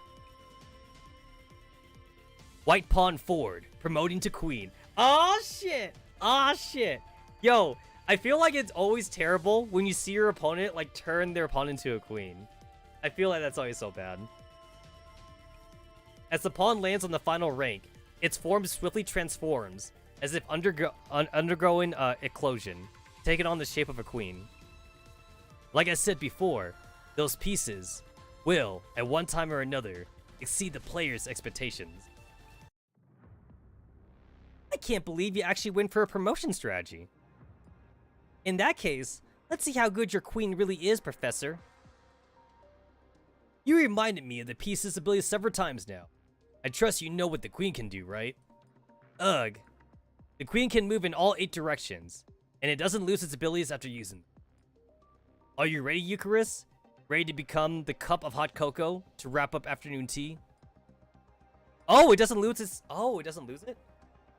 The queen can travel all ranks, files, and diagonals. Her movement is not restricted. The queen's path is blocked by walls. The queen will only one-shot the first piece she lands on. Has no limit to the number of times she can be used. She cannot be depleted or replaced. Damn, yo!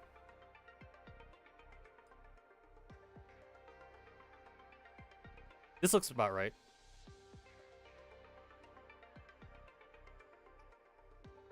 Yeah, this looks about right. So some of these I have to fight. I mean, these fights are easy though, so not like it really matters.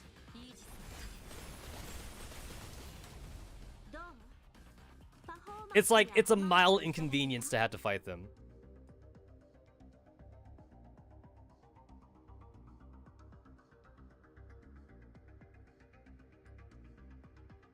Very mild inconvenience. And then, like, I don't even have to, like, waste any action points. Because, like, they're the ones coming to attack me, so, like, that's free. That is free.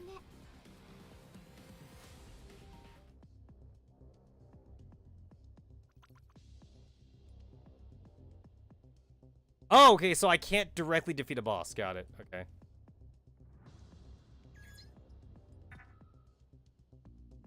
I couldn't tell if, like, that counted as a boss or not, because usually, like, these stages go on for a little bit longer, so I thought it didn't count.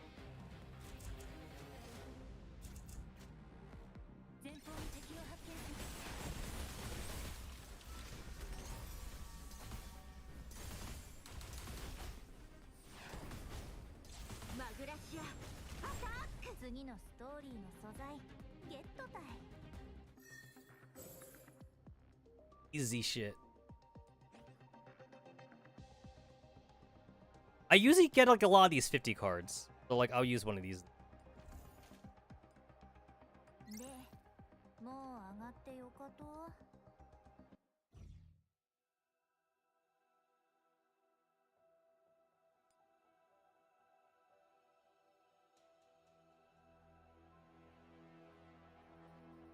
This is also like another chess game.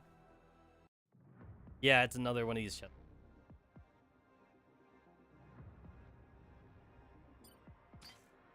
Doesn't seem too hard.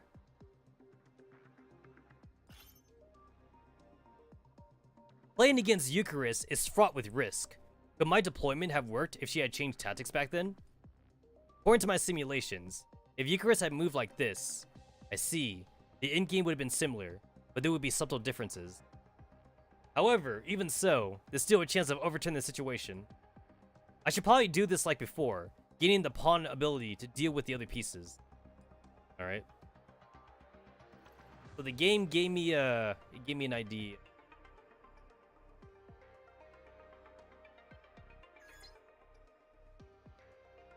Wait. Did I? No. I did. I was wondering like if I fucked this up or not, but I don't think I did. Because I can't move diagonal. You have to move like in the corner directions.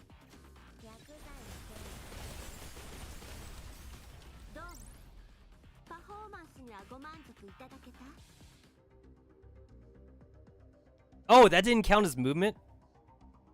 Oh, that did not count as movement. But this counts as movement.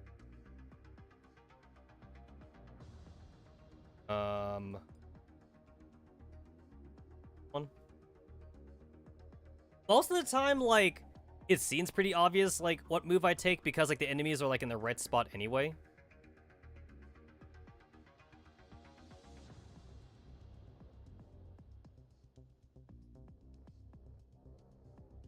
It seems pretty obvious.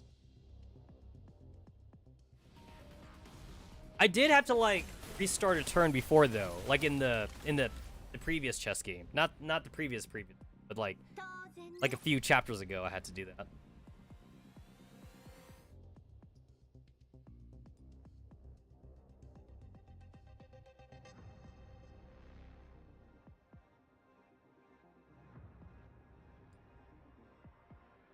I mean, defeat all monsters, and like they're the ones coming to me anyway, so like I shouldn't even need to like waste any action points, it seems, because they're the ones pursuing me.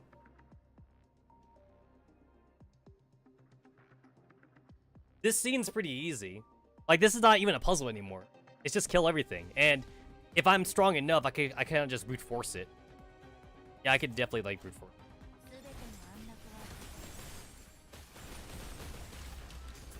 Oh yeah, I forgot that Eucharist does that bullshit like teleport thing.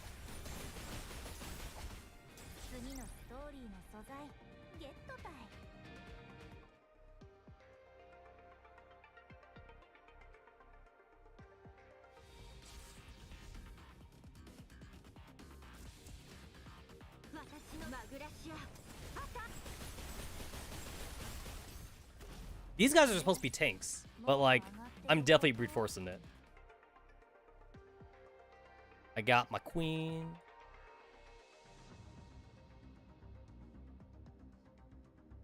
It's like, I could have like wasted a movement just to have the guy get in my line of sight, but like, this serves the same purpose anyway. Whether or not like I insta-kill him, or like I just take on the 2-second fight. Yeah, this one was pretty easy. This one was like super simple.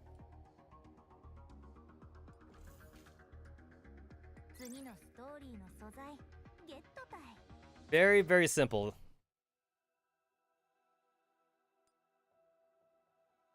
I mean, technically for this one, like I didn't even have to like use the chess piece powers at all. I could have just like moved back and forth and like let the guys come to me. It would have taken longer, but it would have been about the same thing.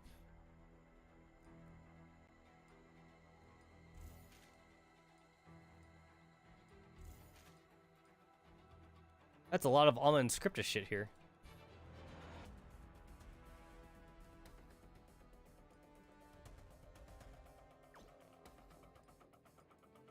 Alright. What's this? Increase all units. 15,000 points? Damn. Damn. I mean, at this point, it's basically already full.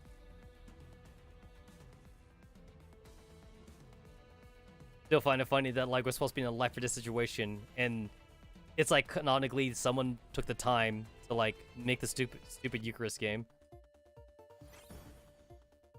Every good leader needs to relax, even in the face of danger.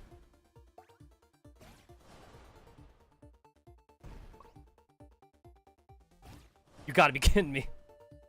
I can't believe I bumped into that.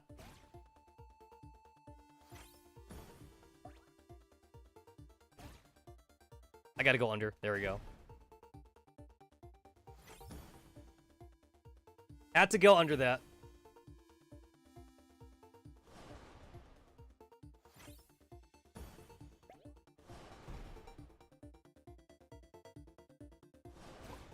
Oh, wow.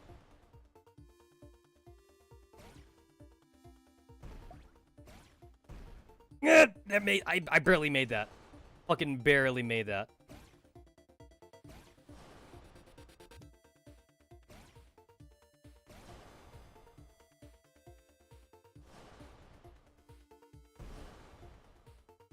I know there's like a super high one coming up too. And I don't have the momentum. Nope, I do not. I do not have the momentum. I should have hit the bomb a lot later.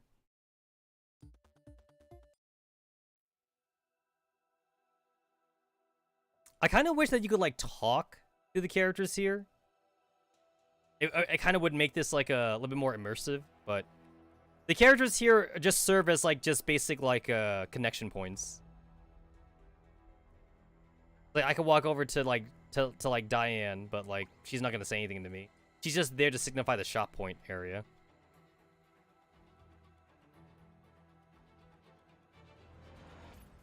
Obviously, you want all of these command searches. 5, 10, and then 20. 20 command searches. That's not bad. Then obviously I want all the furniture. This might be like probably like the ugliest furniture set, I think. Like I'm definitely not going to use this. But you know, I got to buy it, of course. I definitely want the neuro kits though. Gotta have the neuro kits. Of course, I want the AI experience. I want the reconfiguration. I haven't used any of my reconfiguration generators since like the start of the game, and I probably should because I could probably make my characters like 3 times stronger just by having the right algorithm. I just need to look up a guide. That's all I need to do. Just look up a guide. And then like I still have no idea if these a la carte algorithm boxes are good. I don't think they're good. But like I'm gonna get it anyway. Oh shit, I had to buy a few of those. I'm gonna get it anyway though.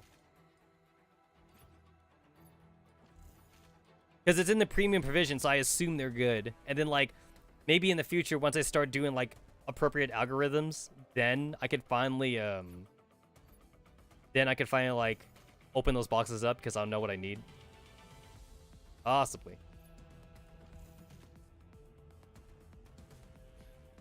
Oh, what's this?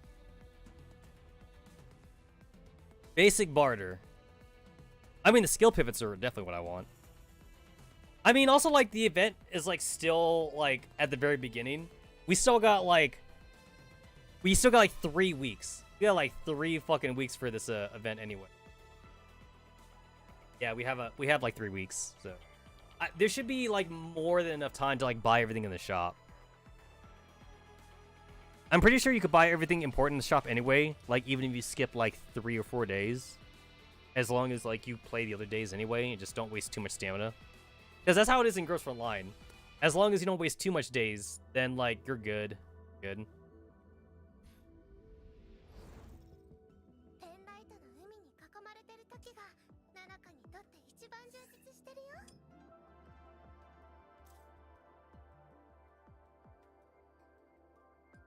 The only reason why like I'm not opening these algorithm boxes is because like my algorithms are also like they also have like an inventory, and I don't want to have be like full on algorithms without no first.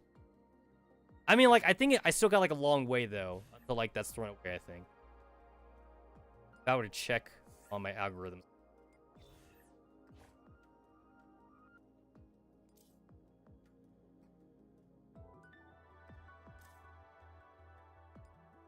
I'm gonna check on someone that's like, so I won't like fuck it up. There we go. So I have 1,111, exactly 1111 algorithm out of 3,000. So I don't want to be like at 3,000 algorithms and open up some boxes, although I don't know if the game will do that and be over. And then like I can't do like my daily algorithm, like mission without having to throw away shit. Since like I've been lazy at this point just to like put algorithms on my characters. So until I finally get off my ass and do that. Until I finally do that. I need to get some appropriate algorithms for Koku, I know. Good algorithms for Kluke. Good algorithms for Jangyu. And those are the three I really want good algorithms for. I don't really care too much about Lin or Nor because they seem to be doing just fine without like best algorithms. I might want to like possibly like respec Chauncey because I'm just kicking the auto whip buttons. I have no idea if I'm like doing the right thing for them.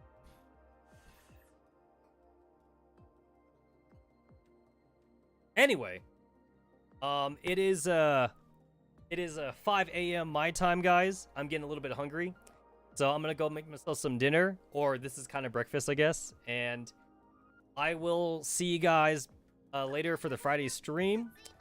I will finish up the Project Neuro Cloud story, and then possibly if there's time afterwards, maybe we'll do a little bit of Nikkei. And then Saturday stream will probably be Pokemon Apollo. We'll see. We will see, guys. Thanks for hanging out. I see y'all bitches later. I'll go cook some dinner.